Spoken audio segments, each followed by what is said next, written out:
大熱天時約出嚟嗱，約法三章嘅。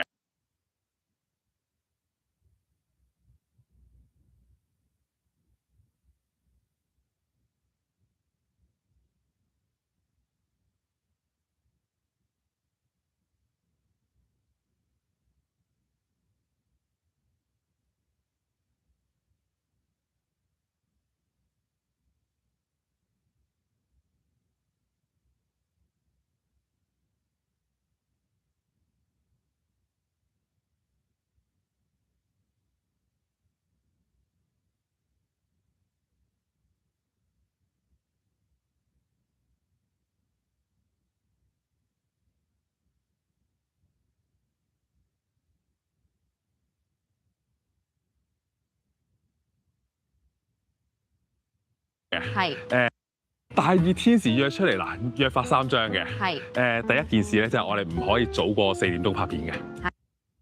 第一件事咧，就係我哋唔可以早過4點鐘拍片嘅。係4點鐘之前嗰啲太陽係好恐怖嘅呢件事。冇錯。咁影出嚟都唔靚嘅，我會用呢個。咁影出嚟都唔靚嘅，我會用呢個原因推實所有女仔嘅。我會用呢個原因推實所有女仔嘅。我會用呢個原因推實所有女仔嘅。同埋係高過呢個27.5度嘅。哇！你要而家呢一個天氣要低過27.5度，或者要低過27.5度，或者難啲嘅。而家有冇37.5度？應該冇嘅。講咗啦，呢個係書名。講咗啦，呢個係講咗啦，呢個係書名嚟嘅。冇錯。係書名嚟嘅。冇錯。係約得出嚟有啲嘢嘅。冇錯。係約得出嚟有啲嘢嘅。有啲嘢嘅。咪就係咯，唔係宣傳佢唔會揾我嘅。嚇？有啲嘢嘅。真係咩？有啲嘢嘅。咪就係咯，唔係宣傳佢唔會揾我嘅。嚇？真係咩？咁講唔係，我有請你嚟食雪糕嘅喎。OK，所以咪收買。我有請你嚟食雪糕嘅喎。我有請你嚟食雪糕嘅喎。OK，所以咪收買啲人心啦，係咪啊？係咪啊？咁所以要宣傳嘅時候咧，我係會係咪啊？咁所以要宣傳嘅時候咧，我係會喺度嘅。恭喜晒你啦，係啦。咁就恭喜晒你啦，係啦。咁就出咗本書，叫做27.5度的幸福。個價錢我見好多報道寫到好貴啊嘛。係啊，大家都誤會咗係2000幾蚊一本書嘅。係2000幾蚊一本書，唔係啩？咁實情其實如果我買本書，其實唔使咁貴嘅。其實只需438咋。睇好多喎，對比呢個2000幾蚊。係啊，我而家睇好多喎，對比呢個2000幾蚊。係啊，我而家好似帶貨做直貨嗰啲咁啊。我而家好似帶貨做直貨嗰啲咁啊。400幾多啊？400幾多？438咋？嗱，冇錯，下面條 link 咧，大家而家就可以馬上買。下面條 link 咧，大家而家就可以馬上買。可以去簽書會買嘅。係幾時簽？可以去簽書會買嘅。係幾時簽書會啊？6月13同。係幾時？6月13同埋14號喺朗豪坊12樓。OK，咁啊，大家總之到時去到朗豪坊就可以揾到 Yanny 啦。係喎，你今日着咗嘅 T 恤嚟㗎。係喎，你今日着咗 T 恤嚟㗎呢個。着咗你嘅周邊 T 恤嚟㗎咯，你。係喎，你今日着咗 T 恤嚟㗎呢個。着咗你嘅周邊 T 恤嚟㗎咯，你係。我有。噔噔。耶！同埋有件黑色配藍色，咁呢個就係粉紅色嘅。同埋有件黑色配藍色，咁呢個就係粉紅色配白色，咁呢個就係粉紅色配白色。到時現場可以買到。到時現場可以買到。冇錯，過嚟買嘢。好，咁既然要講嘅講晒，我呢條片，既然要講嘅講晒，我呢條片，哇！但係今次我覺得你都見嘅喎，即係你，哇！但係今次我覺得你都見嘅喎，即係你係自己投資，自己揞荷，係自己投資，自己揞荷包。冇錯。6位數啊，師兄。淌血。6位數啊，師兄。6位數啊，師兄。淌血。即係人生去到呢個階段啊，即係可以好輕鬆地拎到6位數出嚟，即係可以好輕鬆地拎到6位數出嚟嘅都。唔係嘅，唔係嘅。嗱，首先我係儲落一堆。嗱，唔係嘅，唔係嘅。嗱，首先我係儲落一堆之前做嘢嘅錢。首先我係儲落一堆之前做嘢嘅錢，係我哋出嘅，唔係好輕易㗎。係我錯在係輕鬆咯呢兩個字。係個銀碼係真嘅，陰公。銀碼係真，係6位數係堅嘅，係6位數係堅嘅，但係只係唔輕鬆啫。係啦，想個品質好，即係可能紙質啊、什麼封面啊，我都要揀得最好最靚咯。係啊，所以呢啲唔慳得㗎。我最緊要靚，奄尖啊！通常呢啲就奄尖啊！通常呢啲就係咁樣㗎啦。通常呢啲就係咁樣㗎啦。即係有要求嘅時候，個錢都會同翻你有要求。係啊，即係我唔可以諗賺錢，我係諗唔好蝕就得㗎啦。你真係做老闆唔好做太多次啊！唔諗賺錢喎，大佬啊！朋友同我講 ，Yanny， 你真係唔適合做老闆，即係真係唔適合做老闆，即係唔適合做生意。係。佢話你都唔識慳嘅。佢話你都唔識慳嘅，咪就係啦，就係唔識慳。做生意唔諗賺錢喎，因為可能我原意就本身唔係想出寫真賺錢啊。因為可能我原意就本身唔係想出寫真賺錢啊。我係想即係純記錄，然後分享呢一本嘢俾大家睇咯。所以當我想做呢件事嘅時候，咁同時係最好唔好蝕啦，就係呢兩個想法。咁同時係最好唔好蝕啦，就係呢兩個想法咯。因為咧喺即係上年年尾咯，呢拖完約嘅時候，我都有一段迷惘期嘅。咁我就諗，即係我自己係想演戲啦。咁除咗演戲、唱歌、跳舞、出歌，我仲想做啲乜嘢？唱歌、跳舞、出歌，我仲想做啲乜嘢咧？我就諗，我係時候我要記錄青春。即係呢一個諗法其實係埋藏喺心。即係呢一個諗法其實係埋藏喺心底裏，好入。即係呢一個諗法其實係埋藏喺心底裏，好入去嘅。好入去嘅。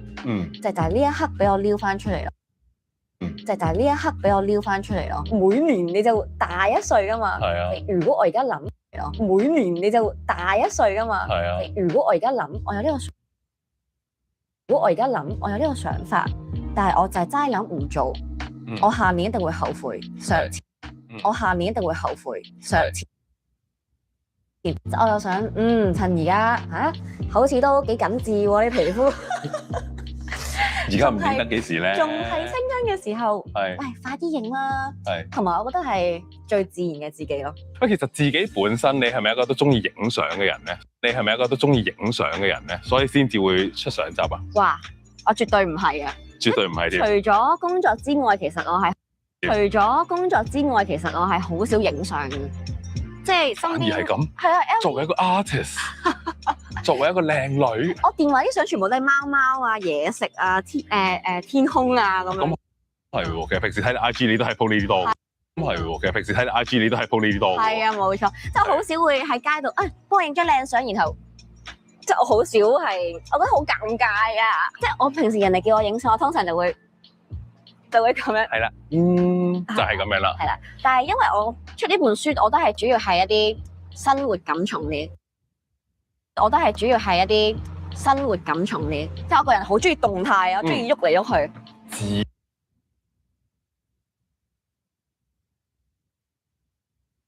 挺出名的，對。什麼時候成立的？你們是？富途這個品牌的話是12年，然後木木加拿大的話是快3年了。就這個店快3年了已經。這個店剛開的，我們是第一家，剛開1個多月吧。以前沒有門店。對，以前沒有，就是我們之前就是一個互聯網券商，所以就全都是線上業務嘛。但是我們還是希望就是能夠，就是客戶如果有問題，他起碼知道在哪兒找到我們。你看我們開了這麼大一家店，其實比很多的銀行的 branch 都還要大。樓上我們也會定期舉辦很多的活動，希望有一個地方能夠讓這些投資者們在一起去交流學習。這兒的大部分券商其實根本就找不到人的，來我們這兒的話，你直接帶手機到店裡面都能幫你解決，而且我們還有24小時的中英文雙語客服。其實我覺得對華人是非常友好的。歡迎有需要的大家到店裡來諮詢。歡迎有需要的大家到店裡來諮詢哦，我親自接待。你當時看到這個，我親自接待。你當時看到這個名字的時候，你了解這家公司嗎？不了解。然後那為啥就投他家了呢？因為我首先我看到他的公司規模嘛，就是他 Boss 直聘上一看。Hey, not legit Matt. I'm from California in the United States, America. So that's where I'm currently at, and that's where I was born and raised at. Thanks for your question. 还能有1000到9999个人这个 range， 那肯定是个大厂啊。所以我就去搜它是哪个 industry， 我是看它的行业，然后一看互联网金融这个行业又是我很感兴趣的，我也挺想学炒股的，就是我觉得我需要有一些叫什么税后收入，是你睡着的时候就有收入，对。所以我当时也没有什么工作经验，就可能只有一些实习啊之类的，所以我当时其实也没有抱着很大的期望。就像刚刚说的，我跟我妈说，那我就投这一家公司，如果他要我了，我就回国；不要我了，我就再等等。我就投这一家公司，他都要我，那这就是天意了。我也没还真要你了。我就也没找其他工作。然后就一直干到今天。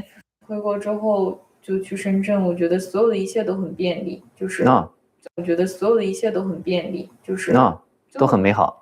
反正我还行吧，我挺适应的深圳，包括工作同事啊，因为我们部门也都是大家全都是从海外回去的，就反正我体验的国内的职场是没有那么复杂的，挺简单的。我之前做的是新加坡市场，后来加拿大市场展业了，我刚好要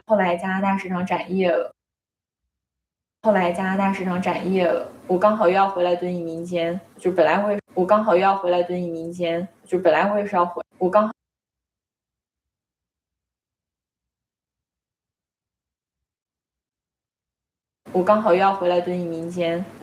是要回来，然后我就决定说就转到。因为5年要待满2年，正好有加拿大这个工作的机会，对，就是正好一拍即合了，是不是这意思啊？对，就是正好一拍即合了，是不是这意思啊？机会也挺好的，也挺就是能让我去尝试一些新的东西啊。其实加拿大炒股票的人挺多的，因为离美国近嘛，就是它也没有时差。你自己炒吗？炒，就是你自己也炒。但是我不是一个 day trader， 我是一个叫 value investing 吧，我觉得。赚钱了吗？赚了。就是通过你们这个软件吗？对呀，我就是用我们的 app。加拿大其他的都太贵了，比如说你买一股特斯拉、英伟达，它扣你9块9毛9，你再一卖又9块9毛9，就来回就20刀。然后我有点心疼那个手续费，我们就1块9毛9，就是差1个小数点。而且听起来好像是 TD 什么的这种传统的跟你们比一点优势没有啊。我是这样，这种传统的跟你们比一点优势没有啊。我是这样觉得的，就是它唯一有个优势就是它可能垄断它的这个品牌在这儿，对，所以更出名，就是它可能垄断它的这个品牌在这儿，对，所以更出名一些，说白了对，就更出名一些，人知道的更多一点。但是我觉得真的没有什么优势，他们对，那我们就是平台也是免费的，然后我们换汇还不要钱，加币换美金还不收费，就1块9毛9的佣金，你交易才扣你平时你交易才扣你平时你自己看行情啊什么的啥都不收费，你这都在其他地方都看不到。这也是为什么我觉得我们在加拿大比较有竞争力的一个地方之一吧。而且我们的母公司还是纳斯达克的战略合作伙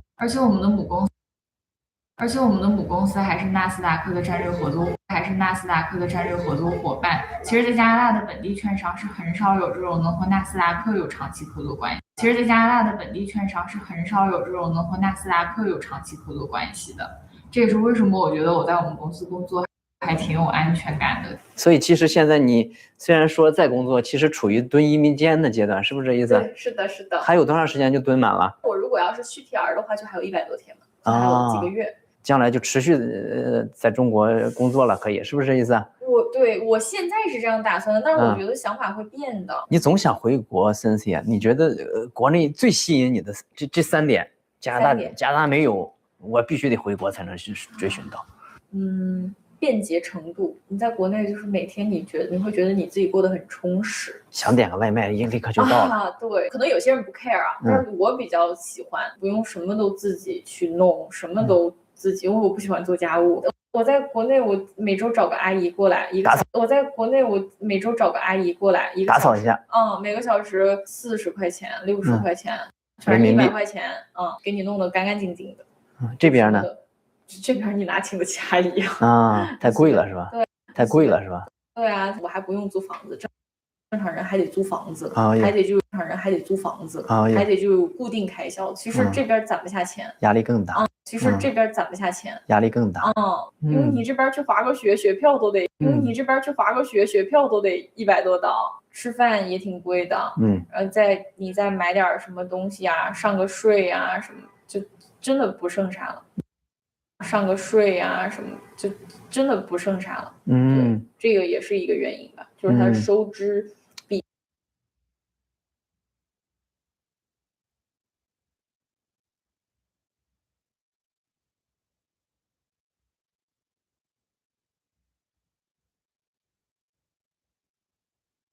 phải có prompt nhưng mà nó bắt đầu không quý như trước nữa. Có một lúc phần nó vẫn phải có prompt nhưng mà nó bắt đầu không quý như trước nữa. Có một lúc mà chữ sẽ không còn quý nữa không nhỉ? Em cũng sợ mình bị thầy gọi là giai đoạn đang lạm phát chữ. Nói chung là em cũng sợ mình bị phát chữ.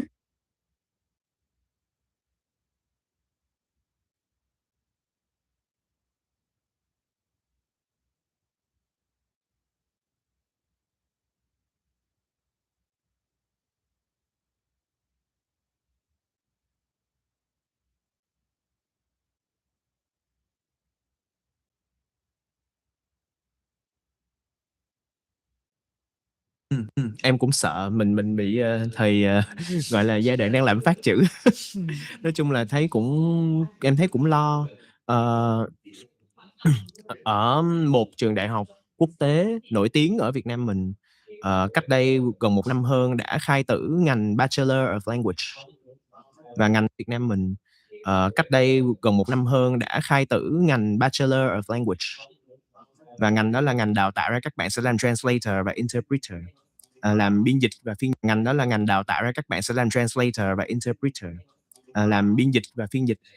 Khi mà em nghe tin đó xong em cũng khá là bất ngờ. Ngành đó bây giờ được thế bằng ngành là Bachelor of International Studies, cử nhân giống kiểu là quốc tế học. Thì nó cũng là một cách để tiếp cận. Nhưng mà mình nhìn thấy bây giờ được thế bằng ngành là Bachelor kiểu là quốc tế học.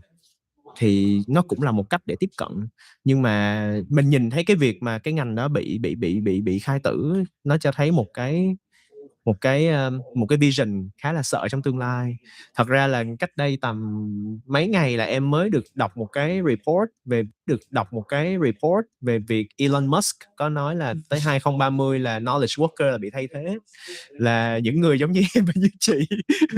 Và thậm chí là những khán giả của Vietcetera đều là thuộc nhóm knowledge worker, em tin là những khán giả của Vietcetera đều là thuộc nhóm knowledge worker, em tin là như vậy. Thì tức là mình càng ngày mình càng rất là sợ về cái chuyện là không chỉ là chữ nghĩa bị thay thế, chữ nghĩa có người khác viết giùm, mà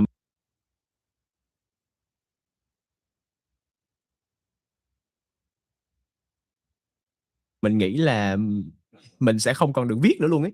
Mình sẽ không còn được viết nữa, và tới lúc đó chắc là nếu mà có viết là mình chỉ viết cho bản thân mình thôi. Chứ mình không còn viết cho người khác nữa. Mình không còn viết cho người khác nữa. Mình không còn viết để mình thể hiện một cái đó cho một ai đó khác nữa, mà lúc đó chắc là chỉ còn viết nhật ký. Em có một người bạn, một người bạn mà rất là chí cốt của mình, người yêu của mình. Thì người yêu của em có một thói quen viết nhật ký mà em vẫn rất là nể. Tại sao một người có thể viết nhật ký 7.000 mấy entry? Tại sao một người có thể viết nhật ký 7.000 mấy entry? 7.000, không phải entry, 7.000 mấy trang. Và anh ấy viết bền bỉ được gần 10 năm rồi. Và khi mà anh ấy đưa hết những cái trang nhật ký này đi lên trên notebook LM để tổng hợp lại, thì file PDF mà gộp lại là hơn 1 GB. Là chị có thể thấy tưởng tượng nó như thế nào. Cái hồi mà em biết được cái việc là người yêu mình viết nhật ký kinh khủng như vậy, em rất là sốc. Bởi vì là mình viết cho người khác rất là nhiều mà mình chưa bao giờ nghĩ đến mình viết cho bản thân mình. Và có những lần rất là mắc cười là khi mà tranh cãi coi là mình đã từng ăn ở cái nhà hàng đó với nhau chưa. Rất là mắc cười là khi mà tranh cãi coi là mình đã từng ăn ở cái nhà hàng đó với nhau chưa, thì bạn em không thèm tranh cãi và em chỉ cần search cái tên nhà hàng đó ở trên cái đống nhật ký thôi.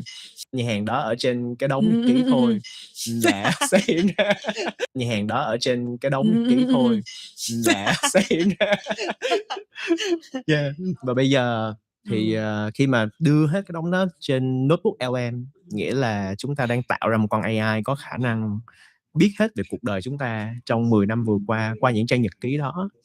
Thì thật ra năm vừa qua những trang nhật ký đó, thì thật ra cái viễn cảnh tương lai mà chúng ta có thể access vào memory của mình nó không còn xa nữa. Và lúc đó em nghĩ là thật ra vì cái đó mà em mới có một cái cảm hứng là em bắt đầu em phải lọc lựa lại những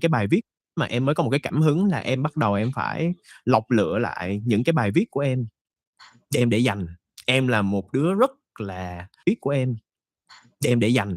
Em là một đứa rất là spontaneous, tiếng Việt là có nghĩa là ngay lúc đó mình thích mình làm, hứng là mình làm.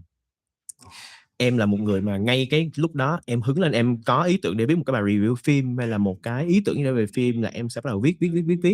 Và mình không có thói quen lưu trữ. Đôi khi là mình viết một cái là mình post ngay lập tức luôn. Bệnh của những đứa là viết. Và mình không có thói quen lưu trữ. Đôi khi là mình viết một cái là mình post ngay lập tức luôn. Bệnh của những đứa làm content creator. Cho đến một ngày mình nói chết rồi, tôi đang không giữ lại những cái này cho tôi đang để cho đến một ngày mình nói chết rồi, tôi đang không giữ lại những cái này cho tôi đang để thì giống như kiểu note Facebook. Hồi xưa chị chuyên viết thơ trên Facebook, đăng lên note, xong bây giờ note khai tử đúng không? Mình toàn phải vào lục, mình toàn phải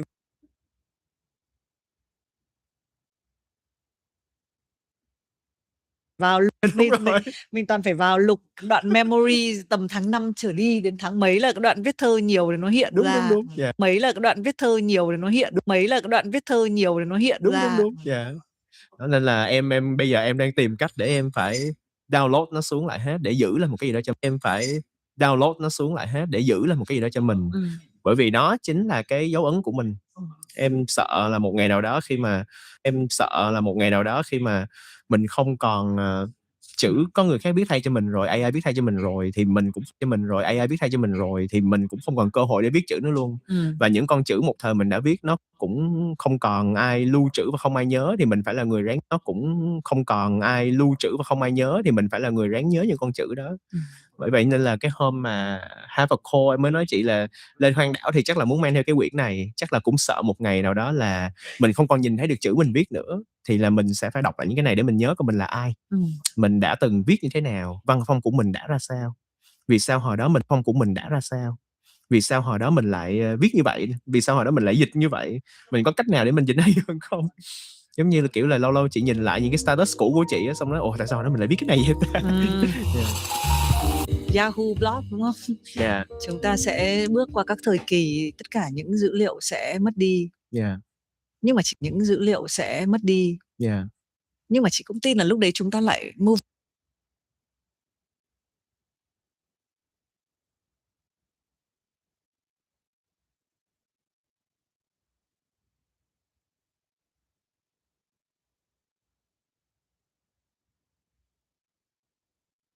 Yo a lo mejor me igualo, nos igualamos, pero no porque yo esté por encima de ti. Me igualo, nos igualamos, pero no porque yo esté por encima de ti.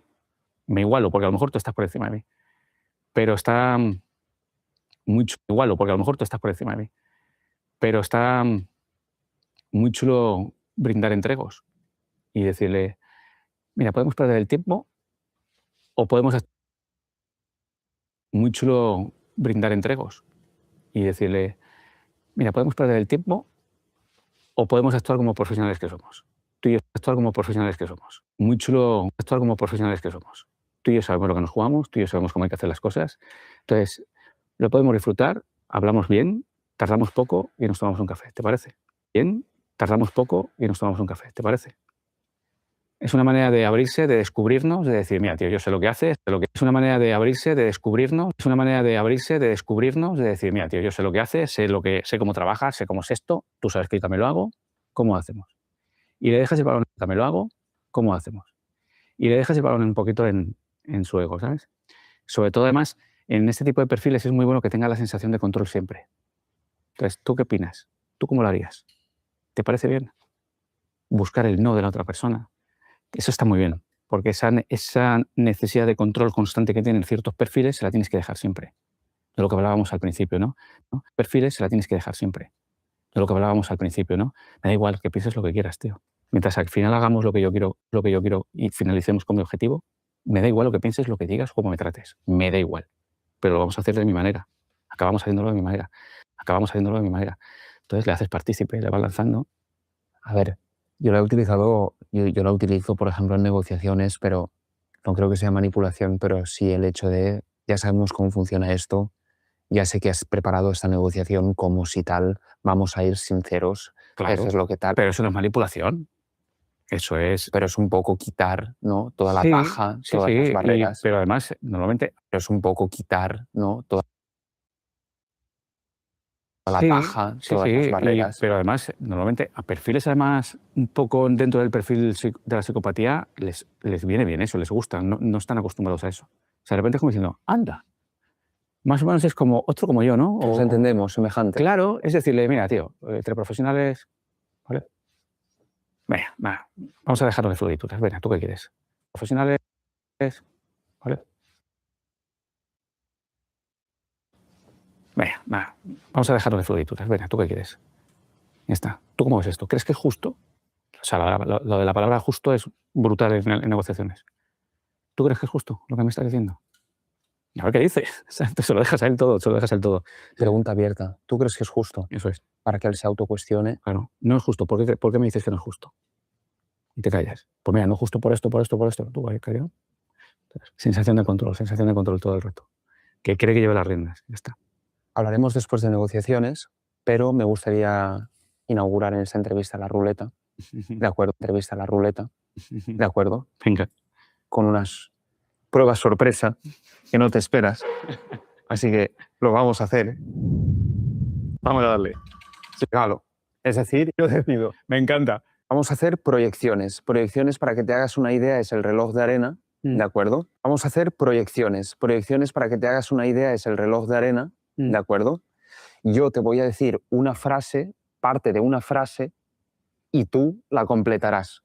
Pero tienes que recuperarla entera. ¿De acuerdo? Tipo, la mejor técnica de tal es, y tú dirás, la mejor técnica de tal es esta. ¿Vale? Pero debe ser intuitivo. Vale. ¿Sí? ¿Listo? Vale. Lo que me salga. Sí, sí, sí, intuitivo. Lo que me salga. Sí, sí, sí, intuitivo. Madre mía. La mentira más peligrosa es, La mentira más peligrosa es cuando no te la crees ni tú mismo. en una primera, La mentira más peligrosa es cuando no te la crees ni tú mismo. en una primera cita, huye, sí. En una primera cita, huye si no le... En una primera cita, huye. En una primera cita, huye, sí. En una primera cita, huye si no le van las cejas. En una primera cita, huye, sí. En una primera cita, huye si no le van las cejas. Cejas.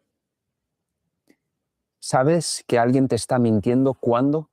¿Sabes que alguien te está mintiendo cuando sonríe a la vez que genera un silencio?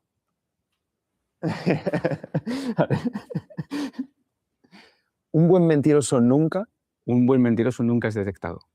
Lo más peligroso de un psicópata es. Lo más peligroso de un psicópata es no darse cuenta que es un psicópata. ¿Sabes que atraes a alguien cuando? ¿Sabes que atraes a alguien cuando rompe la distancia privada? Lo más difícil de detectar en alguien es. Lo más difícil de detectar en alguien es sus malas intenciones. Un buen manipulador nunca. Un buen manipulador nunca va a mostrar sus cartas. Un psicópata se delata cuando. Un psicópata se delata cuando intenta parecer emocional. ¿Cuándo? Un psicópata se delata cuando intenta parecer emocional. Y última, ¿sabes que una relación acabará cuando? ¿Sabes que una relación acabará cuando una de las dos personas muestra desprecio a la otra? Espectacular. Espectacular. Muy bien. Me gusta tu reacción cuando he dicho esto último. Has hecho pim, pim. Así un movimiento sacádico de los ojos hacia la derecha. Así un movimiento sacádico de los ojos hacia la derecha. ¿Y qué quiere decir eso? No sé, pero algo te ha venido en la cabeza. Algo has pensado justo después. La ruleta, que la tengo que mover. Pum, pum, pum, pum. ¿Puede ser eso? Puede ser, puede ser.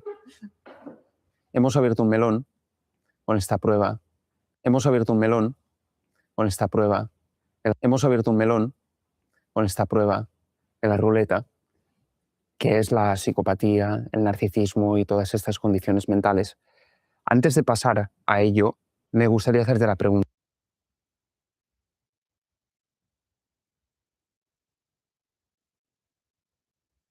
saúde mental que ela está atrapalhando os seus hábitos, né? Muitas vezes os seus hábitos e saúde mental que ela está atrapalhando os seus hábitos, né? Muitas vezes os seus hábitos estão também atrapalhando a sua saúde mental. E aí entra a identificação do que tá no seu controle, tipo, isso é uma pergunta que eu faço muito nas sessões, assim, todo dia, tá, e hoje, o que você acha que hoje? Pergunta que eu faço muito nas sessões, assim, todo dia, tá, e hoje, o que você acha que hoje você conseguiria fazer para diminuir um pouquinho a sua carga? Gritar. O que você acha que hoje você conseguiria fazer para diminuir um pouquinho a sua carga?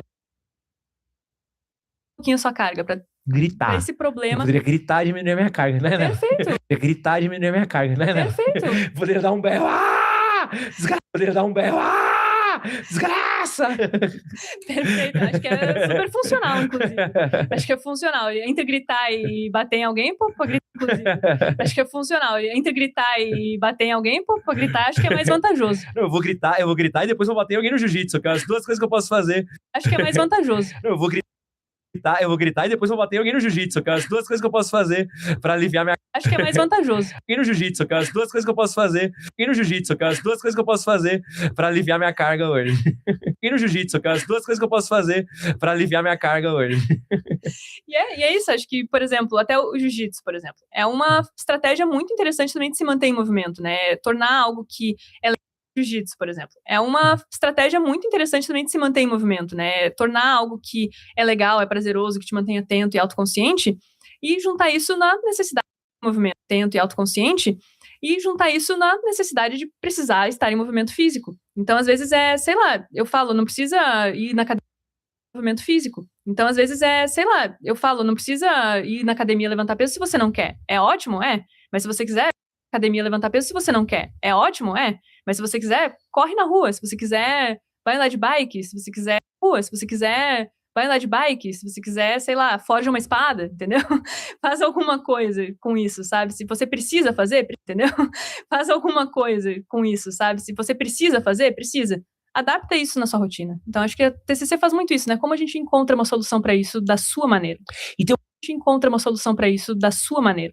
E tem uma questão também que eu sinto que é um papo meio doido aqui. Também que eu sinto que é um papo meio doido aqui. Também que eu sinto que é um papo meio doido aqui. Que é a desnaturalização do ser que a gente causa muito hoje, né? Então, a gente vive uma rotina em lugares muito fechados, desnaturalização do ser que a gente causa muito hoje, né? Então, a gente vive uma rotina em lugares muito fechados, longe do sol. Então, a gente vive uma rotina em lugares muito fechados, longe do sol, sem... Cada vez a gente tem cidades que não são caminháveis, né? Você não... Cada vez a gente tem cidades que não são caminháveis, né? Você não precisa andar, principalmente em São Paulo, você está preso no trânsito. São poucos espaços que você anda, que você percorre a pé. A gente tem menos interações sociais, apartamentos menores, lugares onde você não fala com seus vizinhos. Então a gente vai tirando uma série de coisas que eram muito naturais aos seres humanos, aos seres vizinhos. Então a gente vai tirando uma série de coisas que eram muito naturais aos seres humanos, né? Caminhar, andar, se expressar fisicamente, interagir com pessoas. Quanto que essa desnaturalização ela faz mal para nossa saúde mental? Cara, que massa. Você chegou nessa pira, tipo, porque... Saúde mental. Cara, que massa. Você chegou nessa pira, tipo, porque existe um conceito com esse nome que é... Tem um nome disso? Incompatibilidade. Conceito com esse nome que é... Tem um nome disso? Incompatibilidade evolutiva. Excelente. Incompatibilidade evolutiva. Excelente nome. Mandou bem. Excelente nome. Muito mais bonito do que eu pensei que era. Não, mas arrasou no... Mais bonito do que eu pensei que era. Não, mas arrasou no link de informações. Porque a incompatibilidade evolutiva, ela é muito isso, assim, informações. Porque a incompatibilidade evolutiva, ela é muito isso, assim, eletricidade tem há pouquíssimo tempo, né? E agora, pra gente é natural.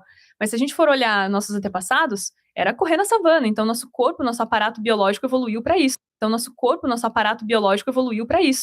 E aí, quando a gente fala até no quesito social da incompatibilidade evolutiva, é a gente pensar que a gente fala até no quesito social da incompatibilidade evolutiva, é a gente pensar que antigamente a gente precisava estar numa tribo para se sentir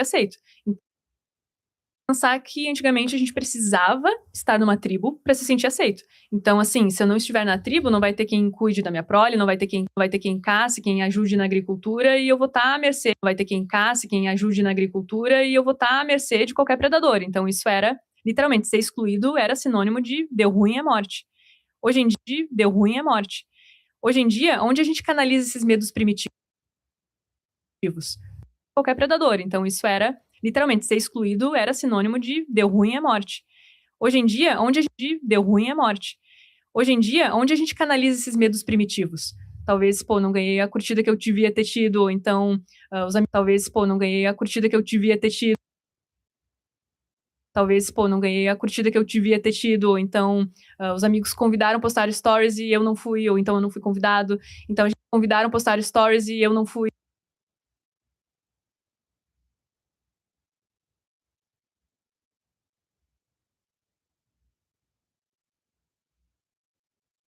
Ou então eu não fui convidado. Então a gente vai pegando esses medos primitivos da exclusão versus morte e adaptando isso na nossa rotina. Vai pegando esses medos primitivos da exclusão versus morte e adaptando isso na nossa rotina totalmente disfuncional atual e moderna, que está feita já isso na nossa rotina totalmente disfuncional atual e moderna, que está feita já e moldada de um jeito que não está adequado ao que a gente cresceu como aparato, feita já e moldada de um jeito que não está adequado ao que a gente cresceu como aparato, né? E até a questão de ansiedade, como você estava falando, a gente aparato, né? E até a questão de ansiedade, como você estava falando, a gente tem essa habilidade de abstração para o futuro, né? O ser humano, a gente é a espécie dominante justamente porque a gente acabou conseguindo se planejar. Então, a gente conseguiu se estruturar em sociedade, a gente conseguiu saber que se a gente plantar, então a gente conseguiu se estruturar em sociedade, a gente conseguiu saber que se a gente plantasse hoje, amanhã a gente colhia, e assim por diante. Se a gente plantasse hoje, amanhã a gente colhia, e assim por diante. Então, planejar e fazer ferramentas para isso manteve a nossa espécie a planejar e fazer ferramentas para isso, manteve a planejar e fazer ferramentas para isso, manteve a nossa espécie atualmente no topo. E aí, como que agora essa habilidade de prever o futuro funciona? Já que a gente não precisa mais ficar coletando e estocando semente, já que a gente não precisa mais ficar coletando e estocando já que a gente não precisa mais ficar coletando e estocando semente, talvez seja no o que eu vou fazer amanhã, ou então fulano tá melhor que eu e eu tô seja no o que eu vou fazer amanhã, ou então fulano tá melhor que eu e eu tô na merda, ou então conquistei isso aqui, mas tá, nem importa mais qual é a minha próxima meta. E aí a gente fica com aquela ansiedade do futuro, porque antes próxima meta, e aí a gente fica com aquela ansiedade do futuro, porque antes a gente precisava ter ansiedade do futuro para poder sobreviver. E hoje, que a gente está muito mais controlado, a gente não tem tanto risco, claro, dependendo da situação socioeconômica da pessoa, isso é evidente, mas, no geral, a sociedade funciona diferente, a gente canaliza isso e fica maluco no amanhã. A gente está sempre pensando amanhã o que eu vou fazer, amanhã o que eu vou conquistar, amanhã quem que eu vou, o que eu vou conquistar, amanhã quem que eu vou conseguir, sei lá, falar com. Então é sempre uma ânsia do amanhã, assim, uma incompatibilidade evolutiva. O panorama da saúde mental de 2024, ele levantou um dado que é muito interessante, que 45% dos casos... O panorama da saúde mental de 2024, ele levantou um dado que é muito interessante, que 45% dos casos de ansiedade dos jovens de 15 a 29 anos, ele está diretamente relacionado ao uso excessivo de redes sociais. Tem outro dado que é correlacionado com isso, que diz que jovens que dedicam mais de 3 horas diárias às redes sociais apresentam um risco de 30% maior de desenvolver quadros como depressão, em comparação com aqueles que têm um uso moderado. Como que a rede social ela tem um efeito na nossa saúde mental? Excelente, eu acho que de todas as formas possíveis, né? Fazendo um link com o que a gente estava falando, e nem indo tão longe, tá? Nem precisa ir em Homem das Cavernas, assim, a gente pode... E nem indo tão longe, tá? Nem precisa ir em Homem das Cavernas, assim, a gente pode falar, sei lá, dos nossos avós.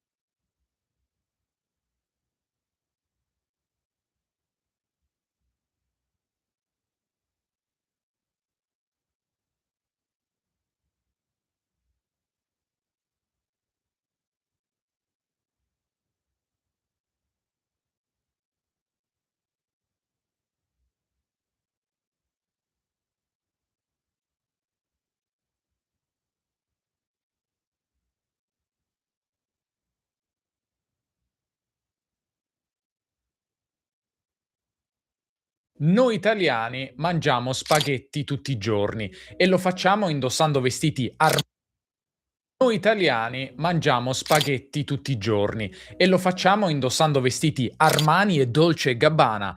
Al ristorante noi uomini non possiamo fare a meno di abbordare con commenti piccanti la vicina di tavolo che sta tranquillamente pranzando da sola e con commenti piccanti la vicina di tavolo che sta tranquillamente pranzando da sola. E questo perché siamo dei gran seduttori. E se siamo pure fiorentini, la seduciamo anche grazie alla nostra pronuncia perfetta. Sì, forse questa è l'idea che hai in testa di noi italiani, o se non tu, i tuoi connazionali che sanno poco, a dire il vero, dell'Italia. Molti di voi mi chiedono se questi stereotipi sono veri, se gli italiani corrispondono a questi luoghi comuni. Molti non italiani pretendono di sapere come siamo fatti noi italiani, come viviamo, come parliamo, come mangiamo, perfino come facciamo l'amore, e sentono la necessità di informare il resto del mondo su come siamo noi. E non mi riferisco alla necessità di informare il resto del mondo su come siamo noi. E non mi riferisco soltanto a Madonna e al suo celebre Italians do it better, slogan del 1986 legato al video di Papa Don't Preach, origine delle ansie da prestazione di molti maschi italiani. Mi riferisco anche a origine delle ansie da prestazione di molti maschi italiani. Mi riferisco anche a persone famose di varie nazionalità e origini che, una volta entrati in contatto con gli italiani, hanno sentito la necessità anche loro di descriverli e definirli. A partire da Winston Churchill, secondo cui gli italiani perdono le partite di calcio come se fossero italiani perdono le partite di calcio come se fossero guerre, e perdono le guerre come se fossero partite di calcio. Beh, la prima parte è sicuramente vera. Fossero partite di calcio. Beh, la prima parte è sicuramente vera. Proseguendo con Catherine Deneuve, per la quale gli italiani hanno solo due cose per la testa. L'altra sono gli spaghetti. Passando per Jean Cocteau, secondo cui gli italiani sono dei francesi di buon umore. Ok? Concludendo con Wilhelm Müss, che nota che gli italiani si lamentano molto, quindi stanno bene. In questo video analizziamo 5 tra gli stereotipi, i miti, le leggende che circolano all'estero su noi italiani, per capire fino a che punto queste narrazioni reggono il confronto con la realtà, fino a che punto rispecchiano il vero e quanto invece contengono di fantasia. Io mi chiamo Davide e questo è Podcast Italiano, un canale per chi impara l'italiano. Attiva i sottotitoli se ne hai bisogno. La trascrizione integrale di tutto quello che dico è sul mio sito, podcastitaliano.com. Tra l'altro abbiamo rifatto questa sezione del sito, ora è molto più bella e facile da usare, quindi provala. Ho anche preparato, è facile da usare, quindi provala. Ho anche preparato, come sempre, un PDF che accompagna il video. Nel PDF troverai un quiz, una sorta di gioco che ti permette il video. Nel PDF troverai un quiz, una sorta di gioco che ti permetterà di metterti alla prova su questi e altri stereotipi italiani. Quali sono veri e quali sono falsi? È un gioco divertente, sono sicuro che ti piacerà e ti permetterà di imparare molto. Ti lascio il link in descrizione, ma puoi anche scansionare questo codice QR. Il primo mito che voglio mettere alla prova riguarda qualcosa che è al centro dei miei e dei tuoi interessi, la lingua italiana. Si sente dire che l'italiano standard è quello che si parla a Firenze. Secondo questa idea, i fiorentini ancora oggi, 7 secoli dopo Dante, Petrarca e Boccaccio, ancora oggi, 7 secoli dopo Dante, Petrarca e Boccaccio, continuerebbero a essere i detentori della varietà più prestigiosa di italiano, anche a livello di pronuncia. Ma sarà davvero così? Per rispondere, ascoltiamo qualche secondo di un intervento di Bianca Maria Gismondi, laureata in glottologia all'Università di Firenze, una parlante nativa che è probabile si trovi con una certa frequenza a esprimersi in contesti estremamente formali, in cui laureata in glottologia all'Università di Firenze, una parlante nativa che è probabile si trovi con una certa frequenza a esprimersi in contesti estremamente formali, in cui bisogna parlare un italiano forbito, controllato e standard. Nell'intervento in questione, Gismondi introduce una lezione sul rapporto tra italiano e fiorentino che verrà tenuta da Paolo D'Achille, il presidente dell'Accademia della Crusca, quindi è un contesto molto formale, ecco. Nel corso dei suoi studi, della sua carriera, il professor D'Achille si è occupato di moltissimi temi riguardanti la storia e l'evoluzione della lingua italiana, studiando in particolare i rapporti tra il parlato e lo scritto. Più di recente si è focalizzato soprattutto su aspetti dell'italiano contemporaneo. Ecco, qualsiasi italiano che non conoscesse Gismondi e non sapesse che è nata a Firenze, vedendo questo video, indovinerebbe subito, se non proprio che è fiorentina.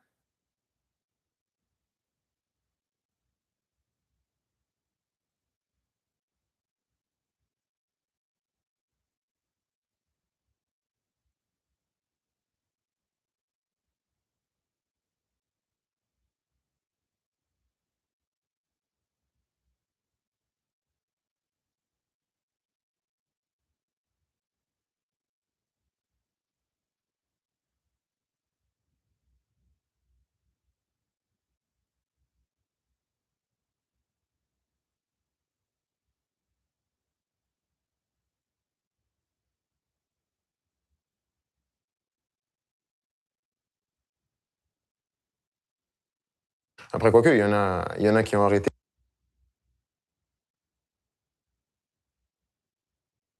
Ça va retomber un peu. Ouais. Après, quoique, il y en a qui ont arrêté.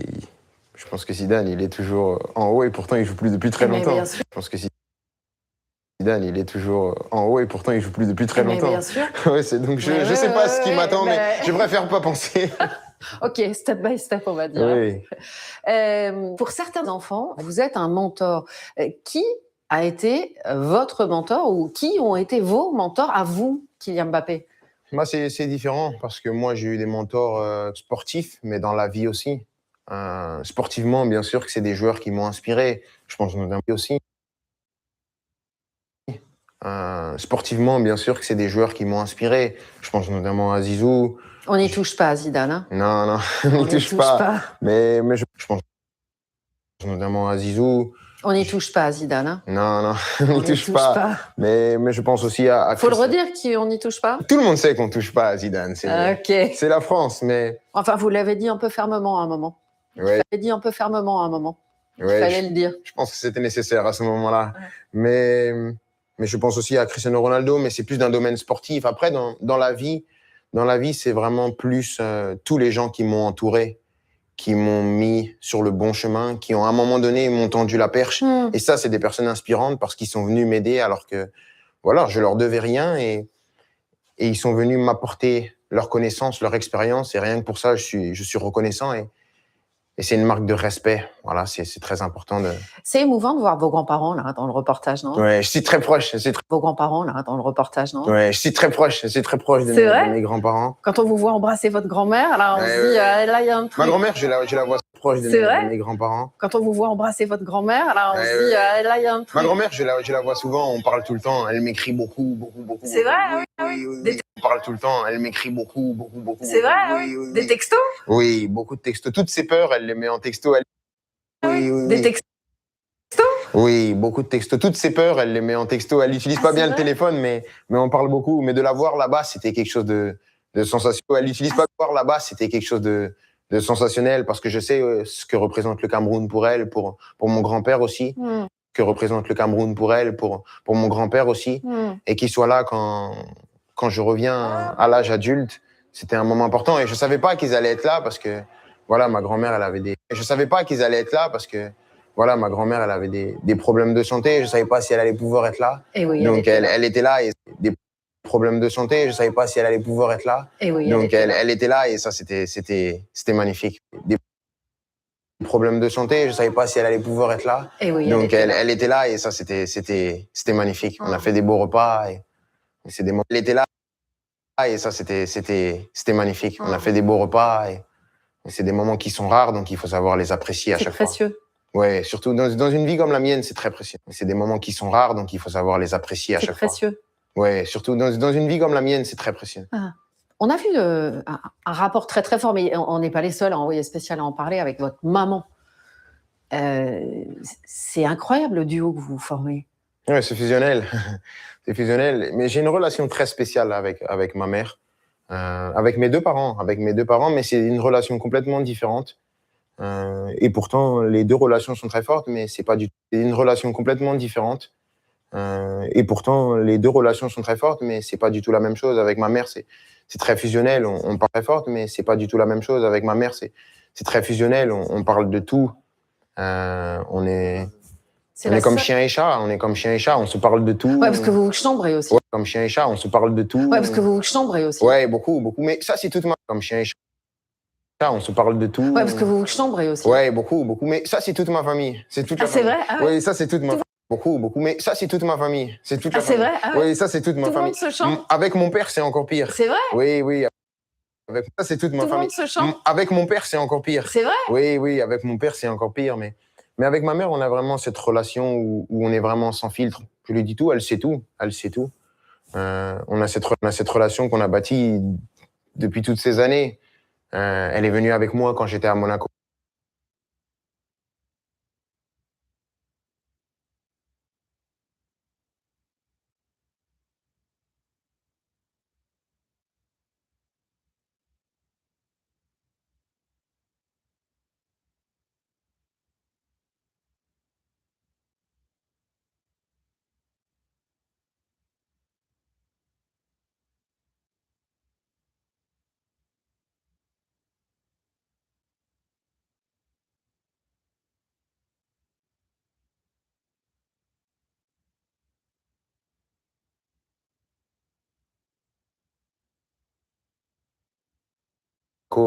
Venu avec moi quand j'étais à Monaco en professionnel, on a vécu ensemble et je pense que ça a rajouté un lien supplémentaire parce qu'on a pense que ça a rajouté un lien supplémentaire parce qu'on a vécu ensemble tous les jours et ça a fait quelque chose qui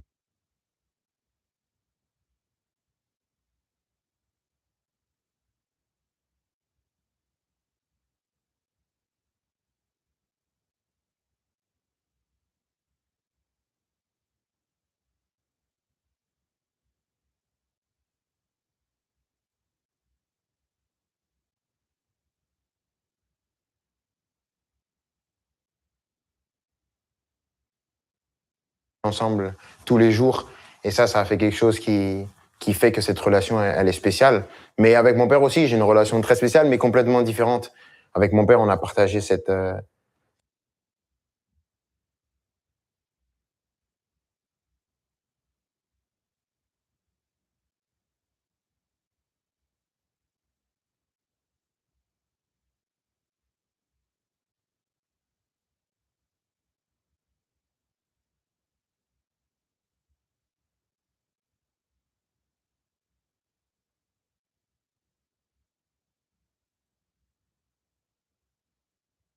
passion du foot Ah depuis oui. petit. Cette passion du foot depuis petit. C'est lui qui m'a transmis cette passion du foot. Carrément. Si je gagne un trophée important, un trophée individuel ou collectif, j'appellerai plus mon père en premier.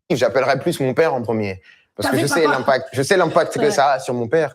Mais sur quelque chose dans ma vie, c'est l'impact que ça a sur mon père. Mais sur quelque chose dans ma vie, c'est plus ma mère que j'appellerais. Donc c'est deux relations complètement différentes, mais qui se ma mère que j'appellerais. Donc c'est deux relations complètement différentes, mais qui se complètent. Très forte.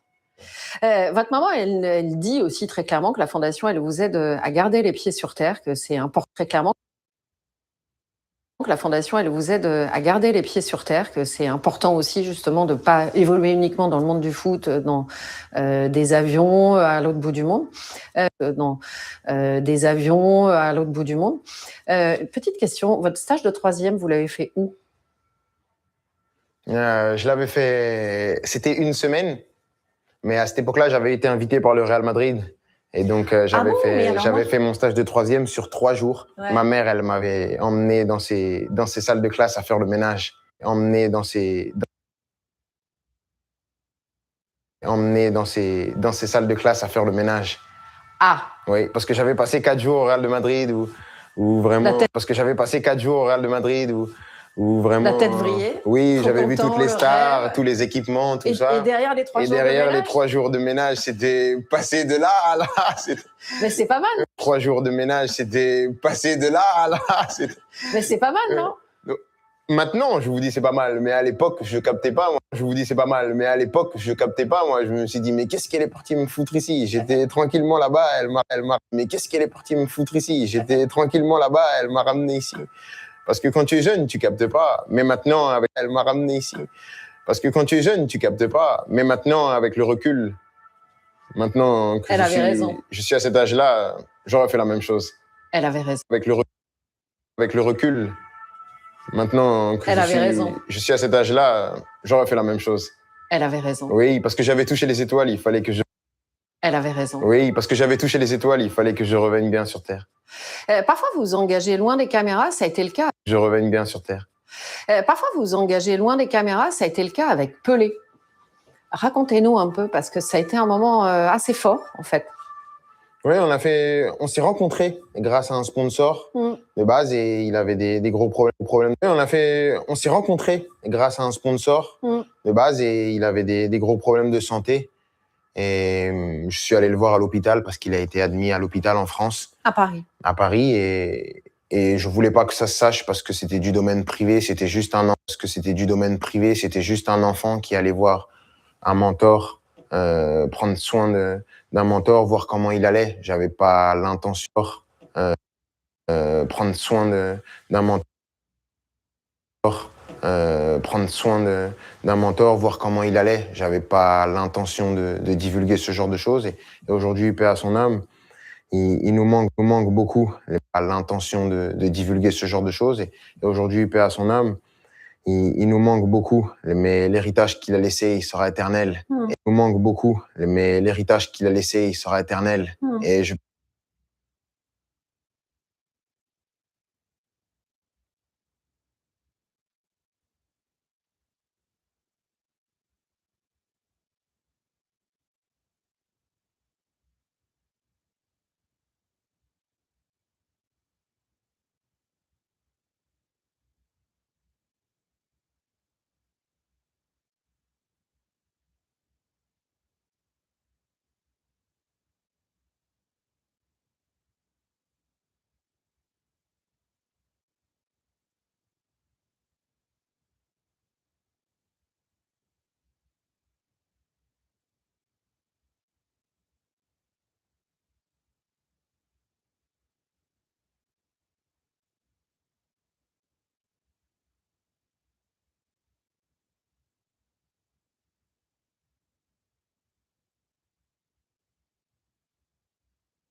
そっかそっか。なので座るらしいです。そっかそっか。なので座るのは良くない。立っとく。そしてさらに立った上でらしいです。そっかそっか。なので座るのは良くない。立っとく。そしてさらに立った上で歩くのがいいということで、なんかね、例えばメタが本社の上にウォーキングトレイルが歩くのがいいということで、なんかね、例えばメタが本社の上にウォーキングトレイルがあって、ザッカーバーグを歩きながらミーティングするとか、まあジョブスのね、ウォーキングミーティングとかっていうのは有名ですけど、結局歩くってどう体にいいの？ウォーキングミーティングとかっていうのは有名ですけど、結局歩くってどう体にいいんですか？体の健康と、あと今回僕注目したのは脳なんですけど、いいんですか？体の健康と、あと今回僕注目したのは脳なんですけど、歩くと一番まず面白いと思ったのは、クリエイティビティが、クリエイティビティが、創造性が上がるっていう有名なスタンフォードの研究があって、要は座り続けてクリエイティビティテストみたいなのを受けた人と、歩いてクリエイティビティテストみたいなのを受けた人と、歩いた後で受けた人だと、もう圧倒的に差が出ちゃったと。で、その圧倒的に差が出ちゃったと。で、それのメカニズムまではわかんないんだけど、どうやら歩くとまず人間っていうのはクリエイティブになると。で、エビデンスはわかんないんだけど、過去の偉人とか調べていくと、めちゃくちゃたくさんあるわけですよ、発言。わかんないんだけど、過去の偉人とか調べていくと、めちゃくちゃたくさんあるわけですよ、発言が残ってて。まあ、例えばその、ジェームス・ワットとかも、蒸気機関の改良案を、発言が残ってて、まあ、例えばその、ジェームス・ワットとかも、蒸気機関の改良案を歩いてる時に思いついたみたいな。ありません？佐々木さんも歩いてた時に思考が整理される。思いついたみたいな。ありません？佐々木さんも歩いてた時に思考が整理される経験。あります。歩くのとあと泳ぐの。はいはいはい。だから体を動かしてる時ですよね。そうですね。っていうのが、まず、歩くのとあと泳ぐの。はいはいはい。歩くのとあと泳ぐの。はいはいはい。だから体を動かしてる時ですよね。そうですね。っていうのがまず一つ。で、もう一つは、これはもう完全にエビデンスがあって、歩くのとあと泳ぐの。はいはいはい。だから体を動かしてる時ですよね。そうですね。っていうのがまず一つ。で、もう一つは、これはもう完全にエビデンスがあって、本当かよって思ったんですけど、かなり嬉しいエビデンスとしてなんですけど、かなり嬉しいエビデンスとしては、脳のサイズが大きくなる。書いてましたね。そう。アルツハイマーとかももちろん完全に防げるものではなかったり、まあ遺伝とかいろいろあってね。アルツハイマーとかももちろん完全に防げるものではなかったり、まあ遺伝とかいろいろあってね、まさにその今研究が、世界中の天才が向き合ってる。あってね、まさにその今研究が、世界中の天才が向き合ってるテーマの一つだと思うんですけど、少なくともそこに影響があってね、まさにその今研究が、世界中の天才が向き合っているテーマの一つだと思うんですけど、少なくともそこに影響のある海馬っていう領域も、年をですけど、少なくともそこに影響のある海馬っていう領域も、年を重ねるごとに年にですけど、少なくともそこに影響のある海馬っていう領域も、年を重ねるごとに年に1、2%自然とシュリンクしていくっていうのが、まあ定説で、かつニューロンって絶対もう大人になったら新たに生まれないって、大人になったら新たに生まれないっていうのが20世紀までのサイエンス界の常識だったらしいんですけど、まあその後2011年前後ぐらいからですかね、どうやら歩くとだったらしいんですけど、まあその後2011年前後ぐらいからですかね、どうやら歩くと、加齢による自然な縮小を防ぐどころか、1、2%、加齢による自然な縮小を防ぐどころか、1、2%でかくなると。加齢による自然な縮小を防ぐどころか、1、2%でかくなると。1年歩くと。まあそれも大体その研究の場合は、週に3回ぐらい、1回40分ぐらいのウォーキングをした結果と、そうじゃなかった人たちのグループを比較した結果なんですけど、そうじゃなかった人たちのグループを比較した結果なんですけど、なるほどと。だからボケ防止とか、まあ歩きなさい。なるほどと。だからボケ防止とか、まあ歩きなさいとか、なるほどと。だからボケ防止とか、まあ歩きなさいとかよく言われてますけど、まあその辺ちゃんとエビデンスがある話なんだなと思いましたし、でかつ大事なのは、引退ちゃんとエビデンスがある話なんだなと思いましたし、でかつ大事なのは、引退後の高齢になってちゃんとエビデンスがある話なんだなと思いましたし、でかつ大事なのは、引退後の高齢になってからの余暇とか、そういう感じ、高齢になってからの余暇とか、高齢になってからの余暇とか、そういう感じでしかみんな高齢になってからの余暇とか、そういう感じでしかみんなウォーキングみたいなものを捉えてないような気がするんですけど、そもそもエクササイズじゃなくて、人間を定義してような気がするんですけど、そもそもような気がするんですけど、そもそもエクササイズじゃなくて、人間を定義した行為そのものだから、で、若い人ほど、WHO とした行為そのものだから、した行為そのものだから、で、若い人ほど、WHO とかも、若い人とか子供の方が身体活動不足に今陥ってるというか、身体活動不足に今陥ってるということなんで、そもそも歩いた方がいい。車に身体活動不足に今陥ってるっていうことなんで、そもそも歩いた方がいい。車に乗せて雨の日だったら車で学校届けて、乗せて雨の日だったら車で学校届けてとかじゃなくて、傘さしてちゃんと登校させるで、乗せて雨の日だったら車で学校届けてとかじゃなくて、傘さしてちゃんと登校させるでもいいし、とにかくやっぱ歩く機会っていうのが大事なんだなっていうのをやっぱ書きながら改めて思いましたよね。書きでもいいし、とにかくやっぱ歩く機会っていうのが大事なんだなっていうのをやっぱ書きながら改めて思いましたよね。書きながら改めて思いましたよね。しかも自然の、書きながら改めて思いましたよね。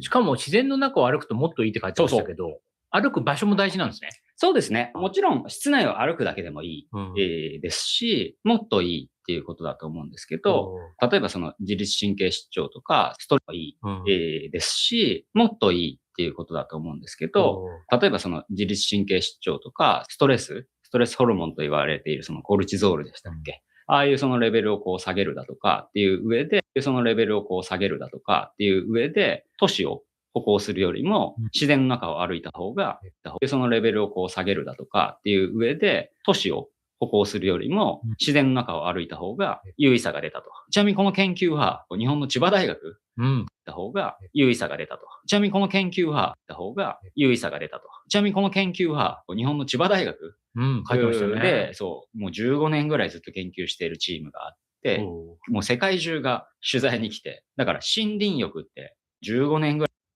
らいずっと研究している、15年ぐらいずっと研究しているチームがあって、もう世界中が取材に来て、だから森林浴って照り焼きみたいな感じで、森林浴って照り焼きみたいな感じで、世界で通じる。英語になってるんですか？英語になってるんですよ。そうなんですね。っていうことも分かりましたね。その意味で歩く良さって分かったんですけど、走るそうなんですね。っていうことも分かりましたね。その意味で歩く良さって分かったんですけど、走ると歩くはまた全然違うものなんですか？例えば、走ると歩くはまた全然違うものなんですか？例えば、靴っていう側面でいくと共通けど、走ると歩くはまた全然違うものなんですか？例えば、靴っていう側面でいくと共通点というか、そもそもランニング用のシューズがウォーキングのシューズというか、トレイルシューズとかにももうほぼ同じものとして、同じカテゴリーというか、トレイルシューズとかにももうほぼ同じものとして、同じカテゴリーとして入ってきてるというのがあるんですけど、メカニズムとしては共通点もあるんでしょうけど、やっぱり違ってきてるというのがあるんですけど、メカニズムとしては共通点もあるんでしょうけど、やっぱり違う。基本的には。だなってこと、基本的には。だなってことが分かって、で、それぞれがやっぱ専門領域というか専門性が高い話だったのと、僕はあんまり走ることには今回興味持ってなかったんで、もう対象外、取材対象外。ただ、その走ることによってどういう、なんて言うんでしょう。取材対象外。ただ、取材対象外。ただ、その走ることによってどういう、なんて言うんでしょう。体に影響があるか、靴がどういう影響を与えているかみたいなところに影響があるか、靴がどういう影響を与えているかみたいなところは、参考になる研究はたくさんあったので、その領域からは調べましたけど、基本は科学の研究はたくさんあったので、その領域からは調べましたけど、基本は科学的には結構違う行為って考えた方が良さそうみたいですね。人類って昔からいっぱい歩いてたわけじゃないですか。いっぱい走ってもいないですか。いっぱい走ってもいたんですかね。走ってもいたんだと思います。だから持久力あったんですよ。そっか。持久力があって、いろいろ例えば汗をちゃんとかくとかあったんですよ。そっか。持久力があって、いろいろ例えばあったんですよ。そっか。持久力があって、いろいろ例えば汗をちゃんとかくとか、なんか直列二足歩行だったからなんか直列二足歩行だったからなんていうか、日光の受け方がうんぬんとかで、要は持久力あって、獲物の方が早いんだけど、疲れさせて最後仕留めてたみたいなことはよく言いますよ。だから狩猟民族は走る必要あるじゃないですか。農耕民族って言いますよ。だから狩猟民族は走りますよ。だから狩猟民族は走る必要あるじゃないですか。農耕民族って走んなきゃいけないシーンってあったんですかね。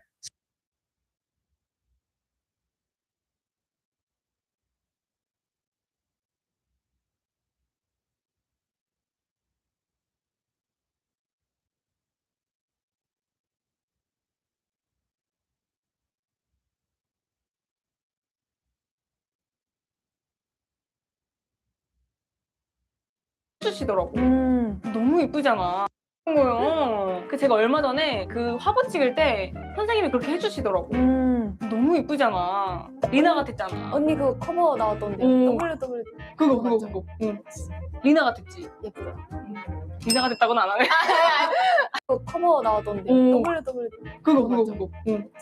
리나 같았지. 예쁘다. 리나 같았다고는 안 하네. 리나 같았다고는 안 하네. 왜냐면 내 이름이 예쁘다거든. 미쳐버려. 10년 전으로 가기, 10년 후 미래로 가기. 아, 기억을 갖고 가요? 미치겠네. 이런 것까지 물어볼 줄은 생각을 못했지. 그러니까. 그러면 봐봐라요. 다시 올 수 있어. 그러면 봐봐라요. 다시 올 수 있어. 선택할 수 있어. 다시 오는 걸. 아, 그럼 10년 후로 갈래. 이유는? 궁금해서? 그럼 10년 후로 갈래. 이유는? 궁금해서? 내가 뭐 하고 있을지? 스포 좋아하세요? 완전히. 진짜?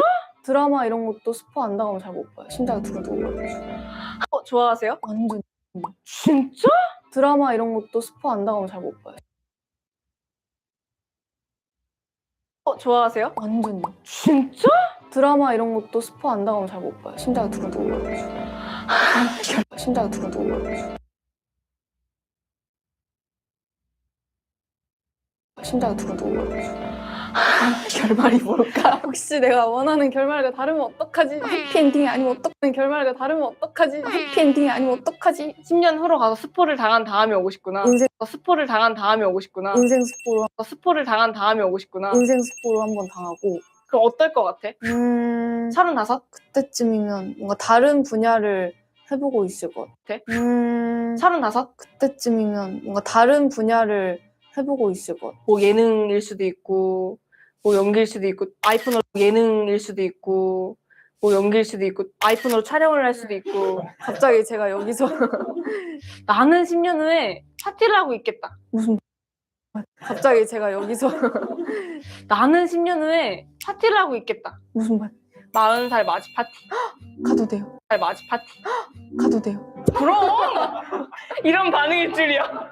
뭐 할래? 방탈출 할래? 아, 그러면은 아이디어 한번 있구나. 기획을 해볼게요. 그래. 언니가 이제 손님들을 부를 거 아니에요. 손님들을 다 넣고 볼 거 아니에요. 손님들을 다 넣고 방탈출 시작해서 탈출을 해야지 해리를 만날지. 내가 하고 싶은데? 방탈출을 어떡하지? 그럼 언니가 방탈출을 해요. 하나를 깰 때마다 방탈출을 해요. 하나를 깰 때마다 손님들이 하나씩 있는 거예요. 방탈출을 해요. 하나를 깰 때마다 손님들이 하나씩 있는 거예요. 리나 왔어! 이렇게? 리나요! 클럽 나왔던 사람. 왔어! 이렇게? 리나요! 클럽 나왔던 사람. 괜찮다! 미쳐요. 피디님 아니랄까봐. 괜찮다! 미쳐요. 피디님 아니랄까봐. 나왔던 사람 이제 그거 VCR 나오면서 슬레이트 치는 괜찮다! 미쳐요. 피디님. 괜찮다! 미쳐요. 피디님 아니랄까봐. 나왔던 사람 이제 그거 VCR 나오면서 슬레이트 치는 거다 같이 나오고 슬레이트 치는 거다 같이 나오고 너 회의할 때 와라. 저 할 거 없어요. 저 불러주세요. 불러주세요. 불러주세요. 불러주세요. 회의할 때 와. 맛있는 거 사줄게. 이래서 불러주세요. 불러주세요. 회의할 때 와. 맛있는 거 사줄게. 이래서 엄마들이 맛있는 거 사서 따라가지 말라고. 따라가지 말라고. 내 이름 뭐야? 화보. 이렇게 산다니까 여러분 하루하루를 이렇게 산다니까 여러분 하루하루를 열심히 살면 이렇게 됩니다. 마치 해리처럼요. 내일도 마치 해리처럼요. 내일도 만나네. 자세한 얘기는 내일 하도록 하자. 마치 해리처럼요. 마치 해리처럼요. 마치 해리처럼요. 내일도 만나네. 자세한 얘기는 내일 하도록 하자. 이따 연락해. 그래서 집에 가서 야 근데 있잖아. 리나와 함께한 헬스클럽 마지막 클로징 질문 남겨두고 있는데요. TMI죠? 맞았어. 아니요. 해와도 돼. 진짜 안 해요. 갑자기 부담스러워. 막 순발력을 보고 막 진짜 안 해요. 갑자기 부담스러워. 막 순발력을 보고 막 이런 거 아니야. 진짜 안 해요. 갑자기 부담스러워. 막 순발력을 보고 막 이런 거 아니야. 제가 사물에 이름 붙이는 걸 좋아해요. 그래서 오늘 제가 헤매를 봤는데 이런 거 아니야. 제가 사물에 이름 붙이는 걸 좋아해요. 그래서 오늘 제가 헤매를 봤는데 진짜 왕 큰 파리가 있었단 말이에요.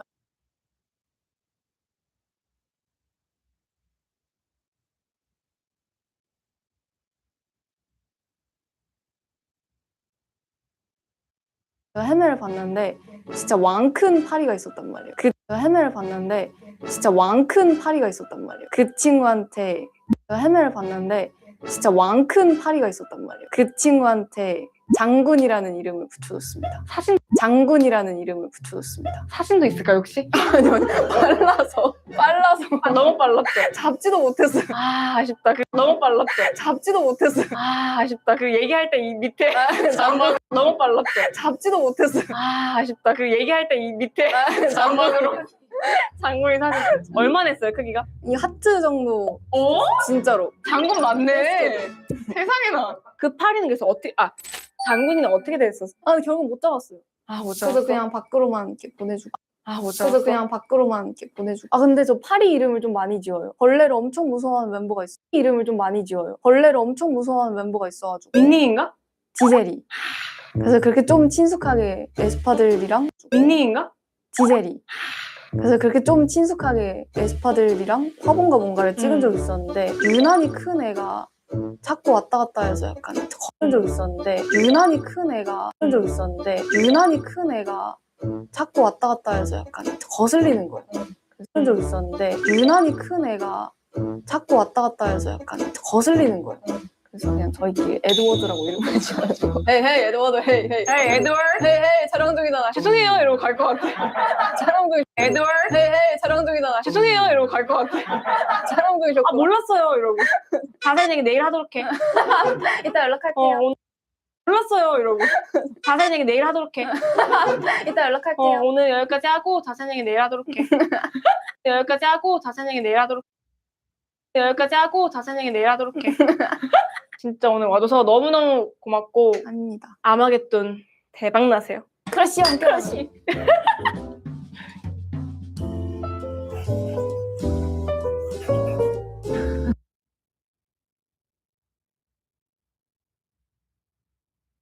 해리 데뷔했을 때 원이 3살이었던 거 알아? 해리 데뷔했을 때 원이 3살이었던 거 알아?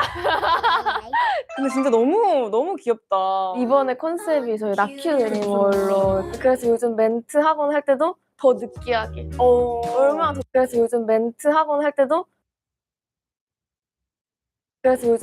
학원 할 때도 더 느끼하게. 얼마나 더 느끼하게 할 수 있는가. 내가 이거를 얼마나 더 느끼하게 할 수 있는가. 내가 이거를 생각하고 하는 것 같아요. 귀여워. 마지막 화에 진짜 까메오로 잠깐. 귀여워. 마지막 화에 진짜 까메오로 잠깐 출연을 했었어요. 태양씨 주려고 기내서 산 건데 초콜릿이에요. 약간 당당한 버전. 왜 이렇게 걸음 빨라요? 당신 주려고. 약간 당당한 버전. 왜 이렇게 걸음 빨라요? 당신 주려고. 약간 당당한 버전. 왜 이렇게 걸음 빨라요? 당신 주려고. 당신으로 바뀌었어. 초콜릿이에요. 그러면 약간 떨리는 버전. 태양씨 주려고 기내서 초콜릿이에요. 그러면 약간 떨리는 버전. 초콜릿이에요. 그러면 약간 떨리는 버전. 태양씨 주려고 기내서 산 건데. 너무 잘하는데요? 약간 너무 잘하는데요? 약간 조카 놀아주시는 것 같아요. 너무 잘하는데요? 약간 조카 놀아주시는 것 같아요. 부탁드립니다. 눈이 너무 반짝반짝해. 부탁드립니다. 눈이 너무 반짝반짝해. 속눈썹 긴 거 붙여가지고. 긴 거 붙였어요. 오, 너무 속눈썹 긴 거 붙여가지고. 속눈썹 긴 거 붙여가지고. 긴 거 붙였어요. 오, 너무 예쁘다. 너무 하나하나 반응해주세요. 진짜 제가 만나본 연애 중에 제일 따뜻한 것 같아요. 제가 만나본 연애 중에 제일 따뜻한 것 같아요. 연애 진짜로. 진짜로. 크리스마스 티셔츠 입으신 거예요? 네. 와. 크리스마스 티셔츠 입으신 거예요? 네. 와. 그죠. 아직 이제 그쵸. 그 녹화하는 때는 아직 크리스마스가 안 왔으니까 저 집에 와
Maranza.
when I found out, okay, I seem good at this. Let's see where I can go from here.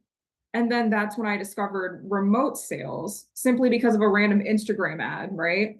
So that's when I made the decision to stop school. It didn't make sense for me to keep going, keep being undecided. If I see that remote sales, you don't need a degree. There's literally 16-year-olds, 17-year-olds completely crushing it. And I thought maybe I could be them. And here I am.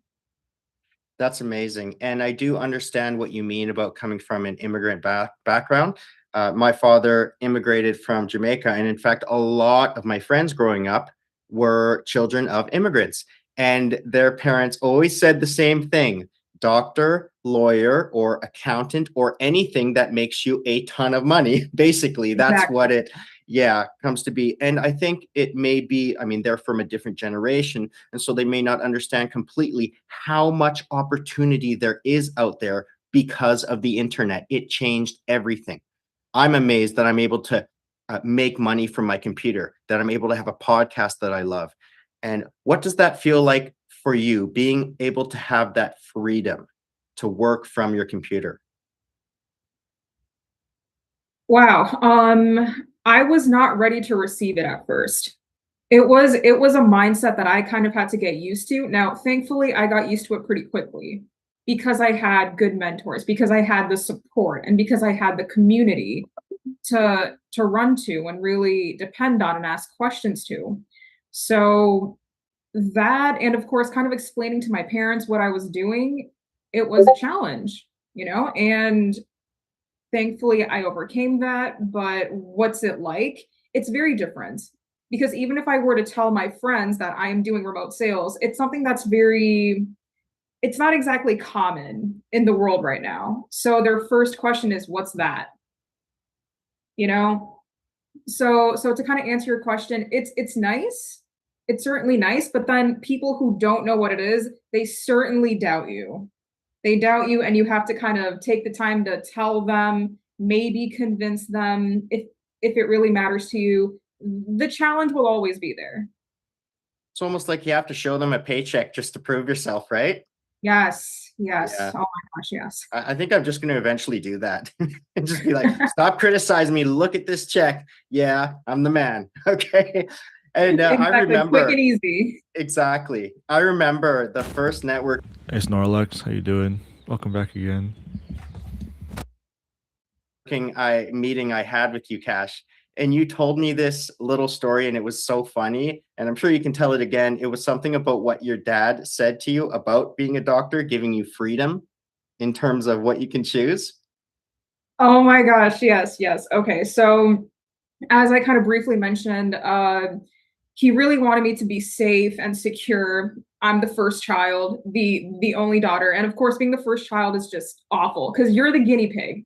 You are the guinea pig, right? So my wonderful father looked at me and said, you know what? Go to med school. You have so much freedom. Like, you can be any type of doctor you want to be. So to him, that was freedom, because his parents pushed him to be like a cardiologist or, a neurologist or something. But with me, he's like, you have so much freedom. Go be anything you want. I'll be proud of you. Until I dropped out of med school. Until that happened. Yeah. Okay. So transitioning into, well, first coming into a very competitive atmosphere.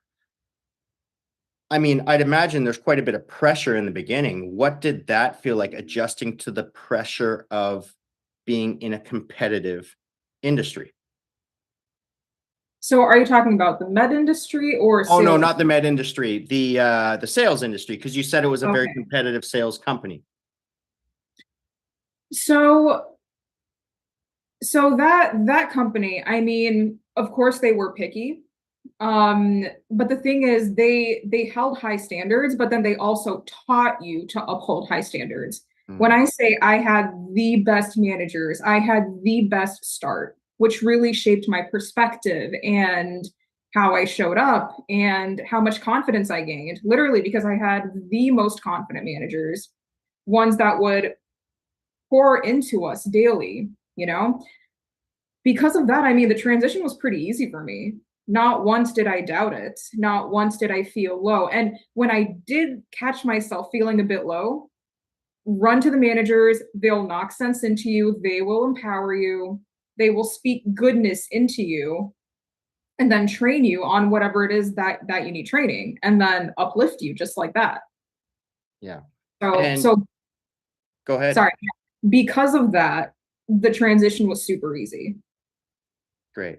And as remote sales professionals, and I mean, we are both kind of just starting out in our first year or so, and as time goes on, we're going to become more skilled, and we're also going to be in positions where we're going to be teaching others. So we're going to be in positions of leadership. You never know, you might become an entrepreneur and be a manager. So how did your perception on how did that experience of having great leaders make you think about in the future of how you would lead other people? Well, first of all, you have to have great leaders. That's a non-negotiable. If you want to become a great leader, you have to have something to look up to, or you have to be that for yourself and kind of become your own role model, right?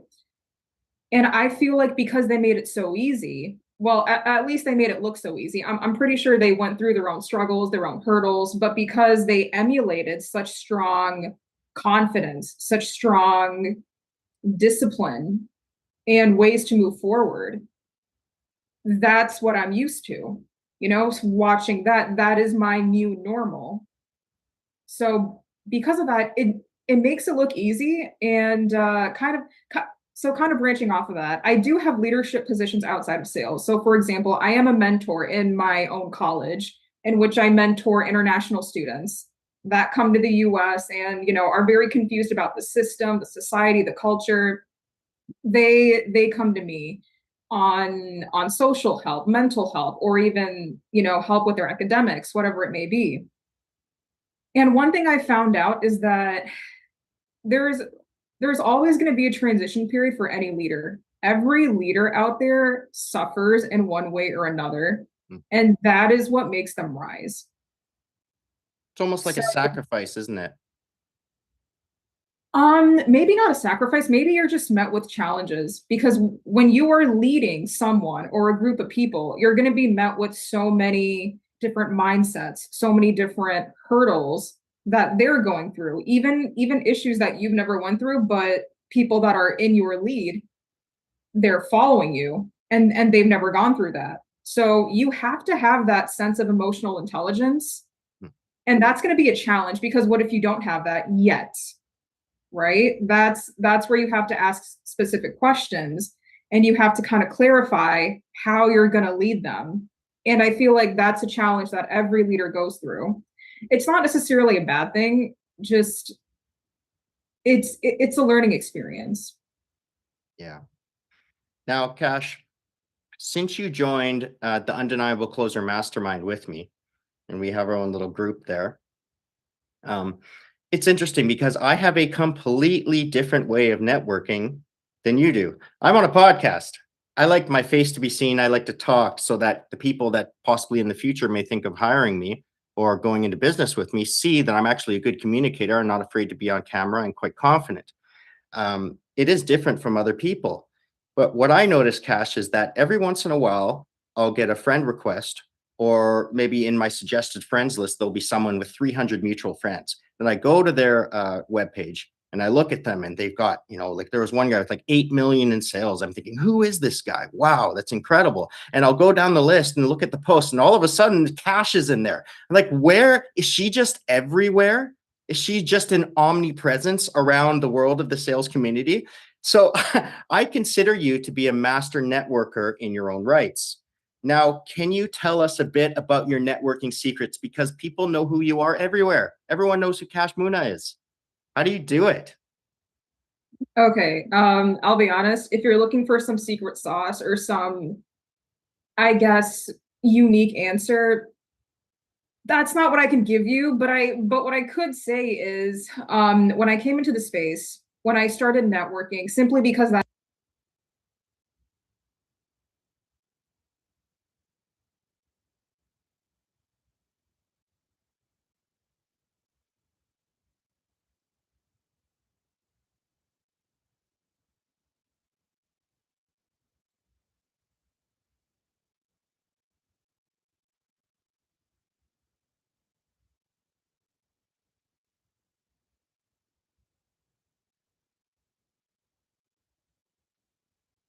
Japanese and who become quite proficient in Japanese, they attribute that to their interest in anime. And so that was also your case. And how do you migrate from anime to learning Japanese? I mean, I wish I could say I had a great reason. I don't. Like, there wasn't a need. Like, it's not like I have to learn Japanese to survive or anything like that. But I just found it really interesting. I pretty much just one day, it was probably around maybe 2018 or 2019, I started learning like hiragana and katakana, and I picked up one of the Genki books and I just thought it was really interesting. Then I started doing some research about it, and I just thought it would be generally cool to be able to watch anime without having to rely on subtitles and also read in Japanese. I just thought the idea was really cool, and it got me interested. And now I actually just love the process of language learning. It feels like you're unlocking like a new part of the world. I couldn't agree with you more. And what's interesting is that many people think, I want to learn this language because I'm going to go to Japan or because I want to speak well or I want to pass my exam. And those motivations are not that long lasting, really. Whereas whether it be anime or in my case, I'm interested in history, for example. So you're driven by this interest in some content that you want to watch or listen to or read. And it's through engaging with that content and acquiring words and acquiring new habits in the brain that you start to get better and better at that language, not because you attend class. So I'm just curious, you've been learning Japanese largely on your own, or have you been also attending class? So no, it's pretty much mostly on my own. Recently I started taking some tutoring lessons, and well, not tutoring lessons, but I've been having, it's like slash tutoring slash just talking with a Japanese teacher. When I first started, I used the Genki textbook a little bit, but then I started finding like your videos and things like that. And it's a long story. I could get into it, but on my own, basically, is the answer to your question, is I've been doing it mostly on my own. Yeah, it's interesting. I also use tutors primarily just to talk to. And particularly after I've reached a certain level in the language where we can actually have a conversation, and any of the sort of grammatical explanations, if you don't have enough of a sort of level of experience and exposure to the language, it becomes an obstacle. When you have the grammar, trying to figure out, understand and stuff. Whereas if you have enough already of exposure to the language because of your interest in something like anime or history, then later on these explanations actually start to help you. But up front, they're more of a hindrance than anything else. And whether you're driven by anime or history, it really doesn't matter. It's that process. But a lot of people will say, okay, so you like, I say I like listening and reading. And people say, well, how can you listen and read when you don't understand? And how can you read if it's written in a strange script? And of course, Japanese has a big sort of obstacle in that it combines Chinese characters, which are difficult in themselves. And it has two phonetic scripts, which are not really alphabets, but are syllabaries. So how did you deal with the obstacle of the Japanese writing system? How do I deal with it? Well, how did you deal with it initially? Once you get over the hurdle, you're getting better and better all the time. But I wouldn't say I'm fluent I'm not close, but definitely how I dealt with it is, well, I just learned hiragana and katakana first. And really, I just feel like most of it is just getting used to it. Right. Because at first it's like you're so slow with reading and things like that. I started with Anki. I'm sure you're aware of Anki. Yeah. So like when it comes to learning Japanese, Anki is always talked about. And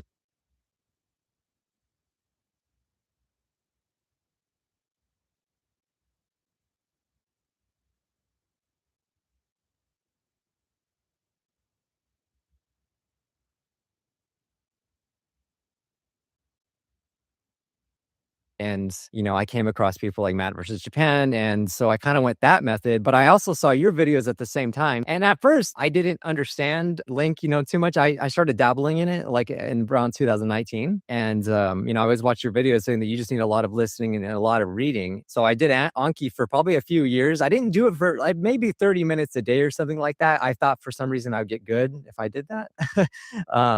Not very much time, but around 2023, I decided to go full in on Link. And that's when it started clicking for me. Like lots of input, lots of reading and listening is like the key. And I was able to pick up words. And that's what, I wanted to ask you kind of the same question, how to get over like kanji and stuff like.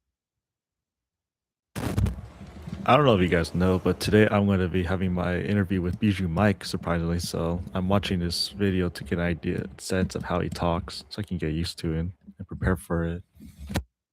that, like what your opinion on that was? So, first of all, I follow the same path as you. You first have to get the audio in you, and you have to use some form of phonetic script, which could be, say, in the case of Chinese pinyin, because they don't really have a separate phonetic script. In the case of Japanese, you do have the kana, the hiragana, katakana. So I've never used the romaji. I think that's a distraction. Oh yeah, neither. So you just have to fight through it and get used to the kana, which is a phonetic script. Now, insofar as the characters, the kanji, I had a big advantage because I knew most of the characters from Chinese. And even if the form and the meaning is sometimes different in Japanese, having the Chinese kanji behind me was a major advantage. If you are starting with Japanese, so you don't have the kanji, you just have to grin and bear it. It's a separate learning activity, to my mind. You devote a half an hour or whatever it is a day to going over those characters. Either you just go through them and write them. And I find writing by hand is very helpful. But I know that my son used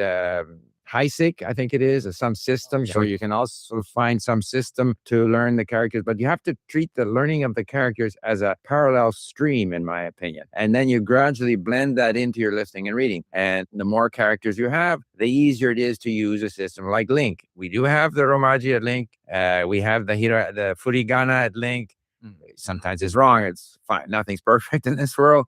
And so as you continue reading and listening and using LingQ and continuing your parallel stream with the kanji, you get to 500 to 1,000 to 1,500. Gradually, they sort of come together and you're able to read better and better. But it's always a struggle. It's always easier to read in your own alphabet. Even if you understand, like I'm finding now with Arabic and Persian, I understand the alphabet. I know how it's supposed to work. But for the brain actually to get used to that writing system takes a long time. So it's going to be a struggle. It will remain a struggle. But at the same time, your listening comprehension continues to improve. Yeah. So when it comes to kanji, I don't know if I'm just weird or maybe I'm doing this in a weird way. But so when I originally started learning Japanese, I did get like an Anki deck based off of remembering the kanji by Heisig that you explained. And so I was studying them like individually. I never wrote them, even though I know that would have helped me. But I was just lazy and I was like, I don't think I'm going to write. So I just never did it. So I kind of got a grasp on kanji, but, and I would do other things. I would use other websites that had flashcards that kind of taught you how to do, I don't know if you've ever heard of Wanikani, but it's a website that teaches you kanji and things like that. Like that helps me. But when I started moving to LingQ, I kind of don't learn kanji anymore. I learn them through words. Like if I see a word enough, I'll just remember how to say it. Like that's even with the kanji. Right. I don't know if a lot of people don't talk about that, but I learned through basically vocabulary, the kanji. I think that's absolutely true. Yeah.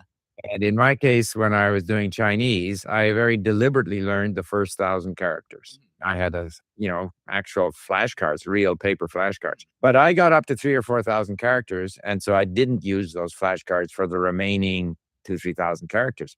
Because in fact, you get used to the pattern. There is a pattern in the characters. There's a pattern in everything. There's even a pattern to English spelling. Yes. Everything has a pattern. And after a while, you get used to these. And so it becomes easier and easier to remember new characters that you meet because there are familiar components. And so I think you have to put an initial effort into learning 1,000 or so characters. And then after a while, just through listening and reading and practice, your brain gets used to the pattern and it becomes easier to remember the new characters. That has been my case. I was struggling to try to remember like the individual characters and stuff like that. But eventually I just realized, if you're putting in 3 hours of reading a day or something like which I've done, eventually you're like, wait, I know that word. And like, I just know it because I've looked it up and I've seen it so many times that it just becomes natural to you. And I realized that that's all you really need, at least for me. See, I think there's the fallacy of traditional language instruction is that you can deliberately learn something, that there's a direct relationship with your deliberate effort and what you end up being able to remember and use or recall. It's not that way. I have no idea of what's sticking and what isn't sticking, what I remembered today and will forget tomorrow. It all happens naturally if I expose myself enough to the language, either reading or listening, and eventually using it. Yeah. So to that extent, deliberately trying to remember it leads to frustration because I studied this, I did this list yesterday, and now it's all poof, it's gone. Forget it. It doesn't matter. Just keep going. So that's my approach. Yeah, I wanted to ask this question to you. Like, do you think that do you think language is mostly a time, like just how much time you devote to it? Because I feel like anything, if you devote enough time to it, you just get used to it eventually, and I feel like that's been my experience is like the more time I put into it, like you have no choice but to remember it because you see something so much. I think there was this famous Hungarian polyglot, Lom Kato, who had a sort of a formula. And so you had time and attitude over any obstacle, any inhibition, any frustration. So time is obviously a big factor, but there's also whether you are uptight, whether you enjoy what you're doing, whether you enjoy the language, whether you're confident you can learn it, whether you just relax and do it. So if you put in the time and you're very interested, for example, in anime, and you're relaxed about it and you don't worry about what you forget or what you don't understand, then there's no resistance. So that the positive energy and the time is really working for you. On the other hand, if you put in the time doing useless quizzes and drills and trying to read grammar explanations and you're sort of pushing on a rope, then you're reducing the efficiency of that time. So you've got to grease the skids by being very positive, not questioning yourself, being motivated, being interested. And there is a sort of a sense of, I did a video about, novelty and how new things. In other words, if you're positive about something, there is this sort of dopamine kick in anticipation of, and even while you're learning, which increases your focus, increases your ability to remember. So all of these things, as well as the time, are important. I totally agree. Like, for me, what keeps me going is like just learning new words, just knowing something that I didn't know, yesterday, or being able to hear Japanese. And it's like, wait, no, I understood that. And especially with LingQ, being able to look back at a lesson and see that, like, I remember looking at this lesson, I knew nothing. It was like, 100% unknown words. And to see that it's only like, 5 or 10% now, like that's very, very motivating for me. Similar with me. Like I'm looking at pages of Persian that are mostly white. Yeah. And very difficult content. Whereas when I started, it was all blue, it was all unknown. And that gives you a sense of achievement, which again, sort of just further powers your motivation. But let me ask you then, if you say, okay, I learned something, I understand something, and the next day you hit a text where you forget a bunch of stuff, yellow words that you have saved, they're yellow, but now you don't know what they mean, or they're the same sections of a text, even in sentence mode, that you don't understand when you hear it. Does that frustrate you or does it motivate you? So this entire time I've been watching your channel, so I've been taking your advice of just forgetting is natural, right? Right. And no, it's very true, especially if you take a break. Like pretty soon I'm actually going to take a 2-week trip to Japan, and I know that my Japanese, even though I'm going to be in Japan, is going to get a little bit worse because I'm not going to be reading the words that I'm reading every day. But no, it is a little frustrating, but nothing too bad. I know that it's definitely natural to forget. The other thing too is if you go to Japan and you spend less time listening and reading and adding to your vocabulary and stuff, that shouldn't frustrate you, because the fact of being in that genuine Japanese cultural environment is going to improve your motivation, attitude. There's a lot of exposure that's happening, even though it's not deliberate. And you'll come back and very quickly you'll be better than ever. Yeah. So I used to use Anki, right, a lot. And I felt like when I was doing that approach, like I felt like I was only doing Anki and doing flashcards, which like that did help me and it gave me a base. But when I got frustrated with the burnout of how many flashcards, like when you have hundreds of flashcards to do every day, it is like, I felt like that's all I was doing. And I was like, this isn't fun. That was my experience, even though like you're supposed to immerse and do flashcards, but I feel like I was mostly using the little time I had to do flashcards. So in 2023, when I switched to LingQ, it gave me that feeling that I am immersing the entire time instead of just like relying on doing only flashcards. Yeah.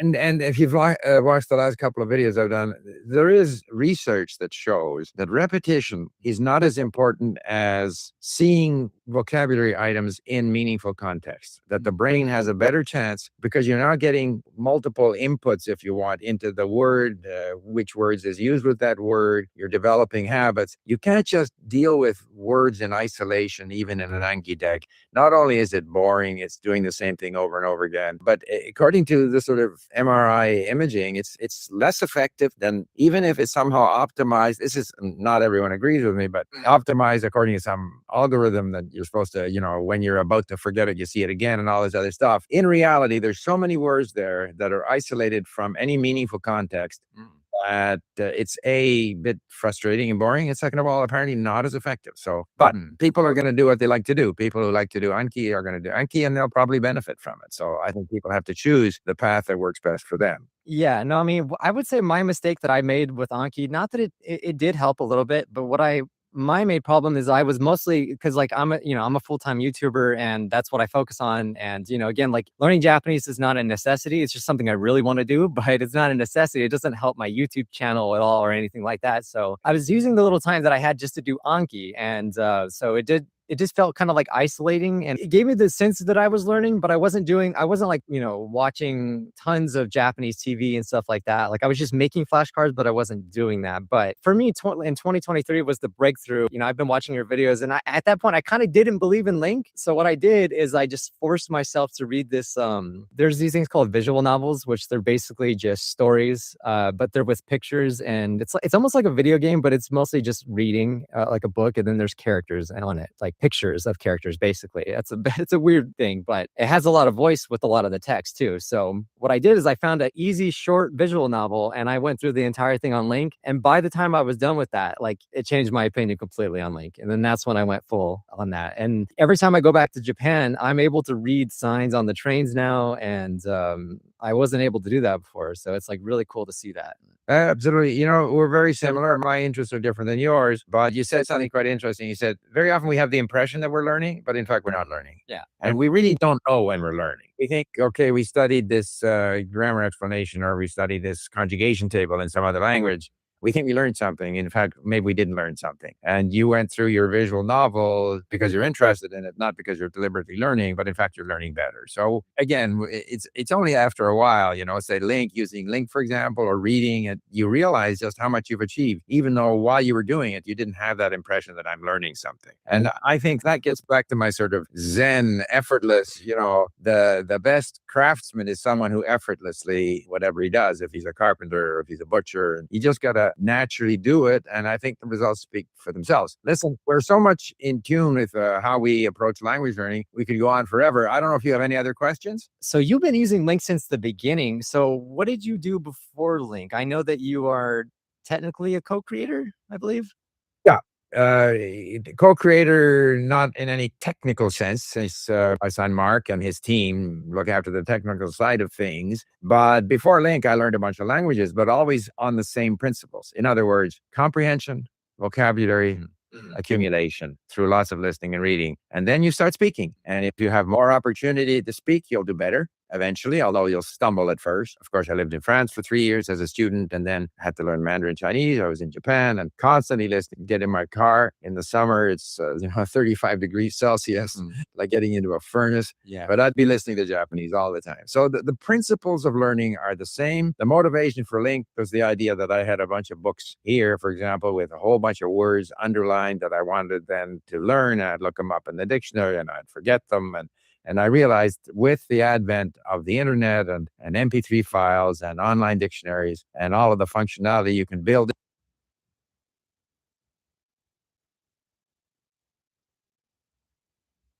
係啦係啦，因為有時咧，可能我就係我中意有。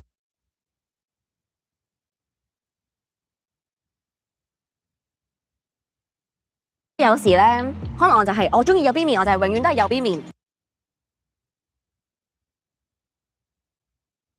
係。但係好死啊呢件事。但係好死啊呢件事。係啊，我寧願係我喐緊嘅時候，你影到我嘿咁樣。好高難度呢件。你影到我嘿咁樣。好高難度呢件事，我覺得。我而家對於一個即係我陣間都要幫你影少少靚相啦，係咪？我都覺得好高難度呢件事。即係有邊面，我喐住俾你影咯，好唔好啊？我喐住俾你影咯，好唔好啊？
我喐住俾你影咯，好唔好啊？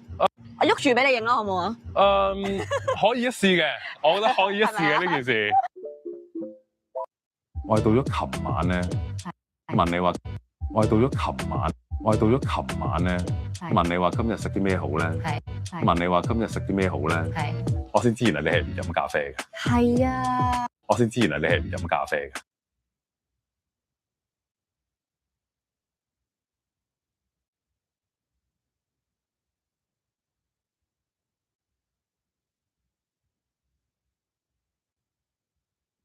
係啊，即係我入咗行咁耐，即係周圍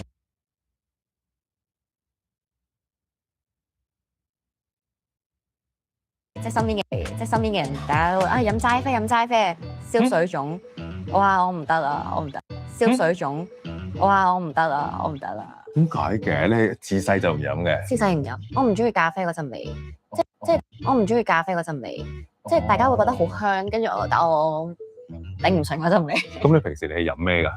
水。再健康啲。係啦，飲水可能你係係再健康啲。冇錯，但可能就提唔到神，即係冇飲齋啡嘅人會睇人嘅啫，我覺得呢啲。係啊。放我嚟講，我係夜晚10點鐘飲，我都係瞓到覺嘅。咁黐線？係啊，我係冇問題㗎，所以我係。你係流住咖啡嘅血嘅喎。我諗大家知我中意食嘢，但係唔會知道其實我都食得幾多嘢嘅。自助餐啊，打邊爐啊，我係由頭食到落尾嘅。戰鬥力頑強。係啊，即係我戰鬥由頭食到落尾嘅。戰鬥力頑強。係啊，即係我戰鬥力頑強。係啊，即係我個胃其實我個肚係好飽㗎啦，但係我個胃其實我個肚係好飽㗎啦，但係我可以繼續食咯。你自細就係好中意食嘢㗎啦。冇錯。嘴唔嘴刁啊？垃唔垃圾嘴啊？垃唔垃圾嘴啊？哇！時嘴刁時垃圾嘴，時嘴刁時垃圾嘴。因為有時可能即係 LT 啲人都話我垃圾嘴，因為我中意食餃子個皮。我都係㗎。哇！你真係㗎？我係㗎。朋友仔喎。你知唔知我試過俾 friend 笑啦？Killer 啊嘛，我開埋你個名啦，笑過我好多次㗎啦。即係中意食皮。佢就係話我介紹過佢食間餃子，我話好好食。即係話我介紹過佢食間餃子，我話好好食。跟住然之後佢擺落口地下，個皮厚到咧。跟住我 sorry 啊，我係中意食餃子皮嘅，因為然之後我就開始發覺咧，係只要餃子皮裏面包住啲乜嘢都好，我都中意食。係只要餃子皮裏面包住啲乜嘢都好，我都中意食。我真係中意食塊皮。我有段時間我媽係笑過我裏面，只要係可能鼻涕我都會食咗佢嘅。真係好奇怪。出寫真要身材管理得好緊要。嗱咁就要。出寫真要身材管理得好緊要。嗱咁就要啦。咁就要啦。始終要有個目標。係真係。始終要有個目標。始終要有個目標。係真係要 firm 啲嘅。因為即係工作忙咧，我自己又會少咗，即係又懶咗，又少咗做運動啦。又懶咗，又少咗做運動啦。我自己又會少咗，即係又懶咗，又少咗做運動啦。但係一出寫真我就哇唔得，嗱臨日日都去做運動先，係啦。嗱臨日日都去做運動先，係啦。有件事情鞭策住自己。係啦，冇錯。同埋有件事情鞭策住自己。係啦，冇錯。同埋都焦慮㗎，即係影相之前我都好焦慮啊！影嘅時候會唔會生暗瘡咧？即係皮膚狀態好唔好？其次係我要冇肚腩。係因為啲衫比較緊，同埋有泳衣啦。即係你唔會俾自己藉口就可以執嘅，可以執嘅。係啊，嗱，攝影師話，唔使驚，可以執嘅，但係我過唔到自己嘅關。係嘅，同埋有可能你影相同時都會係嘅，同埋有可能你影相同時。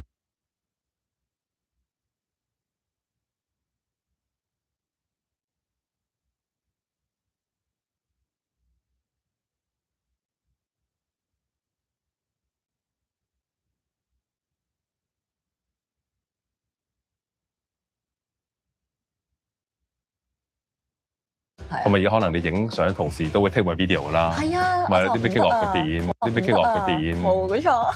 咪咯，明嘅片係難執好多㗎，我明㗎。我過去真係試過有女嘉賓，話可唔可以幫我皮膚執好少少？我話你可唔可以幫我皮膚執好少少？我話你即係當自己美圖秀秀嚟而家。我話你即係當自己美圖秀秀嚟而家。皮膚好難㗎，唔係用可能加個 filter 咁樣咩？後尾我知道原來係可以你就咁加你就咁加撳粒掣係可以好少，但係會膠面咯。哦，咁就奇怪。你接唔接受條片？而家影出嚟你膠，接受條片而家影出嚟你膠面啊？冇。係咯，本身靚咪唔使搞咁多嘢。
Into something that there was a lot better way than trying to, just read and say words. Prior to that, I would rely too, in all of my languages, I would try to rely on readers where you had a vocabulary behind each chapter. And that's when I also realized that you want that vocabulary, that glossary, as close as possible to what you're reading. Because any glossary that's at the back of the book is useless. It's too far removed from what you're reading. Any review of vocabulary has to be as close as possible to what it is you're reading, because the purpose of the glossary is not that you're going to memorize the glossary. It's going to help you get through the text, because the learning takes place because you're getting through the text. So a lot of the principles of learning that are embodied in LingQ basically reflect my experience as a language learner with, readers, with glossaries, with struggling to remember vocabulary. At a time when the audio was not so readily available, there was no YouTube. They had these open reel tape recorders and whatnot. Principles were the same, but the technology is so much better today. Yeah, I just realized that LingQ is 20 years old now. Amazing. So you've used it since the beginning. But I find that really interesting. So when you learned your first language, did you what was your first language? French, I'm assuming? To learn. Yeah, I mean, we grew up in Montreal in those days was very much, a million English speakers, 2 million French speakers, not too much connection between the two. Today, that's not the case. Montreal is quite bilingual. But the first language that I sort of determined I want to learn this language to a level of fluency was French. And so I ended up doing a lot of reading and listening, watching French movies, much like you with anime. Then I ended up going to France and studying there for 3 years. Then the second one was Mandarin Chinese, because I was working for the Canadian government. They sent me to Hong Kong to learn Mandarin. But I carried the same practices. One big advantage of learning Japanese and Chinese is that, to me, although other people disagree, they are not grammar intensive languages like Russian or the Romance languages or Arabic. So you have to get used to the patterns. And so if you get used to thinking in terms of patterns of the language rather than grammar rules, which is the way I approach Chinese and Japanese. They say it this way. I don't want to see an verb, noun, subject, verb, not. I don't want to see any of that stuff. I just want to, this is what we say in English. This is what they say in Japanese. So I wanted to get used to the patterns of the language. And I think that I carried that forward. And my initial motivation to learn Russian was that I felt I could do the same thing with a Slavic language, which is very, grammatically complicated, which to my mind, Japanese and Chinese are not. Yeah, that's how I approach it. Always a lot of input. This is long before I ever heard of Stephen Krashen. Yeah, it's really interesting. I noticed that like before when I would try to follow textbooks or try to learn grammar on their own, when I know nothing, it's challenging. But like when I started reading a lot on LingQ and stuff like that, when I actually go to look up grammar, I'm like, wait, I've seen this like a million times. And then all of a sudden it's easy to remember. Well, I liken it to, I remember I was once in a German town and I asked someone there how to get to somewhere, the post office. And being German, of course, he gave me a tremendously thorough explanation of how to get there, But as soon as I walked away from that person, I'd completely forgotten what he said. Of course, if, on the other hand, I knew that tree, the bank, the this, the that, if I had some background, some point of reference, then all of those instructions would start to make sense. But if I don't have a point of reference, then all the grammar explanations actually don't do much for you. So the first thing is, as difficult as it is, get the words in you, get the patterns in you, get some familiarity with the language, and then you can always go back later on, particularly if you're curious about why does it go this way, you can look up the explanation if it helps you, if you even remember it. But at any rate, it has to start with exposure to the language. Yeah, that's why my conclusion that I've like come up with, just like I'm not close to being fluent or anything, but I try to put as much time as I possibly can. It's another question I wanted to ask you about, but basically, yeah, I just feel like that's what language learning is. It's just mostly about getting used to it rather than just trying to struggle to learn it. It's just, acquiring and, Absolutely. Yeah. And the more you do it, the more mistakes you make. You have to make mistakes. And the more mistakes you make, the more you're going to improve. And I also put out we have a new prime minister in Canada, and one of the knocks on him is that he doesn't speak French very well, which I don't agree with. But of course, being politics, the opposition is going to criticize him for not speaking French, as well as their leader, right? So I said, no. He communicates. He understands. He communicates. He communicates. He has a nice cadence. He is comfortable in the language. He is pleasant to listen to. He communicates. That's all you need. It's not like Olympic diving. We shouldn't be sort of giving in 9 out of 10 or 6 out of 10. So the whole emphasis in language output that somehow you're going to be judged by how well you pronounce, or how accurate your grammar, none of that matters. What matters is how well does that person communicate. Yeah. And I've done so much business with people from non-English speaking countries, from Europe, from Asia, whatever. And if they communicate well with mistakes, with patterns that come from their own language, with pronunciation that reflects their own language, but they communicate well, use words to get their thoughts across. We don't need to be perfect in the language, but you said you had a few more questions. On LingQ, what is your most studied language? Because I think in one video I saw your Korean. If I remember correctly, it was something in the 40,000 known words or something like that. Well, I would think probably in terms of, it depends what we look at, but words, read words, known words, it would be Russian. Russian, Czech, and then we have a bunch of them at 40,000, including Korean and yeah. Yeah, no, that blew me away because I'm barely at 20,000, and of course, we both know that doesn't mean you actually know that many words, but I still thought that was pretty mind blowing. I was like, wow, like that's crazy. Yeah, you got to be careful because it's often the same word in different forms. Exactly. Yeah. And this multiplying effect is bigger in some languages than others, so it's not comparable. But nevertheless, it is encouraging. Whenever I say I'm nowhere in Korean, and then I look, oh, actually, my passive knowledge is not that bad because I have 40,000 known words. Yeah, no, like I'm trying to think what's a good number for like a language. Like, if you were just to say in general, how many known words a person would have before they were like fluent when it comes to using LingQ, I just wonder what that number would be in certain languages. Like I was thinking maybe more around like 50,000, like for Japanese or something. I don't know. I think it's 50,000 is getting close to it. It depends on what else you're doing. Like you've still got to do a lot. You have to have earned those words through lots of listening and reading. Yeah. If you speak more, you'll be better. So it's almost like your potential in the language, but it's also different with, like I have 30,000 known words in Arabic and 16,000 in Persian, and I'm much better in Persian than Arabic because of the way the language is structured. So you can't really compare between languages, but it's a high number. Yeah. Whatever it is, it's higher than people think. You often hear this, oh, if I know 1,000 words, I'll be fluent. No, you won't be. That's the thing I couldn't get through my head too, is like you just realize like how much of a long journey it is to get to that point. And I realized, like, for me personally, I probably spent around, well, in LingQ it says I have 1,500 hours. So I would say probably altogether is probably between 2,000 to 3,000 hours I probably have in Japanese in general. And I'm pretty sure I probably need to spend closer to 10,000 hours, but I enjoy it. Well, that's what I always say. Like, don't try and how fast can I learn? Yeah. How long will it take me and stuff?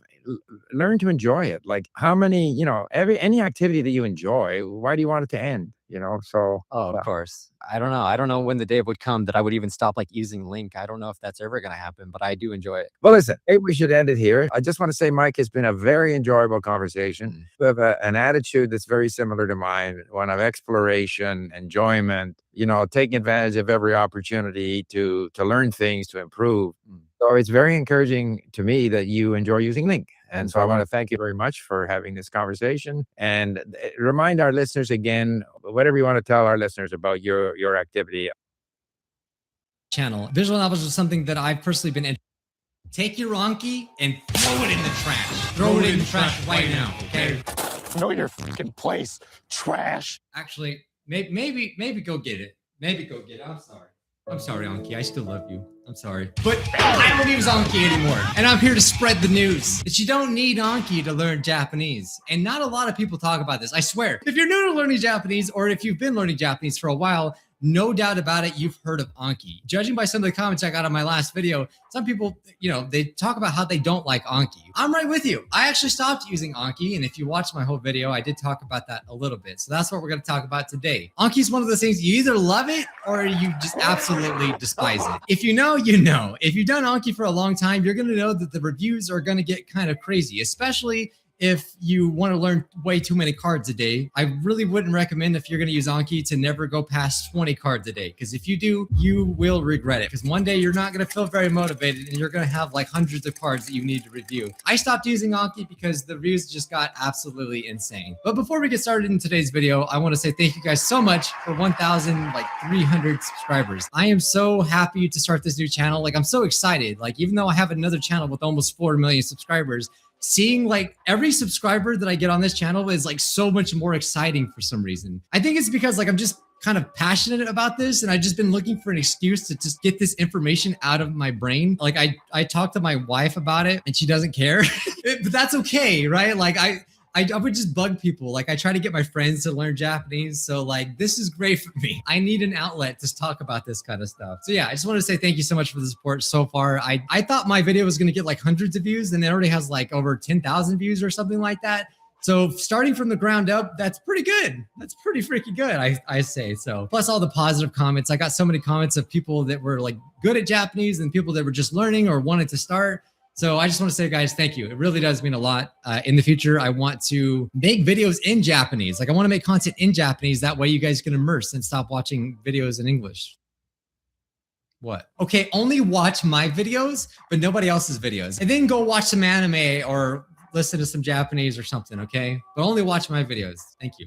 I appreciate that. If you did miss my first video where I talked about my journey of learning Japanese, you should check it out. Okay, let's get on topic now. Today, I want to talk about my method of actually how I learned Japanese. And I've been doing this since 2023. So a few years, obviously, now. And I talked about it in my last video too. So that's why you should probably watch it. So if you don't use any flashcards or textbooks, then how the heck are you learning Japanese? The way I'm learning Japanese is just by simply reading a bunch. Reading a lot. So yeah, again, don't get me wrong. I don't know if I said this right, but I still love Anki. I talked about it in my last video, and I recommend it for people that just to get that baseline of those most common words. I think that's probably one of the best things about Anki, is because you're going to get that repetition really, really fast. Because, if you're a beginner, you're going to know almost nothing. Like, if you only know hiragana and katakana, you want to get the most basic words that you possibly can. And I think Anki is one of the fastest ways to do it. But again, the reviews just got too crazy for me. And I felt like eventually all I was doing was Anki, and I wasn't actually immersing myself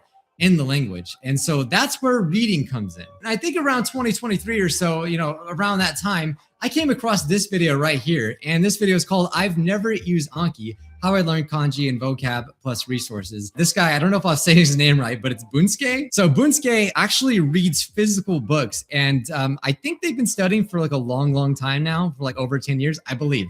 I could be wrong about that. I'm pretty sure I've seen them talk about it. But I'll link this video down below. It's a really great video, but I thought it was so interesting that someone hasn't use Anki to learn Japanese, yet they're really good at it. And basically he talks about his method is reading books and just writing down words that he doesn't know. Now, I don't know his whole life story. So, obviously he could have had some other training or something, before, but I think mostly it's actually just reading. And I just found it so fascinating. And I was like I've heard about people that do massive reading, but just not a lot of people. So this video, as you can see, it did really well for him. He only has 7,000 subscribers. And so this is something that's not talked about enough. And so if you remember last video, I mentioned this website called LingQ.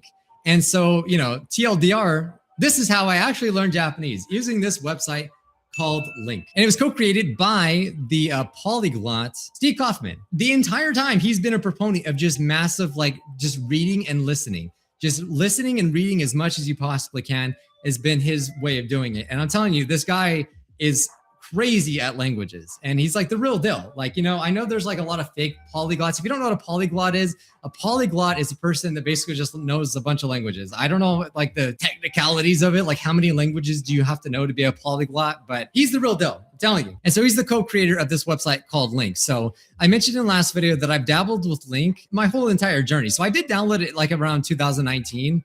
But if you look at like how much progress I made using LingQ, I pretty much hardly used it. As you can see, it's like a flat line right here. But in 2023, bam, look at this. Look at this. I went all in on 2023. I think it was actually the time I watched this video, and I'm like, all right, let's give this LingQ thing a shot, because when I started learning Japanese, I came across Steve Kaufman's channel, and his results are just super impressive. So he knows what he's talking about. So I was worn down by all the freaking reviews, the hundreds of reviews I was doing. I felt like I was always using Anki, and I felt like I just was not immersing myself. So I switched to purely reading stuff. Hey, future Mike here. So I kind of forgot to tell you how to basically use the website. I don't know how I forgot to do that. I do go into a lot of details, but I wanted to make it really clear how to use the website if I'm going to be talking about it. So on the website itself, this is the LingQ method. You can pause it, and this tells you exactly how you are supposed to use LingQ. So the fundamental is you basically import what you like to watch. There is a lot of beginner stuff, and when you're a beginner, you want to find a lot of beginner stuff that would be easy for you. But at the end of the day, you want it to be interesting to you the most, because if you can't keep your focus, then you want to find things that will keep your focus. So, if you find beginner stuff does help you keep focus because you want to improve, then that's good. But other people find that kind of stuff boring. That's the beauty of this website. You can import anything that you want on top of all the courses that they actually do have on here. So you just read, listen, repeat. You just always repeat the listening while you're doing things. You want to repeat old lessons as long as it's fun for you, or just move on to similar difficulty ones. And that's essentially it. But I wanted to go a little bit deeper and explain how the website works. So I have it actually on English right here, just so it's very easy to show you how it works. So obviously I'm fluent in English, but it's just kind of funny to use the website in a language you already know completely. Greetings. Oh, wow. What is that? I don't know that word. Okay, because I don't use it in English. I guess I need to get premium version. The trial version is not fantastic at all, which I explain this at the end of the video. Okay, but what I forgot to clearly explain in the video later on is that the blue words are words that I supposedly don't know. I've already dabbled with English because I was just curious because I thought it was funny. Okay, pretend that this is English, right? Here's a word that I supposedly don't know, right? Yakunin. Yakunin. I actually did not know this word. So click it, and then all of a sudden it turns yellow. And so you see this number right here? This is like what I forgot to explain. You can actually use your keyboard to pick 1 through 4. So every word at first is going to be a status as 1. And let's just say I go through this lesson more, and I know that this word is sort of getting a little more familiar, because if you're doing lots of reading, you're going to see this word. And what's cool is that, everything that's yellow, for sure that you have seen this word, because it wouldn't be yellow had you not clicked it before. So for a fact you've seen it before. So it's in my memory somewhere, but I just don't quite understand it. So we're going to keep looking it up, right? Oh, yakunin. Okay. And if you do that a bunch of times, eventually you're going to go, okay, all right. I feel like it's like a 2, it's familiar, but I don't quite know it completely. So let's just keep reading, right? Okay. Oh, I come across yakunin again. and then a 3. So 3 is like, what do they officially call it? It's very familiar. And then you have status 4, which kind of just gives it a underline. So it means like you almost really know it. And then obviously if you just know it, then you're just going to click no. Or you could ignore the word. If you just want to just trash it, you can do that too. I'm going to put it on a 1 because actually I don't know that word. But okay, I wanted to show that because I never showed how to do that part of LingQ. There's also flashcards as well that I do not do. I do not care about these flashcards. It's just a feature of the site. So if you like flashcards, LingQ does have it, but it's not as good as Anki, to be honest, because you can't add images or anything. And sometimes it's a little weird, but you know, there is still flashcards. So I can be like, oh, yes or no. And I believe the more flashcards you do, it also does increase that status of how you know it. So if you keep getting flashcards right, I want to say that this also does it. But I don't use flashcards. I just grade as I read. So I wanted to give that explanation. So anyway, on with the video. Okay, just reading stuff that I found interesting. And now I got about 19,000 known words. Now, I don't actually know 19,000 known words. I know that's like weird. This would be super impressive had I actually known that. It's actually getting hot in here. Give me a second. Let me bust out the My Chemical Romance shirt, okay? He's taking the jacket off. It's serious now. So I don't actually know 19,000 known words. A lot of them are katakana words or just different variations of the same words, or it could just be like words attached to different parts of grammar. But I don't really care. You know, it's not really about that. As long as this number is going up, then that's all I care about. All right. It just activates my monkey brain. The neurons are going off. They're firing off as long as this number is going up. Like, especially when you look back from like, you know, trying to start reading, it's crazy. It's like night and day, the progress that I've been able to make, you know, and this is for a person that doesn't have a lot of time to study Japanese. So there are YouTubers that talk about LingQ, and there's a lot of people that do swear by LingQ. But there's almost nobody talking about learning Japanese with LingQ. I honestly think I'm one of the very few videos of people that are actually talking about learning Japanese with LingQ. I don't know why there's like no YouTubers that talk about it hardly. If they're out there, I don't know about them because like I probably would have watched them because I'm always looking for, you know, useful tips and stuff like that. But I got about 4.4 million words of reading in total, 1,370 hours total. This is including listening. So they do separate listening, but this is, I think, the total time. And yeah, it's actually really cool because like I talked about this on my other channel. I did a sponsorship with LingQ like a few years back. And I remember when I did that, again, I'll clarify the sponsor thing, but when I actually did do that back then, I only knew, I think it was like maybe 3,000 or 6,000. I don't remember. I don't remember exactly when I did it. I think actually it probably was like, yeah, no. So this is when I started taking it more seriously. So I only knew 6,000 known words. I've definitely increased that like a ton, right? Every month I'm adding like 1,000 extra, like it's pretty crazy. So obviously I didn't start using LingQ. I had a base. I did have a base that did help me using Anki and other like flashcard apps.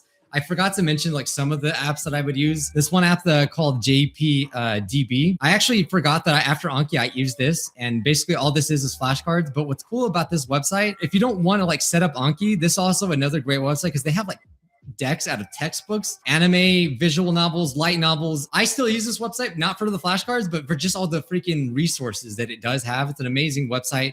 It actually lists things by difficulty. But for a while after Anki, I did use this. But again, it's just flashcards, so it's like not that big of a deal that I didn't do it. As you can see, it's just like Anki. But even though I knew a couple thousand words, when I first started using LingQ, it was a struggle to like, I felt like I didn't understand anything. Even though I had learned all these kanji and words and stuff, like it was just like reading is a different story because when you're creating Anki cards, you're only getting one context of what the word is using. So while it is great to learn a word, like this word is soko, this is a great beginner anime, by the way. Takagi-san, I forgot the actual name of the anime. Okay, so it's Karakai Jozu no Takagi-san. This is an amazing beginner anime. If you want a good beginner, definitely watch this anime. Plus, it's freaking funny. I loved it. But the magic of reading things is that you come across the same words in different contexts, like a lot. And the more different contexts that you see it with the same word, that like will help you remember the meaning of the word. It'll just like cement it.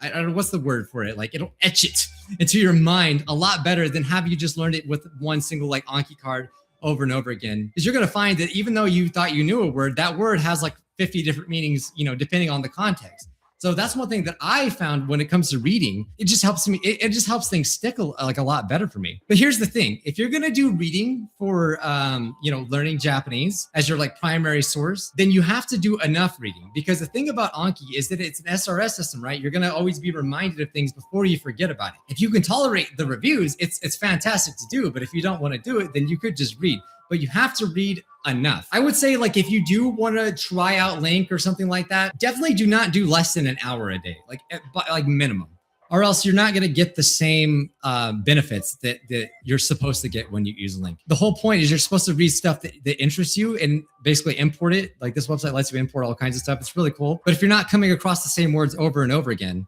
then it's going to be potentially useless because you're always going to be learning new words, or you just won't be doing enough learning in general. So if you are going to learn Japanese from reading, what you want to do is find a series, especially like a podcast. So this is a podcast that I highly recommend, especially if you're a guy. Hey, this is Future Mike. So I wanted to explain this part better because I explained it really bad in the video. But a really good tip is if, like, you want to speak like a certain person, it's a good idea to find a podcast, something with a lot of episodes where you can constantly listen to it. So like if you want to sound like a guy, right? So I'm a guy, right? I want to sound like a guy. So I'll listen to like a Japanese speaking guy, which I'm going to explain here in a little bit. I actually found a really cool podcast for me. But if you're a girl and you want to speak like a girl, you're going to want to go find a girl podcast. I still listen to, like, girls speaking. I follow a lot of like videos that girls record. I'm not saying you can't look at those things, but just know that there's... Hey Neo, it's been a while. Oh, the interview is happening in 3 hours. It'll be happening in 10 p.m. your time. So I have 3 hours to go. I'm trying to study it, like understand how this guy talks. So I'm trying to understand how I'm going to have a discussion with him. There's certain differences, nuances that this is how girls speak and this is how guys speak. And if you're a guy and you want to speak feminine, then go look for a girl podcast, and vice versa. It doesn't really matter. It's just all about, what do you want to sound like in Japanese? It's a good idea to maybe find someone to shadow and listen to a lot of that, because you might find yourself... He actually gave me a bunch of questions that he wants to ask, even though he already knows the answer. So that's going to be interesting. He gave me all these questions. These are pretty legit. Like, for example, does your family speak Vietnamese at home? How do you find the time for 10 languages and all that? The one he wants to know the most, how is your Japanese? How do you get to Japanese? I'm trying to figure out the answer to that, to be honest. But I think typical answer for Japanese, I would say my Japanese is A0, despite all the words I might know. But of course, that's a whole different speaking versus listening, right? A whole different skill. He said he has a lot more to ask later. I'm sure I'm going to ask more that's not in the notes. If he actually puts me on his YouTube channel and stuff, that'll be really funny. I'm thinking, oh, he actually put me in there. Speaking like that. So that's all I was saying, but I just had it dumb. But I found this person called Nihongo Concept. He's a thorough interviewer. You ever see him interview with other people? I know Steve Kaufman, but he's usually the one getting interviewed, but I've never seen him interviewing someone. I think he told me that he's not big on interviews. Let me see if I can find a comment.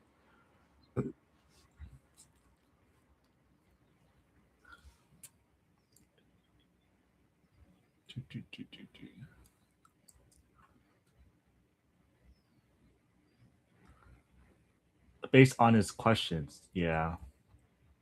He is a YouTuber. He has to have it all formality. He told me to, don't worry about it, it's all fun. I can do whatever I want. Because I tend to use a lot of my hands and I roll my eyes a lot. And if his video is gonna be me and him sideways, I'm gonna be explaining it, I'm gonna look like the crazier person. Which is fine. But hopefully he's okay with putting on his channel to his 9,000 subscribers. To be honest, I still barely have any questions for him, but I think I might come up with interesting questions on the spot. And I eat some oranges.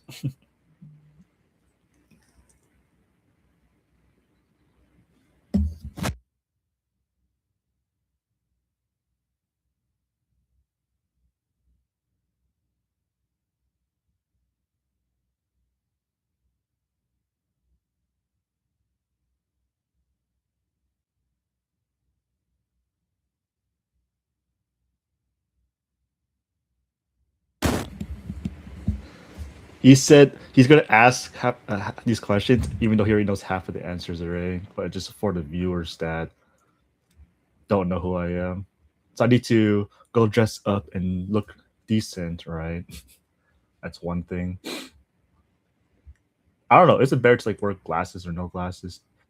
Because you wear glasses, you look smarter. Or should I just look my best as possible for his video?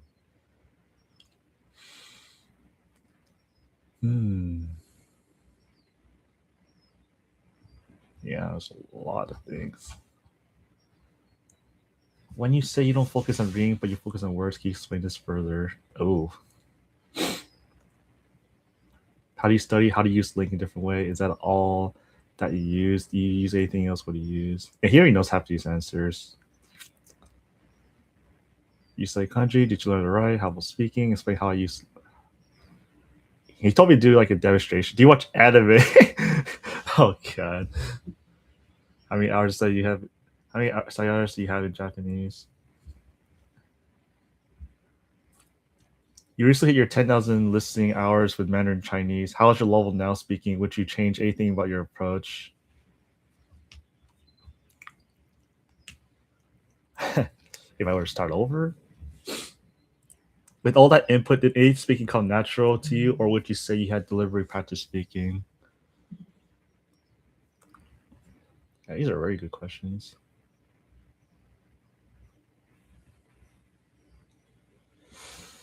Ooh, okay. Hopefully I have these cheat sheets on the side then.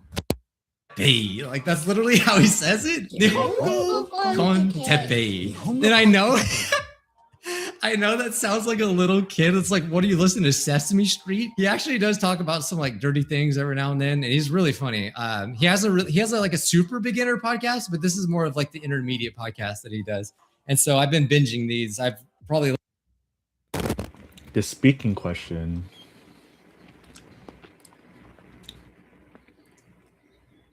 With all that input, did you speak come natural to you, or would you say you had delivery practice speaking? I'll tell you now that it did come naturally. Oh, because one, Mandarin is actually a lot easier in the late game because once you actually hit enough listening and the grammar is exactly the same as English, it's actually a lot easier, do you think? But the only thing you have to figure out is how to say it correctly, right? That's saying it correctly is different compared to saying anything. But I think the listening did fix a lot of things. But I give all the credit to Google Translate. I did because all it did was, okay, if you hyper focus on one language, all you're going to be thinking is that language, and your entire mindset is going to be thinking in cases that you're speaking and translate in your head. That pretty much does everything for you naturally. But since I overrided that one condition, that if I learn multiple languages, that it automatically eliminates that factor. So I can no longer learn the words naturally just from reading, and I would have to do a deliberate session just to learn words to speak. So if you have two languages or more at the same time, your ability to speak naturally is a lot harder because you're going back and forth and you're complicating your brain, sadly. So if you're hyper focusing on one language, it's actually a lot easier. So like, there's people that say they learn Japanese and they say speaking came easy to them.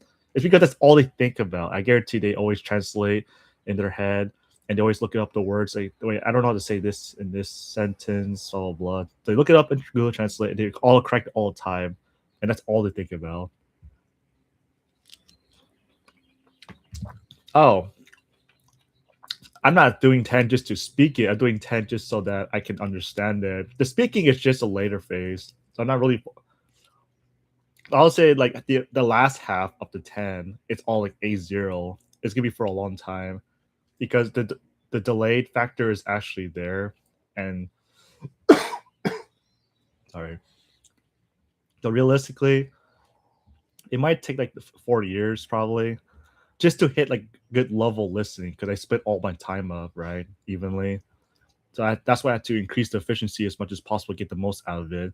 Because technically the goal is to listen.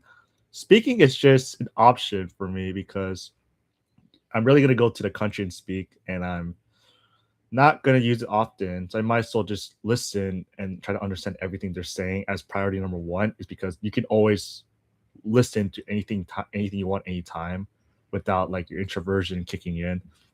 Because when you do start language, you are an introvert by law naturally, unless you have balls to talk to someone in person in public. But they usually record it in a video, so that's very bold.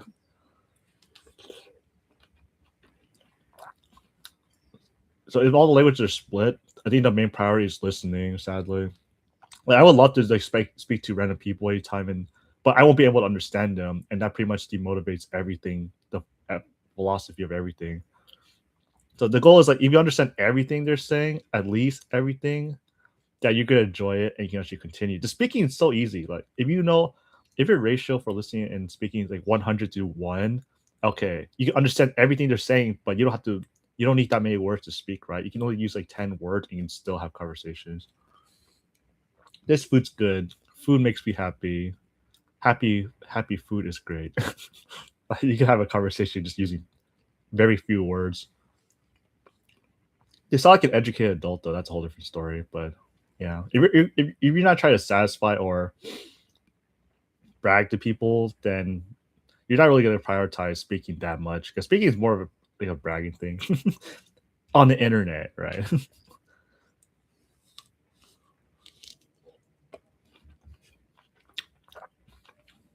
Besides, there's no deadline for me to learn it, so I might as well just hyper focus on listening, so that if anyone ever speaks to me, there will never be a misunderstanding. When I did Mandarin, for the first year and a half, I completely only did Mandarin, and then as time gone by, I had Vietnamese a year later. Pretty much when I hit my 1.5 year mark, Mandarin, I did Vietnamese, so I could fulfill the culture of my ancestors. And eventually, like a few months later, Spanish and all that, because I realized, oh wait, I can understand and speak in Mandarin, and I have extra time. I might as well just add another language, because the efficiency is so high, and you don't have to, and you spend less time, but you get the same amount of time as someone that spends more time and such, right? So if your efficiency is really good, you can pretty much split up the time, and you get about the same results as if you were to study one. So it's very beneficial. Always have a very efficient method. But for the first year and a half, I only did Mandarin. I obsessed with it. I listened 8 hours a day. Oh god, it was very annoying. But if that's all you're hearing and thinking about, then you might as well, your brain is all you're thinking about. Okay, if you're left inside a room and there's no sound and you had nothing but your phone and Google Translate, you're automatically just gonna start thinking in Mandarin, and that's all you're gonna be doing. You're gonna be the psychotic patient in the facility, in those mental facilities that keeps talking to themselves. That's exactly what I was. I was just sitting there. I think I had a session once in a while. I just sit in a guest room with no TV, nothing. I just sat there on a bed, kind of contemplating life, right? And then, but Mandarin takes over, and pretty much everything that is I couldn't say, I would just get it from Google Translate, autofilled the words I don't know, and then the next time you say it, it's actually easier to say it. Are you a fan of oranges? Oranges are pretty good.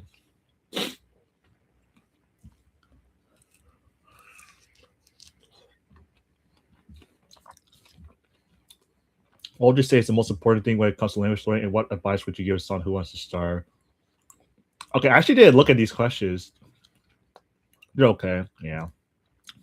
Pretty good for vitamin C. Yeah, chocolate strawberries. Oh, chocolate covered strawberries. I think those are really good.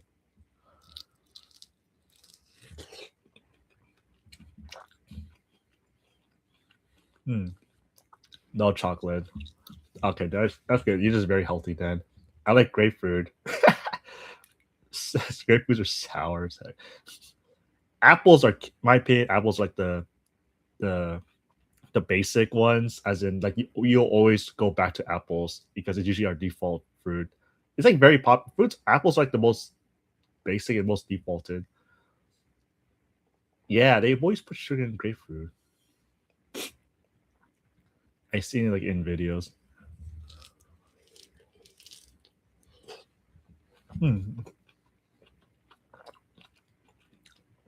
I still need a good answer for this last question. What do you say is the most important thing when it comes to language learning? Most important. prioritize your listening comprehension. Because if you can't understand the other person, that it's gonna get rough from there on. I can always tell like all the stories that when I couldn't understand someone in Mandarin and it's super awkward, and then some Chinese dude just looks at me thinking this guy is some kind of creep now. Like he doesn't even. There's like a guy who talked to me in Chinese once in the supermarket. This was 2 years in. I didn't understand much. I didn't understand anything. I just pretty much said "curry, curry, curry," and then when I think about it, he actually said, "How tall are you?" I guess. Because I do need to practice these questions, right? I never thought about it. Some of them. Okay, the first half is like he knows who I am because if he's on Link, he knows my identity. But this is for his viewers that might have some curiosity about this guy who got 8 hours a day for 4 years straight. Like, why would you do 8 hours a day? That's a little creepy, and you probably don't sound as good as you think. I probably don't sound as good, I think, to be honest. Honestly, as long as the other person understands me, I don't really care. But if you want to sound more of a native, that's a whole different objective. Or do you just go to the guy?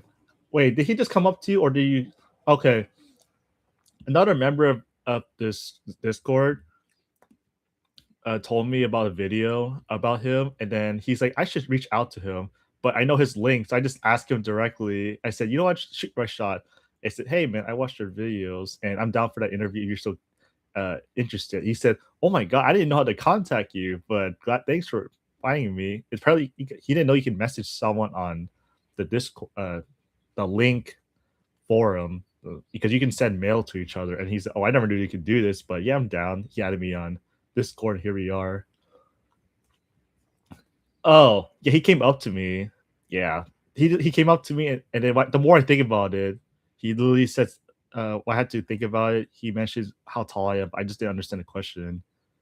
Because you ever had like the contemplating feeling when maybe a girl is flirting with you and you don't realize because you're dull, and then like after like a year or something, and he's like, oh my gosh, she was flirting the whole time. Yeah, well, to be honest, most Asians look the same. Like, I can be racist in this part because we do look the same. Like some of us could look different depending on the hair, the face, right? But he thought I was Chinese because if I'm in the Chinese market, they just assume that I'm Chinese.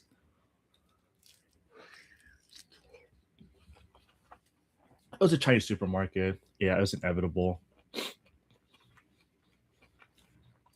We don't really have any other kind of Asian markets here. Look for you.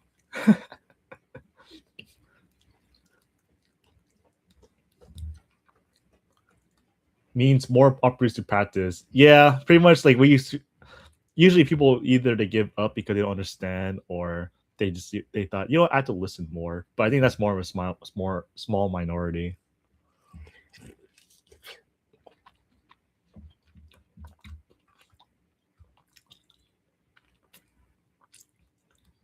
Okay, for the last question, you guys already know the answer. I said so many dang times. I focus on your listening. What advice would you give to someone who wants to start? Hyper focus on words. Like, learn those dang words. No matter what it takes.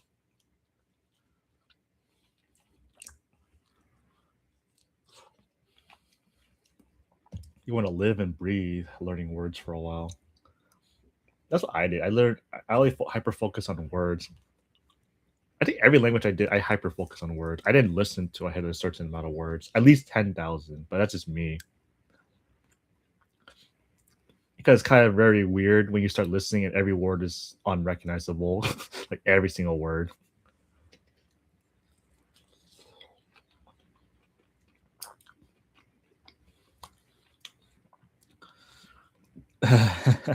How long does it take? For me, because since I'm a very active user of Link, and I know every single angle and how to abuse it to its max. Not take advantage, abuse it to its max. And my method is very unorthodox. Maybe 4 months. Because if I learn 100 words a day and you get 1,000, you get 3,000 words a month, so it takes about 3 months or more. But if it's easy languages like the romance languages are super easy. So I use that as an example. If it's Mandarin, that took me a year actually, or no, 8 months around there, because it starts with like maybe 10 and then 25 a day, and then maybe eventually 50, and then you realize there's a pattern to it, and the words start coming back and forth, the same thing, and then eventually 100 a day.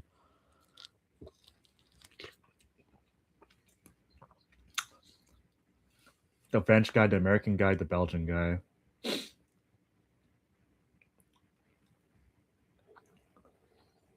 You can't actually type Chinese guy. Is it racist?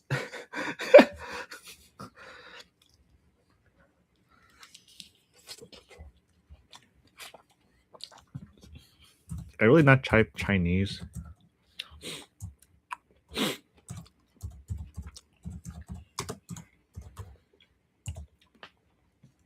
Is it readable?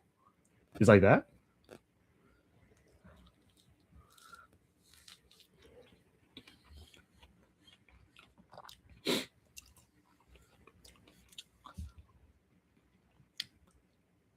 Really? Maybe you can't see in your chat. You can only see it through the stream directly, right? Because it's from my screen. Oh, interesting. I don't want to know I don't know what YouTube has with the Chinese then.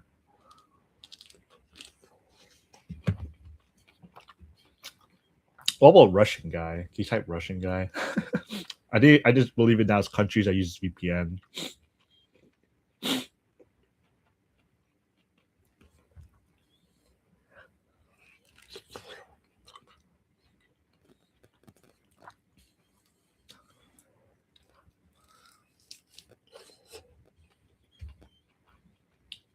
Yeah, see, I think it's any country that uses VPN and can't use YouTube directly, they get automatically banned.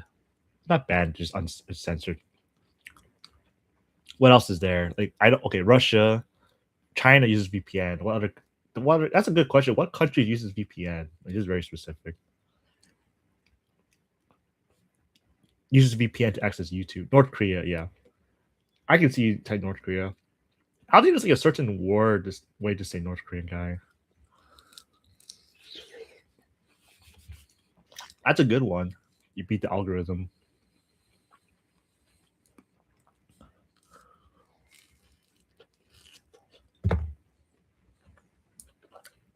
Still doable.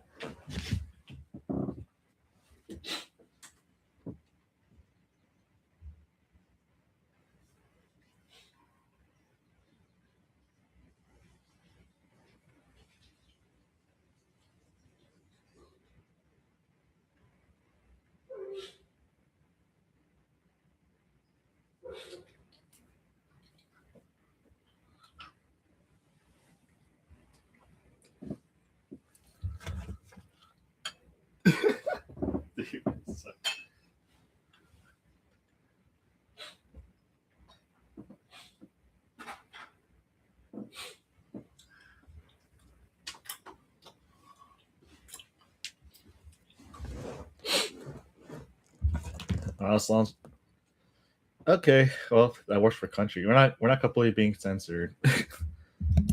I guess it's not like I want to get banned or my stream stops like right now, right?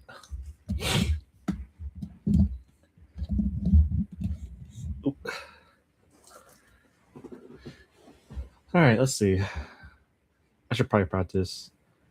You go by Kevin, right? And you're Vietnamese. Correct me if I'm wrong. Yes, I am. Kevin's my name, and I am Vietnamese. Yes, sir. Can you briefly introduce who you are? When did you study languages? What was your first? What made you interested? How long have you been studying?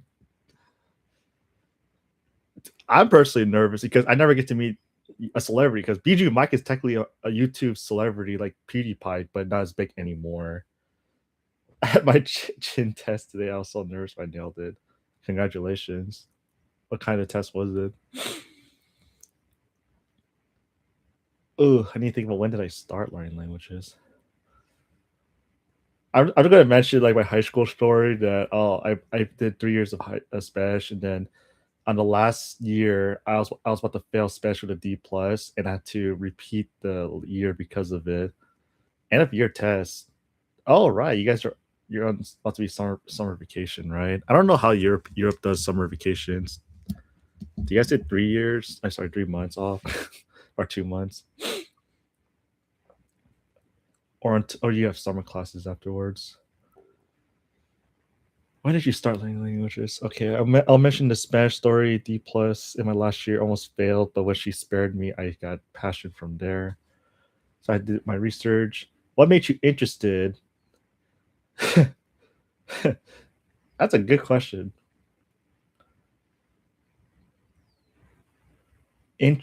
What interested in language? I have like 2 answers. One sounds very messed up, and the other one is normal. Yes, more or less 3 months. more time for studying. Retake. You get a second chance for finals? Wow, you guys have it good.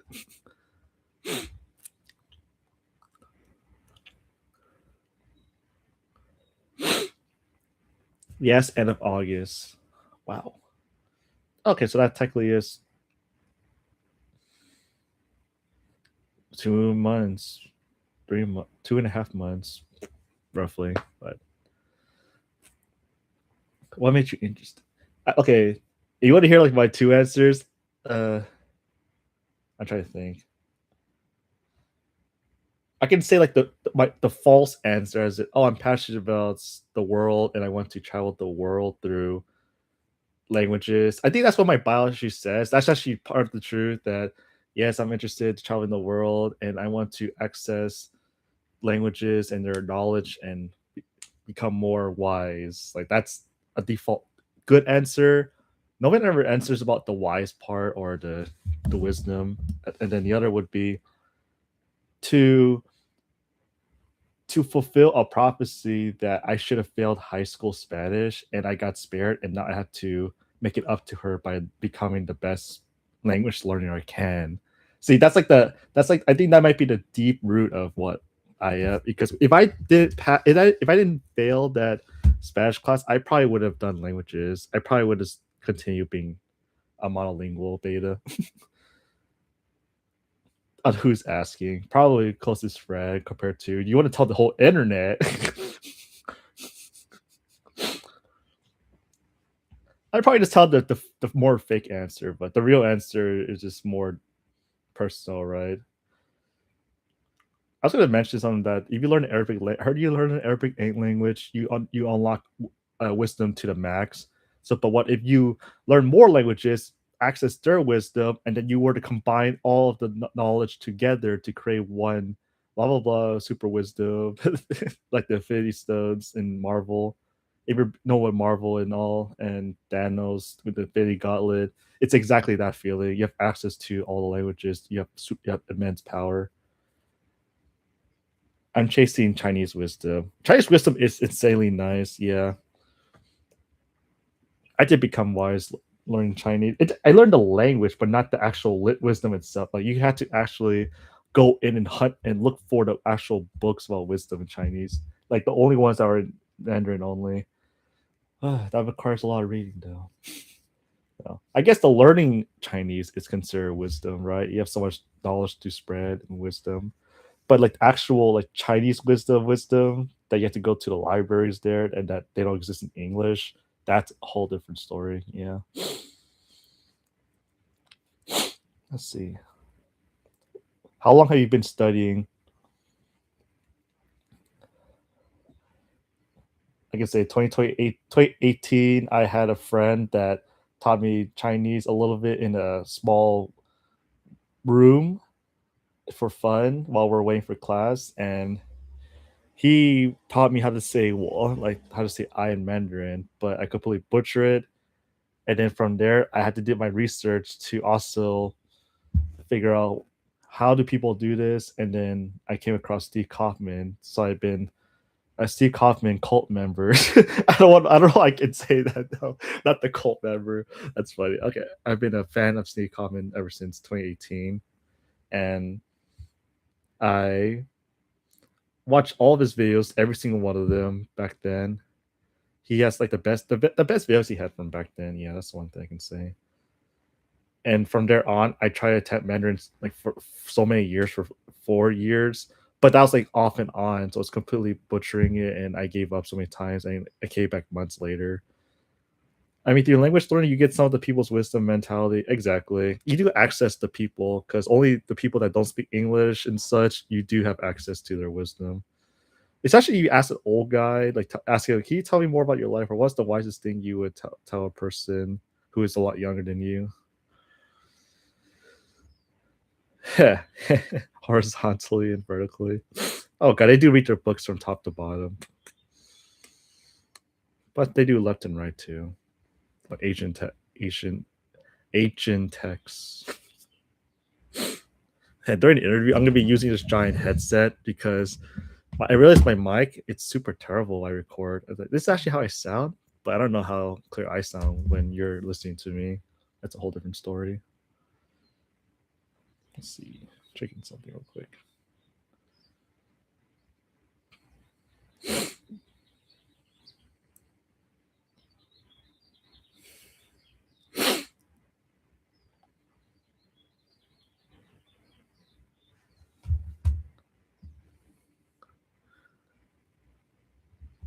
Let's see, I need to do something. I'm referring to 上个月, yeah.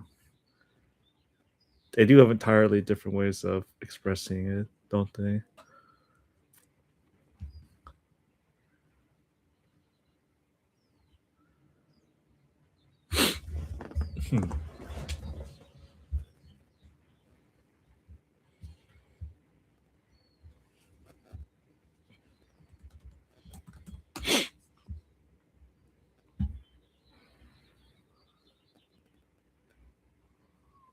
Oops.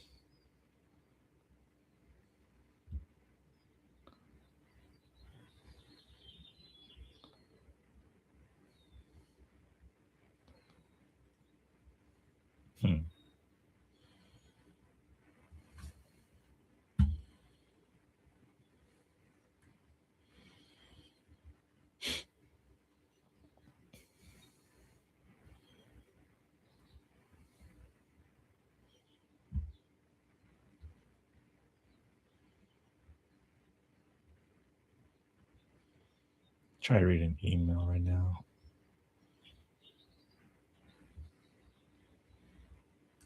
Okay, that failed. Okay.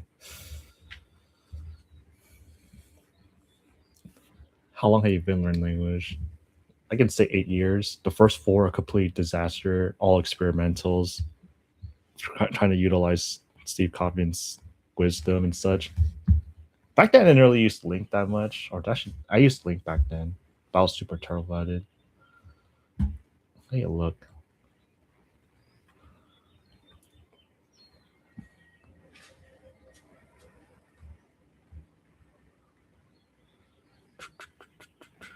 All time listening. Wow, it has been exactly 8 years. Wow.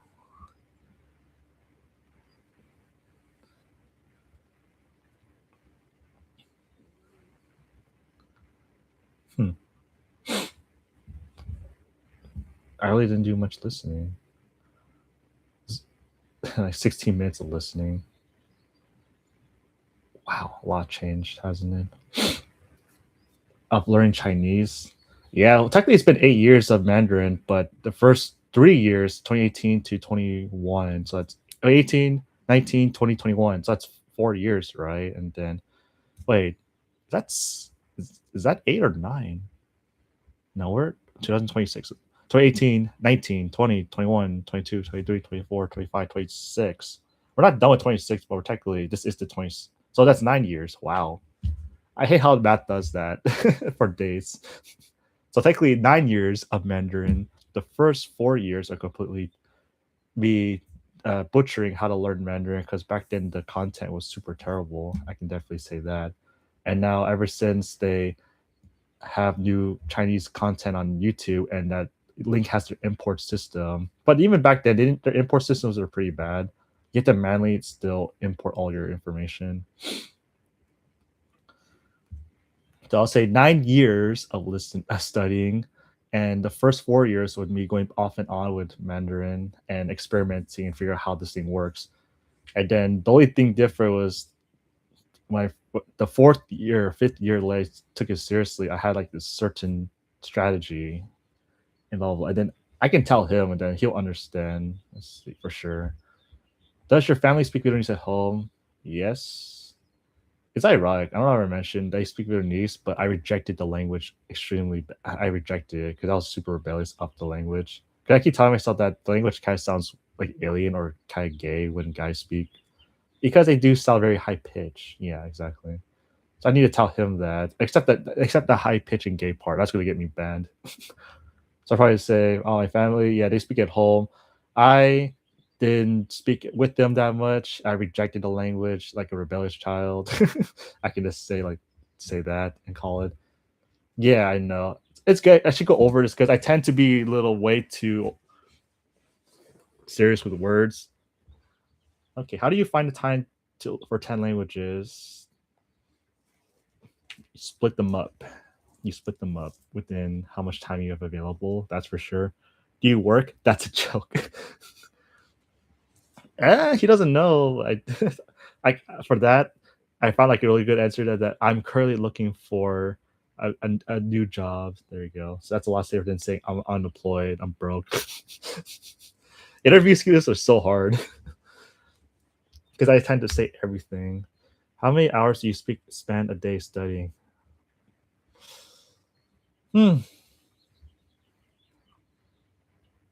Actively, 2 to real cry. I could say I was gonna say like a bizarre answer. Anywhere from 1 hour to 10 hours of active. So an average maybe 2 or 3. Passive, it could be 8 to 9 hours or more.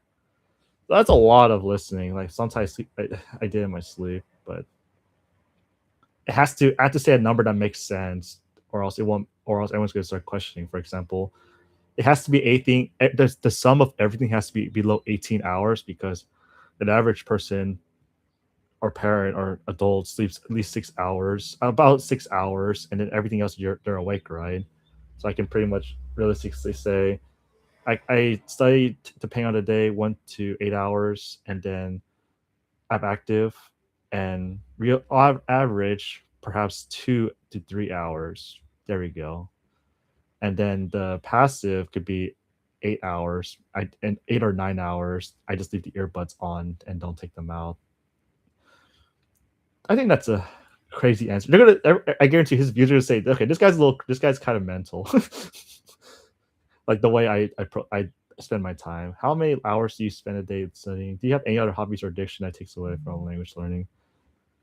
What do you consider active passive? Active as in like you see me in this chair, right? That's active. Like I'm completely on YouTube using Language React, watching videos. Back then I did not have Language React because I had to track the sentence of the audio, and that's pretty much active because you're using your brain at max potential. And the passive is pretty much if I'm not at my desk and I'm doing anything else but concentrating. I'll say if I do not have a transcript and the audio together, that's passive. I need these two together because if you have one or the other, that's technically okay. Learning words by itself is active. Listening, it's like sort of active. It's just not efficient active listening because you don't have the transcript, so you can't translate and give your brain a confirmation of words. Oh, that's too complicated. Oh, I didn't. You were also doing passive. Yeah, pretty much. Anytime off the stream, I would wear my earbuds and I just let the audio go on between languages, right? Yeah, it's pretty painful. I still used to doing it for 8 hours of Mandarin, so I might as well just split the languages up and then just do the same amount of time. But at least it's yeah. Oh, yeah. I split the time and it's better novelty, right? It's not like I'm listening to the same exact language all the time. I can't listen to Mandarin all day long anymore. If I hear a different language, okay, it's more diverse. I don't fall asleep if I'm in public. He goes back to I used to do fall asleep as I sit on the bench and then I just actually fall asleep because I got too mentally exhausted from hearing sound all day long. Even at work, I had to take naps at work because my brain was overly stimulated by sound. Okay, hobbies and addiction. I'm gonna say other hobbies. Go exercise, play badminton. It's like an Asian hobby or sport. That's one hobby back then. What other hobbies are there that I had? I used to read, but that was back then. And then the language will take over my reading habit because I don't read for new knowledge anymore. I have so many books.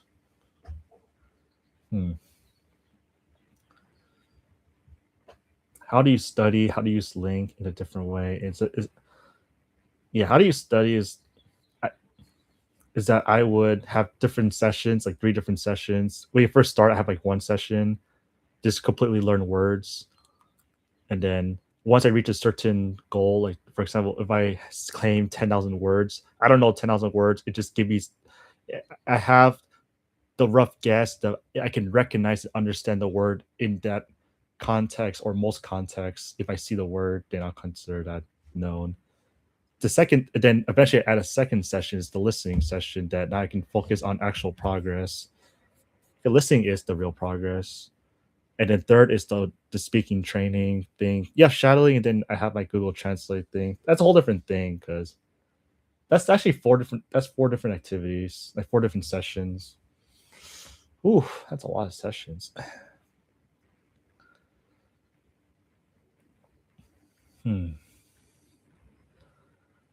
Is that all you use? I'll say I use LingQ and I use YouTube, and these are the only ones. Back then, I would use only LingQ for listening because it was the fastest method back then, fastest option. But now that we have Language Reactor, it's a lot more faster.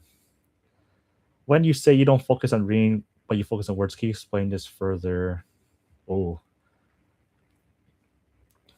By that, I mean I don't read every single word. I ignore all white words, and because LingQ has the function that if you use the left or right arrow key, you can jump between words you don't know, and you pretty much only hyper focus on those words. And that is an environment similar to Anki. So I'll say that it's learning LingQ, so learning words on a LingQ environment through an Anki methodology, ideology. Ooh, that's a good way for me to say it. Because each word is technically, for example, you see it, it's a front of a card that you want to learn, and then we click on it, it's like flipping a card and you get the definition. Same concept. The only difference is that now you're in a reading environment that goes from left to right. Because Anki, you're isolated by words, but LingQ, you're in an environment that looks like you're actually reading, so it's more natural to the brain. Okay, I think that's how I would say it. Ooh, okay. When you say you don't focus on reading, do you write at all? Nope. Texting. I wonder if it means physical writing. If it's physical writing, nope. If it's texting, yep. On Google Translate, but how's your Japanese? Oh, terrible. I don't speak Japanese.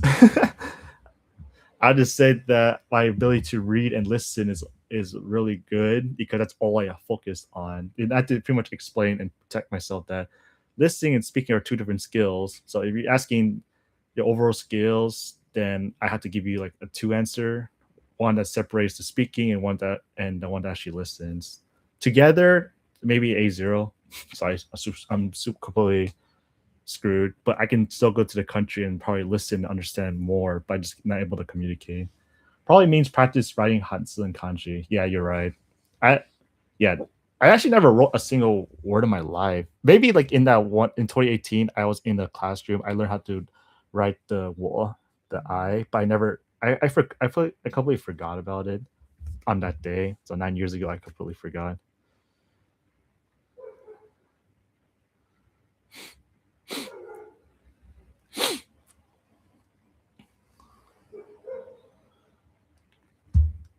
How do you get into Japanese? Oh, that's a very good question.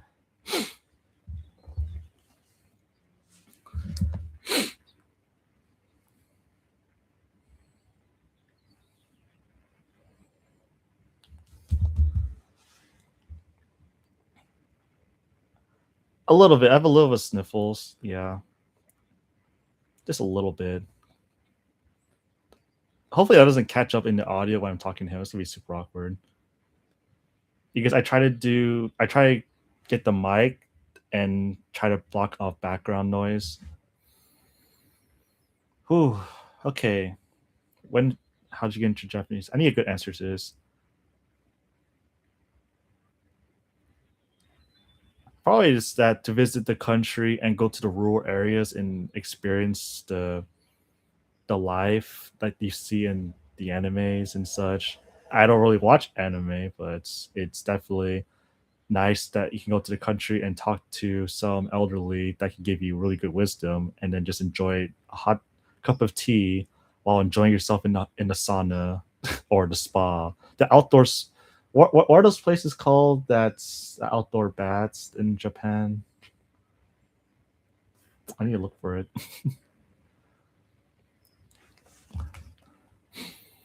Let's see. What is the outdoor?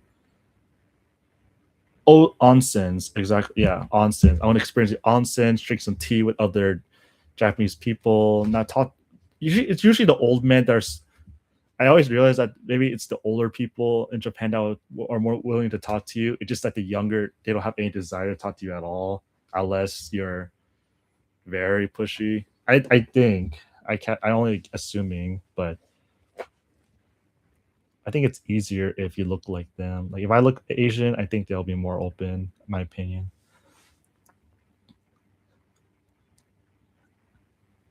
So I say that my goal is just to visit the country, go to the rural areas, and enjoy some hot tea and onsen with other people and discuss about life. Unless you're Chinese, I'm not Chinese.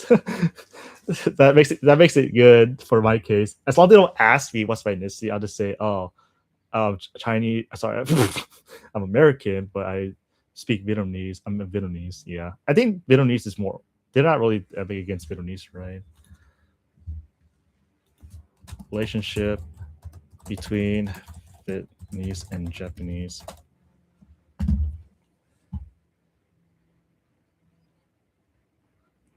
Ted,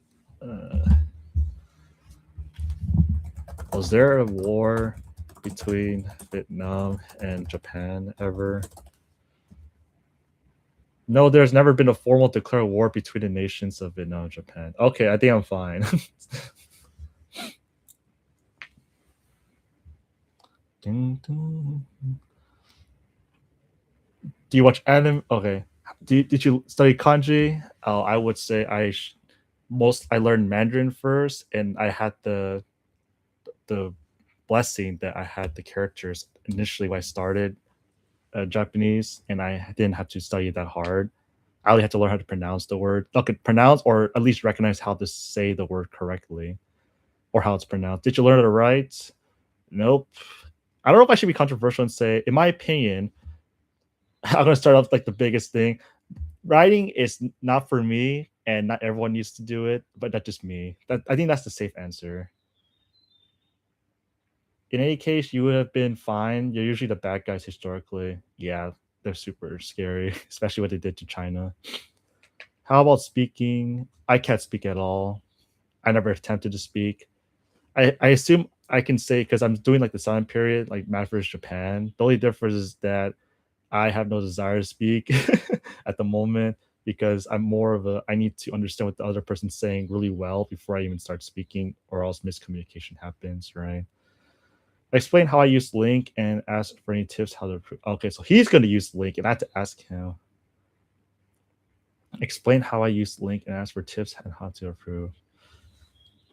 Oh, I don't know, because his method's different. Because this is very interesting. The more I think about it, on Link, there's only one type of user is they would read every single word from left to right because that's what naturally is you're supposed to do. Read everything. How many words does he have? 25,000. But he's been stuck at the 20,000 mark for a long time. Scrub talk. For my case, I'm doubled him, 57. but because my approach is more aggressive. Because he reads every word, I skip almost every word. So that's the difference. Because I prioritize the words that I don't know, but he prioritizes every single word, right? It's like pretty much saying, okay, I had like a very terrible thing to say. That was a bad example.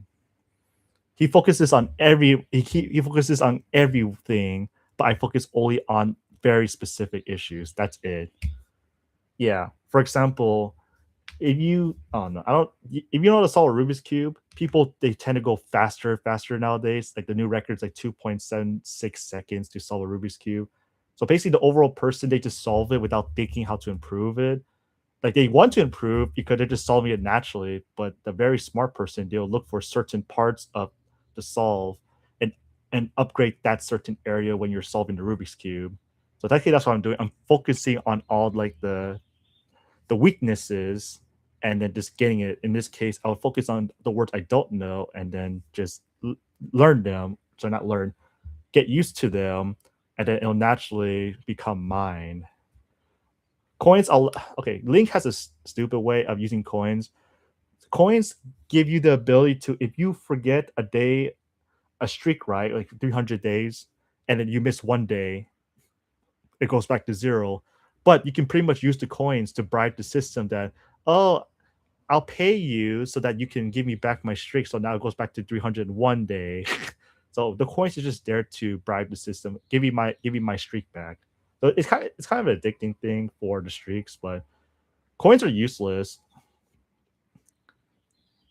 Back then they had like mini avatars and you're able to edit them and buy clothes for them on Link, but they removed it. It was in this area.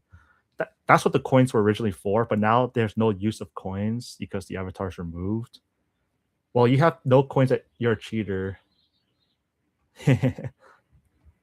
This coins means what each day you do an activity and you get points from it, right? So for example, if I did Japanese Korean, so today I get 689 coins.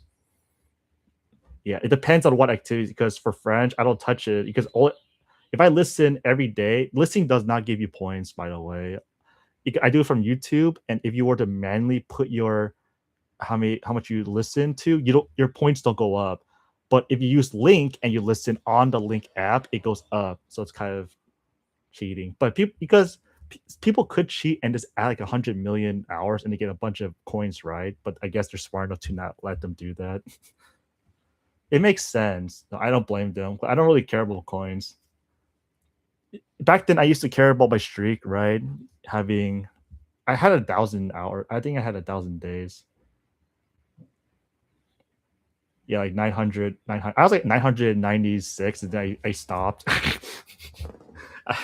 I should have went for the 1,000, but I honestly didn't care. But I was like 900 days streak. My God, it was a lot. This was me like doing 100 words a day, so it was 90,000 words. Oh, that was a rough era. But you're able to see how many coins you have here. So I earned 1.6 million coins. So it's a lot of damn coins.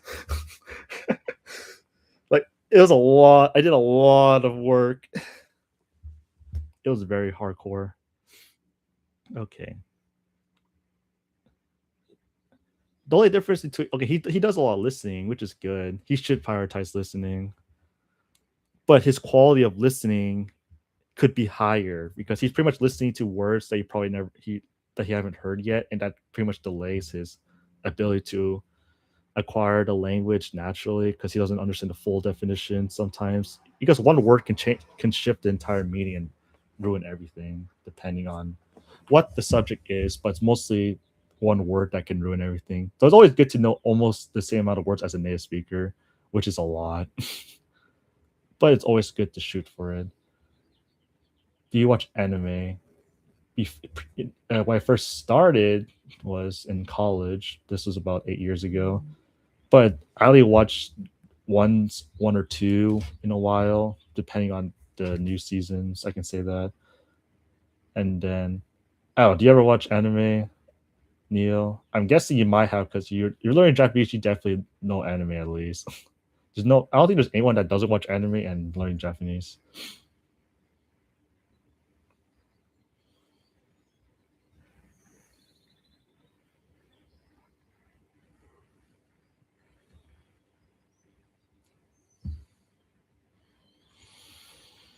Whew. Okay. How many hours do you have in Japanese? How many study hours? Like 200, like less than 200, but that's all focused on words. So it might have less hours, but the efficiency is probably pretty good. Well, the thing is, I linked so many. I linked 52,000. That means I made words from blue to yellow. So I did a lot of links. Actually, I don't know how many links this guy made. 87,000. Okay, he makes a lot more. He did a lot more. Yeah, but that's his only language. That's one thing. 190. You recently hit your 10,000 hours of listening with Mandarin Chinese. How is your level now speaking? Would you change anything about your approach? I'll say my listening ability is better. Speaking ability is about the same, just because when you reach this, you'll hit a plateau on your speaking ability until you start talking about very difficult topics with people, but they tend to not like talking about the topics anyways. That's definitely a big issue. And I would say my level is enough that I can encounter almost every situation, but there's always gonna be that one case or few cases that they say a new word and I have no idea what they're saying. I hate that there's always, even you might know like 99% of language, but even that 1% can still ruin your entire thing. So I'm more confident that we in our native we know 100% of our language, like 100% as you heard every single possible case that exists, and there's really anything that can stop you.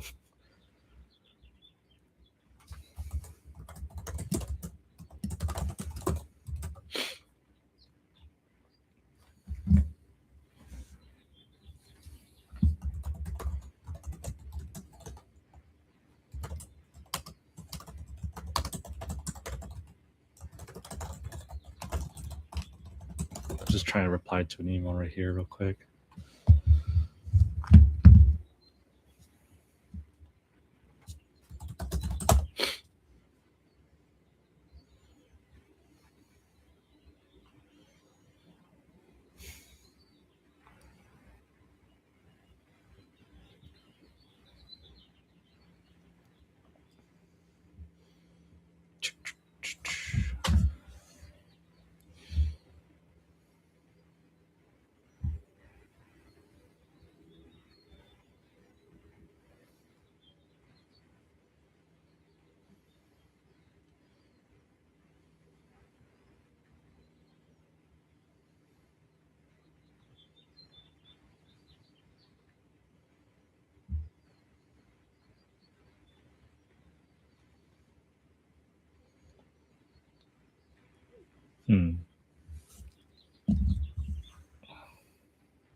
How's your speaking? Yep. And then how would you change anything about your approach? Oh, now? Like if I had to only focus on it, I'll probably just keep watching dramas. That doesn't really change. Shoot, what would I change?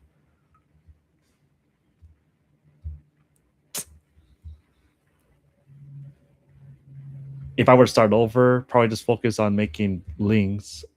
I know he knows what that is. Just make it fiddly more link. When I first start, I would go maybe twice amount of hard work because the keyboard back then didn't really exist. The concept of the keyboard.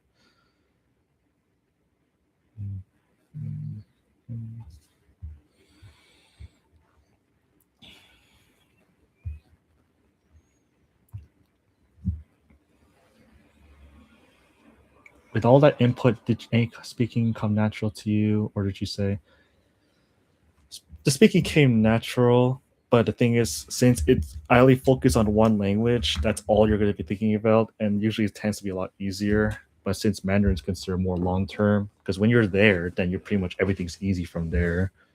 You don't have to worry that much about speaking because you can plug it in like the English language.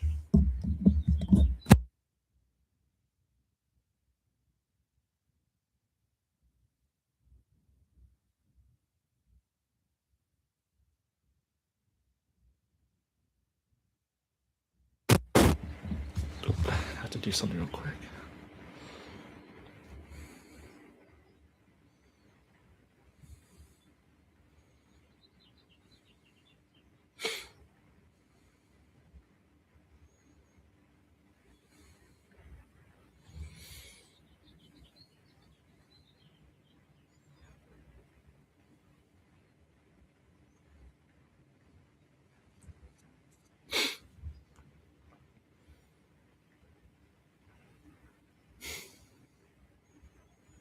deliberate practice speaking.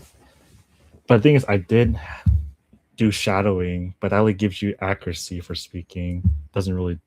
It helps you with muscle building. I guess you can muscle build your mouth. So I guess that gives you like the starting engine. Good questions. How do you output? Output could be through classes, but the purpose of classes is to create confidence. Speaking comes from when you're talking to yourself or attempting to talk to yourself, maybe.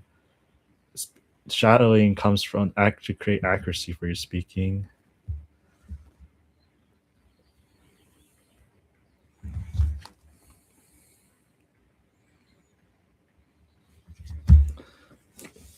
What would you say is the most important thing when it comes to language learning? Prioritize your listening a lot, for sure.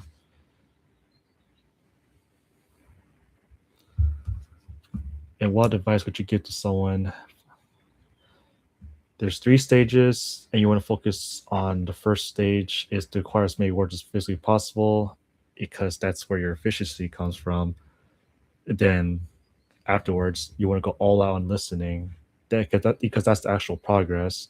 Listening is real progress. Getting words, it just doesn't really give you progress. It just gives you the ability to read subtitles better.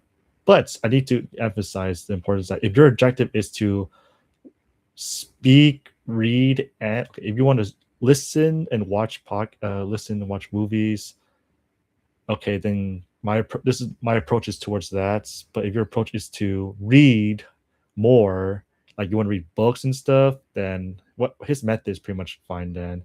But the way he's gonna learn words is a lot slower. Or he just wants to not watch any movies and just read. But that's a rare breed in itself.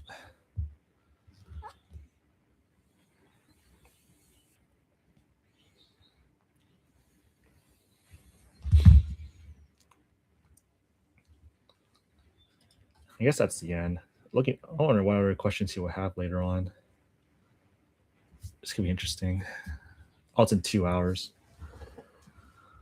Oh, it's fun.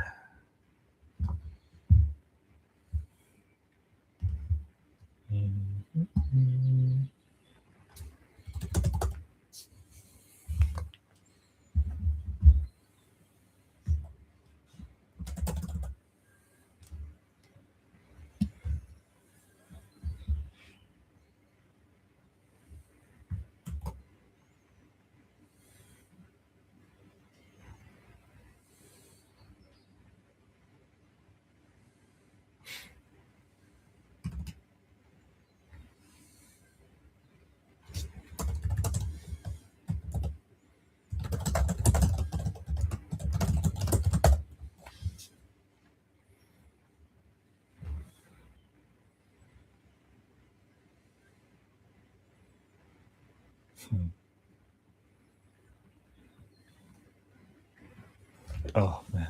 Okay.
Should be good for the interview. Yeah.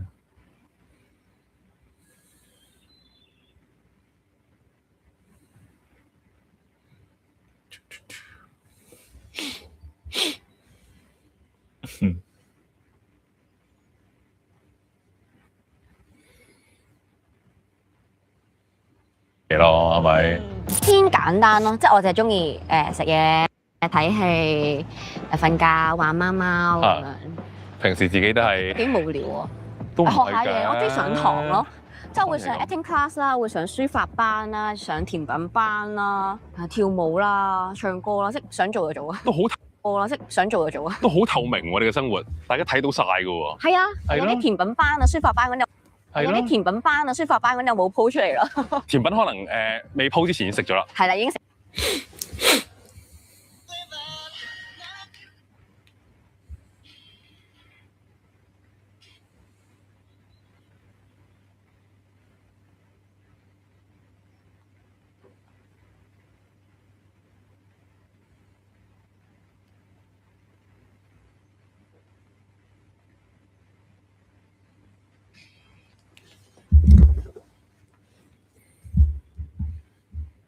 食晒啦，係啦，咁呢個就控制唔到啦，呢個就。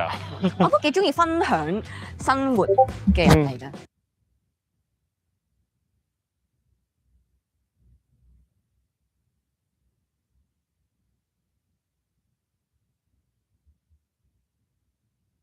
若果你嘅另一半係拍拖嘅話，喂佢其實原來同你嘅性格好唔同，你有冇 OK 啊？哦，咁可能唔 OK 喎，即係如果佢係一個我好 I，我唔出街，我要喺屋企，咁我就會覺得好無聊啦。係，因為我哋問咗 Yanny 幾次啊，如果你放假嘅話喺屋企又會做啲咩啊？出街。係喺屋企做嘅嘢就係諗出街。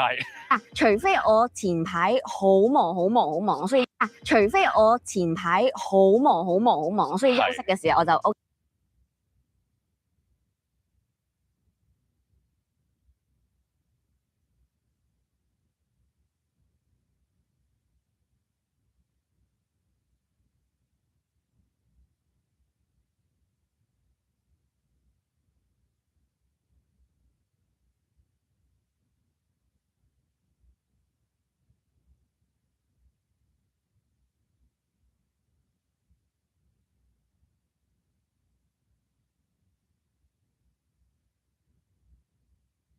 OK 呢日喺屋企休息。OK，係否則嘅話就出街。好中意出街，即係有少少精力嘅，我都會選擇同朋友出街。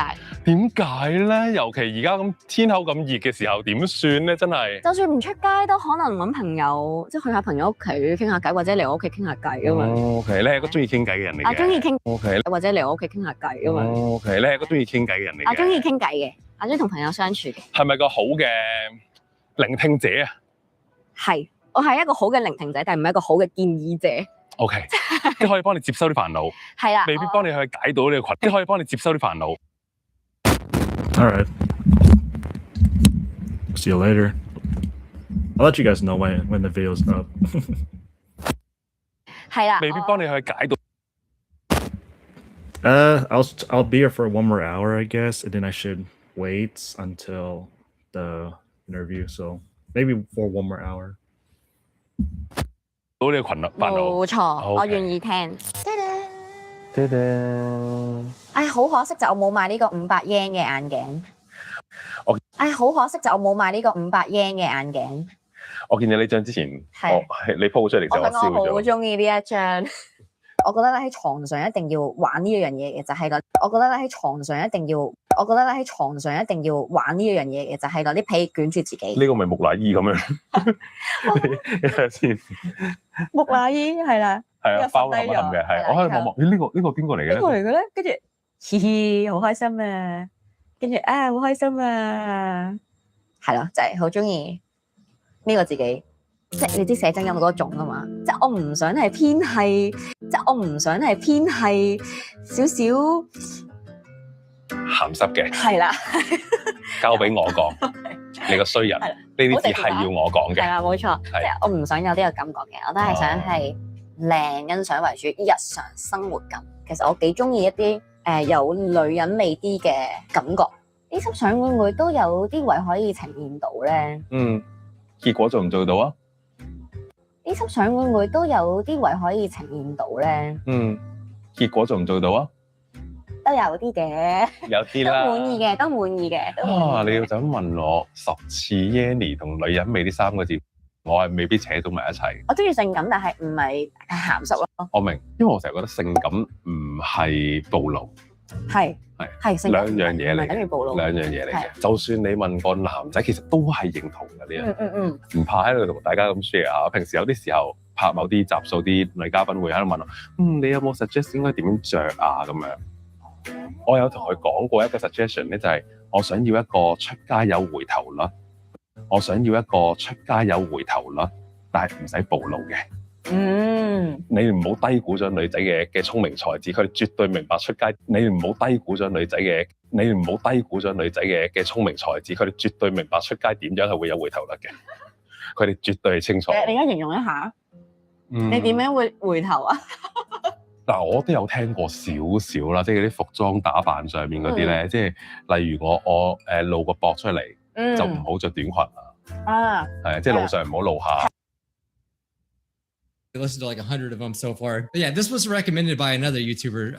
But anyway, it's cool to listen to the same series, like the same person talking over and over, because everyone has set words that they always use. And so that's the perfect way to basically recreate that SRS, right? So always just encountering the same words. And eventually, this guy has like 1 million podcasts, like 1 million episodes of podcasts. So like, once I get really high up there, I'm going to pretty much know exactly how he speaks, and it's going to be, natural. So it's just so fun just to go through things that I enjoy. When I first started using LingQ, I remember I used Clan Ad. I remember, so here's the first episode of Clan Ad. So people can import like all sorts of things from like anime to episodes. And a lot of times it'll be like even audio from the show. And also LingQ has like lessons that they create as well. I'm telling you, I love this freaking website. I really do. I mean, there's things that I don't like about it that I'll probably get into. It's not perfect by any means.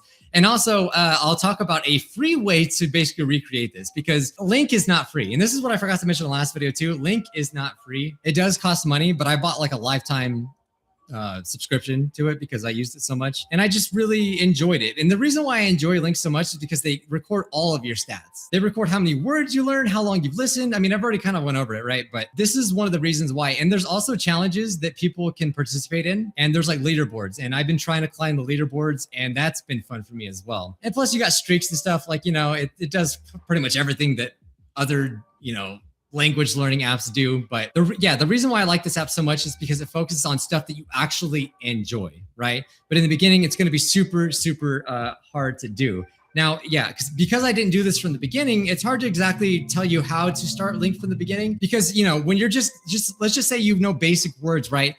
Going into reading, especially if you don't know like a lot of the kanji, it will be very daunting. It's going to be a very, very slow progress to learn things. But there's these things called mini stories, and this is what Steve Kaufman, the co-creator, basically when he's learning a new language in LingQ, what he does is look at all the mini stories. So they have these like 50 mini stories in like almost all the languages that they have on LingQ. They have a lot of languages too, and they're also voiced too. So like you can follow along.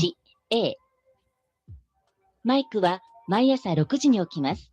Hey, my name's Mike too. Hey, except I do not wake up at 6 o'clock every morning. I probably should start doing that. But anyway, when I was starting LingQ, I did go through a lot of these. I didn't go through all the mini stories because again, there's like 50 of them. Even if you don't understand anything, you're just supposed to go through them, link all the words. And so basically, I know a lot of it already, but blue words. So this one's technically one that I'm not supposed to know. So any blue words are going to be new words. So you have to click them and then it shows you the definition, right? But huge tip, okay? If you're actually using LingQ, I wouldn't rely too much on the definitions that they give. Instead, download Yomitan, which I did link in my first video. Download Yomitan and use that instead. It's way better. It's way faster. I highly trust me, just do that. Obviously, you're still going to click the words and you just click the definition that matches it the most. You can scroll down. Other people have definitions. They have related phrases and stuff. So it is a good dictionary, but I'll tell you also why I use Yomitan as well. Yukoteki, I probably already made this into a word before, but again, this website will sometimes attach like grammar, like to stuff, and that will like say that it's a new thing. So that's why I said this 19,000 words is fluffed up, because some of them are words that I already knew, but just pieces of grammar attached to it because I just was lazy and I clicked known on it. So that's why it is fluff. But the goal is to get everything white. So all the white stuff is stuff that I already know and that I hit known on. So that means that I'm able to read that stuff. So Mike wa maiasa 6時に起きます。彼は朝食を作り、コーヒーを飲み。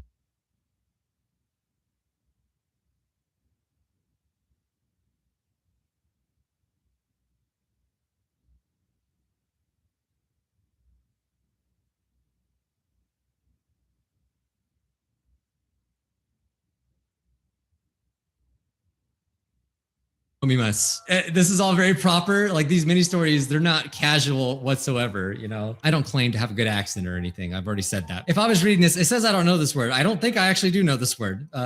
Which I'm surprised. I thought I knew all the ones in the first lesson. So what Link does with these mini stories is that they try to introduce like new bits of grammar and stuff, and they try to stack it on top of each other. I don't know exactly how they do it, but basically, if you're a beginner, you'll just go through a lot of these and just kind of keep rereading them, listen to them all the time. Like, you know, even when you're out and about, you'll listen to them and then you'll do that. You don't have to use these. You can use anything really. But this is just like what like Steve Kaufman always uses and what he recommends. And this is usually what people are always kind of linked to when they start using Link. But this is very basic stuff. I mean, for the most part. So what's this word?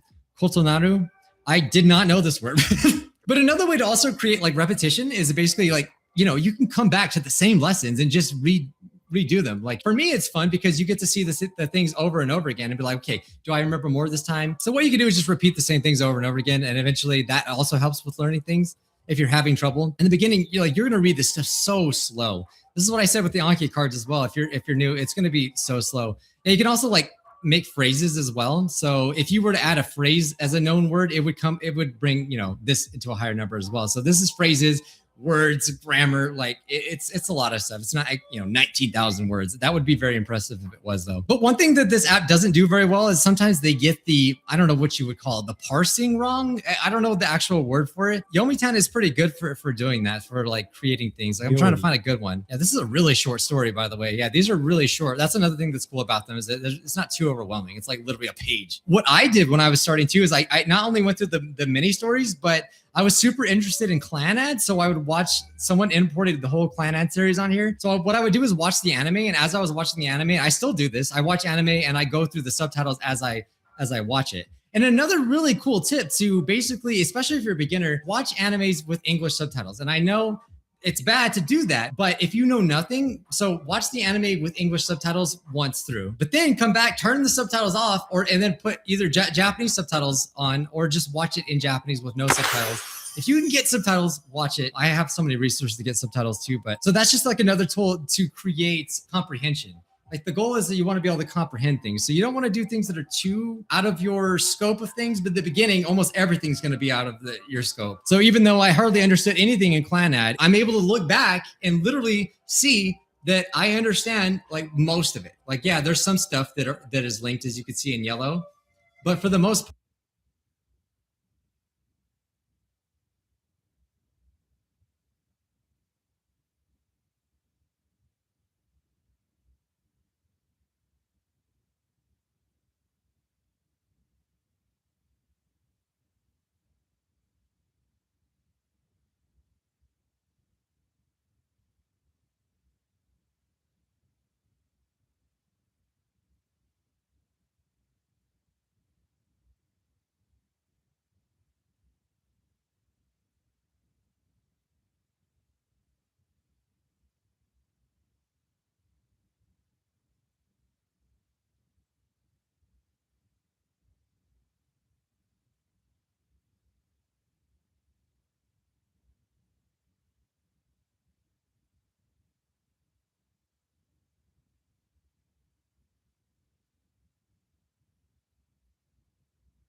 part, like I can actually follow along these episodes and know like everything they're saying. And some of the things that they put on there as a link is just like kind of gibberish sometimes. And so yeah, okay, actually I finally have an example right here. Look at, so I link Kawari, right? Kawari just means to change.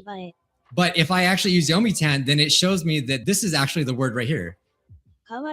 And so I wouldn't have known this had I not used Yomitan, because Link is kind of bad at like, you know, putting things together that are supposed to be together. So it's not always going to be perfect. So that's why I highly recommend, if you're going to use this for Japanese, definitely get Yomitan, because you're going to be able to see things that you're supposed to. So now what I can do is make this into a link. And as you can see, it's already right here. But I wouldn't have known that had I not had a good online dictionary. So that's a perfect example of why if you're Hey Neil, welcome back. going to use Link, definitely use an online dictionary that's not just clicking them, even though it is very helpful and you can still use it. Like if you're going to... Yeah, I'm just studying him. I'm just watching and figuring out how I should talk to this guy. He is a YouTuber. He's getting more energetic, but he told me just to be very chill. He said to be very chill, to say whatever you want. I think not everything, but let's see. I know the answers to a few of them already. You don't have to pretend. You can pretend I don't know.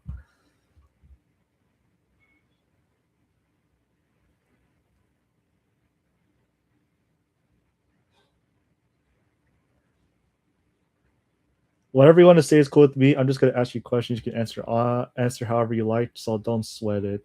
When I first read it, I thought it says don't swear it. Don't swear. I swear you're probably a lot worse one. Hopefully the audience will pick up some tips. Wow, this should be fun. To use this on mobile. I'm not sure if there's an online dictionary that you can do on mobile, but maybe there's a Yomitan for mobile. I have no idea. I've never used it. I use it on desktop. Like this app isn't perfect. The mobile version has like some problems too when watching videos. But at the end of the day, even though this was out of my scope, I still found it interesting. So it's okay to go out of your, comfort zone when it comes to Japanese, as long as you enjoy it. Obviously, if you're a beginner, what you want to do is like you want to filter things between, there's like a little filter, right? You want to try to do beginner stuff. And they have like videos of like beginner like stuff, like really baby stuff. Here's that Nihongo Kotepe. He has like a whole beginner podcast. This is a great one. You should definitely, especially if you're a guy, definitely do this. I forgot. He wants me to demonstrate links. I need to find like a lesson that has a lot of words. I have no idea. Let's see. I don't look for him right now.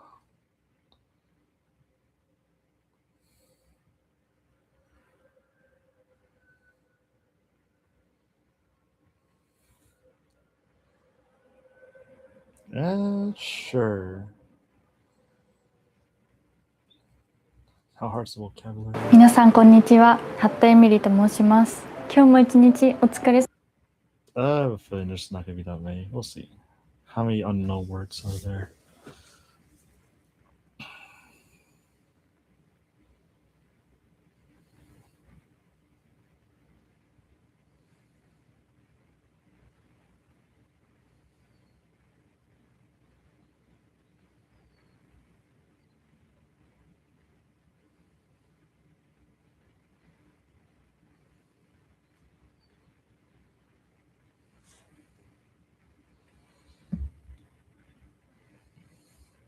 $67 words.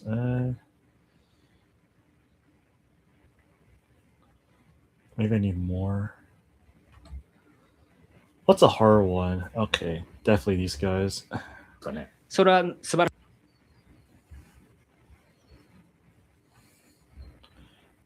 They post so much. Elon Musk.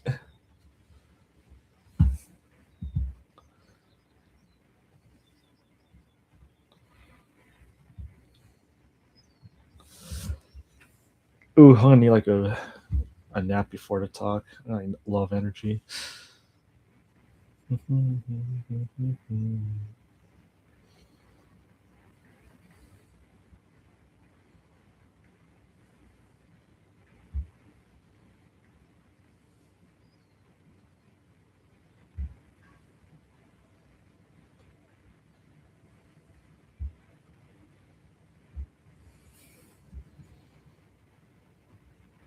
$266. Oh, that's a lot better.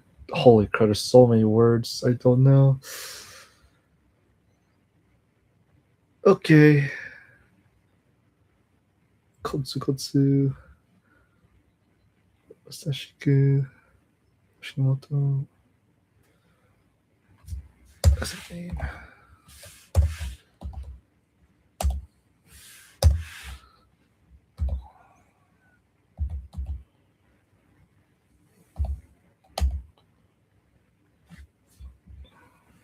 I guess I'll use this lesson.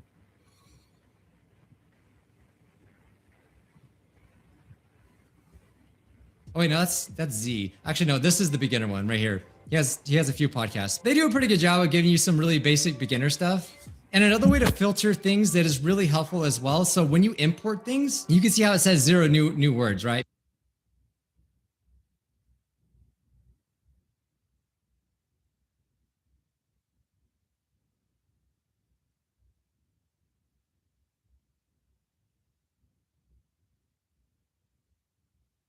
Because I've already read all of these lessons, right? But when I am looking for something that's close to my level, I'm looking for something that's not any more than like 10% new unknown words. And so as you can see, this one for me is like 5% new words somehow.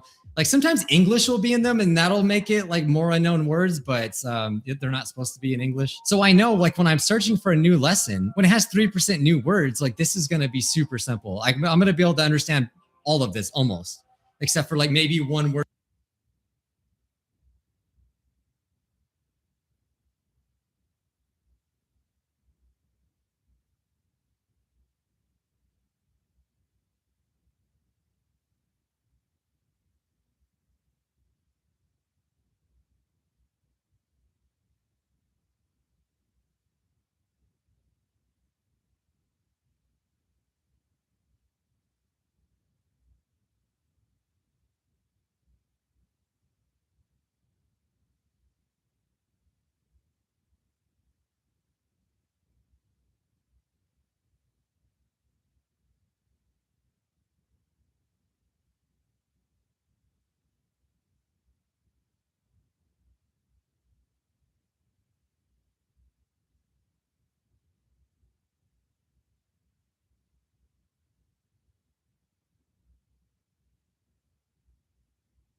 Word here or there. And so that's another cool thing that this website does, and that's why I use it. I forgot to mention as well because, so I mentioned I've done a sponsorship like a few years ago on my main channel just because I did like a language related thing, and I just figured like I would work with them since I have been using them for so long, since 2019. So I do have an affiliate link, but I've already proved to you I actually believe in it, and also I've been using it since 2019. So you know that it's not like it's some mobile game, like you know how YouTubers do, right? Oh, but download this mobile game that I played for 5 seconds and I don't actually like it. No, this is not that. So I have an affiliate link. It only helps me out if you decide to try Link and like upgrade and pay money to do it. I know how people get with that kind of stuff, so I'm actually going to give you a way to do this without using Link, in case you didn't believe me. But if there's something that does interest you, you can click my affiliate link and it would help me out a little bit. Just basically, if you upgrade, I will get like a little tiny cut of that. That's all it is. And plus, I don't make any ads. I don't have any ads in my videos yet. So please watch my videos.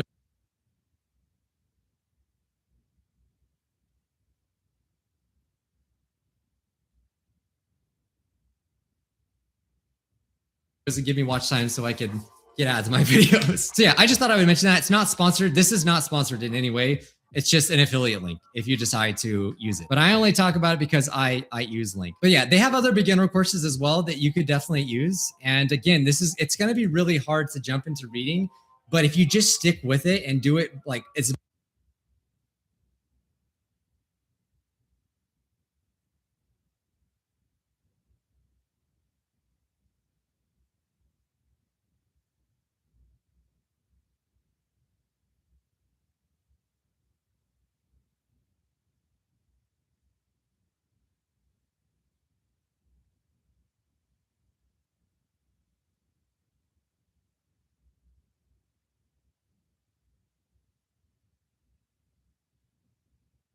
as much as you possibly can, then you will learn. And you're probably wondering as well, like, how do you learn kanji? Because I talked about you don't need to learn kanji individually. This is how I use LingQ every single day. You do not need to overcomplicate this thing. So here's a lesson that I just imported. You probably have seen this channel. If you ever do want to use LingQ, a big tip is to use Firefox, because this app is not without flaws. And actually, there's a lot of flaws. There's a lot of things that make me very annoyed with LingQ, but I still recommend it, even with the flaws. So you can download the extension for LingQ, and you can import like YouTube videos with subtitles, even automatic captions. So these captions aren't the best, but definitely you can still learn from them. And so when you import a YouTube video, this is Takashi from Japan. You've probably seen his video, it's very popular. This is the YouTube player. And it's like, what the hell? The YouTube video is right in front of the screen. How am I supposed to freaking link words? Like, I can't see the words. So the only other option is to minimize it, right? And it's very similar to this on mobile. Like, I don't know why they have not made their video players better, because it sucks. It absolutely sucks. So like, yes, you could watch this on this little tiny ass screen right here. That like really sucks. So what I would do is I would open up the video and I would just like, so I'd put the thing right here, and then I would then I would open up the YouTube video on the side and do it split screen. So this is a lot harder to do on mobile, unless either you have an iPad or something that has a bigger screen. But the reason why I say to do it in Firefox is because Firefox runs things a lot better just generally. And so like I've had trouble in the past with Google Chrome. If I would import like an hour of like a video, you know, with a lot of subtitles, it would kind of be a little slow on Google Chrome, but I've never had that problem on Firefox. But what Firefox has is this really cool freaking feature. I'm using like a different version of Firefox, not the regular one for certain reasons, but it has this pop-out feature. So if I can get it, regular Firefox, I don't think has that issue. It's just this like developer version. Bam. It pops out the video and you can move it around and resize it as much as you want. When I found this out, I was like, thank you, God. This is what LingQ should do. They should have a feature just like this. Just like be able to resize it. It's amazing. And because this is still playing from LingQ, you can follow along. You speak Japanese, right? So as you can see, look at, there's a line that helps you like follow along as you do it. So yeah, if you're going to be importing subtitles, it's better if they had actual Japanese subtitles, like where the creator put it themselves, because you know it's going to be accurate. But automatic captions are just getting better and better these days. And there's even like AI captions, and there's so many ways to get captions these days. It's the best time to learn language. And like, you know, I can look every single thing up and I know all my stats. This is what I do. So I just follow along things, right? I'm not trying to spoil this video or anything like that. But yeah, it's like if I don't understand something, what I'll do is I'll pause it, I'll look it up, you know, make a link out of it, and I move on. And eventually I just see the same words over and over again. And it freaking actually works. Like my comprehension is so much more higher now than it used to be, because I'm actually interacting with Japanese and I'm not just sitting there in my little box doing flashcards. Because again, that was my issue. I don't have 8 hours a day to immerse in Japanese. So, you know, if you have 8 hours a day, you're gonna, even the most inefficient methods are gonna be effective because you were spending it in Japanese. But I was just doing like my flashcards and not watching a lot of anime on the side. So this for me kind of kills, you know, two birds with one stone. I get to learn while immersing myself. So I have the captions, I look it up, and it just works for me. I absolutely love it. And not a lot of people talk about this stuff. So I mentioned that I was going to give you another way to do it, and I've not used it myself. I mean, you don't even need this website at all. Again, the only reason why I use this website is because it has all my stats. And, you know, for me, watching numbers go up is a motivator, just like my old Xbox gamer score. I kept getting achievements because I just want the numbers to go up. Better number means better person. So this is what this website does for me. But literally, there's nothing stopping you from just downloading Yomitan, which is free, and just simply doing the same exact thing, but without LingQ. Sure, you won't be able to see your progress like with the numbers, and that's what's bad about it, unless you are smart enough to track those things by yourself, like using a Microsoft Excel sheet or something. People literally have done that. They'll track their hours listened. I don't know how they count the words, to be honest, but they do that stuff. And then you could just make Anki cards. And I honestly don't think it would be a bad idea to also use this and use Anki cards. I bet you that would be even more useful. But I don't like the reviews. They piss me off. もう1万でも2万でもいいから。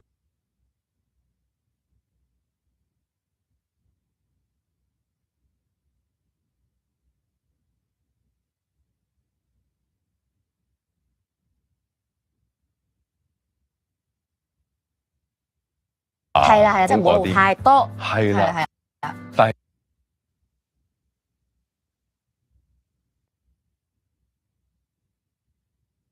係啊，但係又可以展示到你嘅線條嘅靚。小性感係啦。係啦，我覺得呢啲係小秘笈咯。點解由我去講嘅咧呢件事？咁你可能你會回頭望。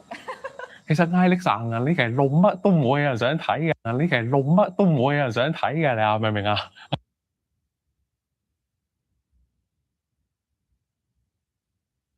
I might just end it here. Gonna get some rest, maybe eat a little bit, then just get all dressed up for the video. So I hope you're excited, Nia. You actually get to hear the talk between the two guys that you follow. That's gonna be interesting. All right, looking forward to the talk. I'll let you guys know how it went. You guys take care.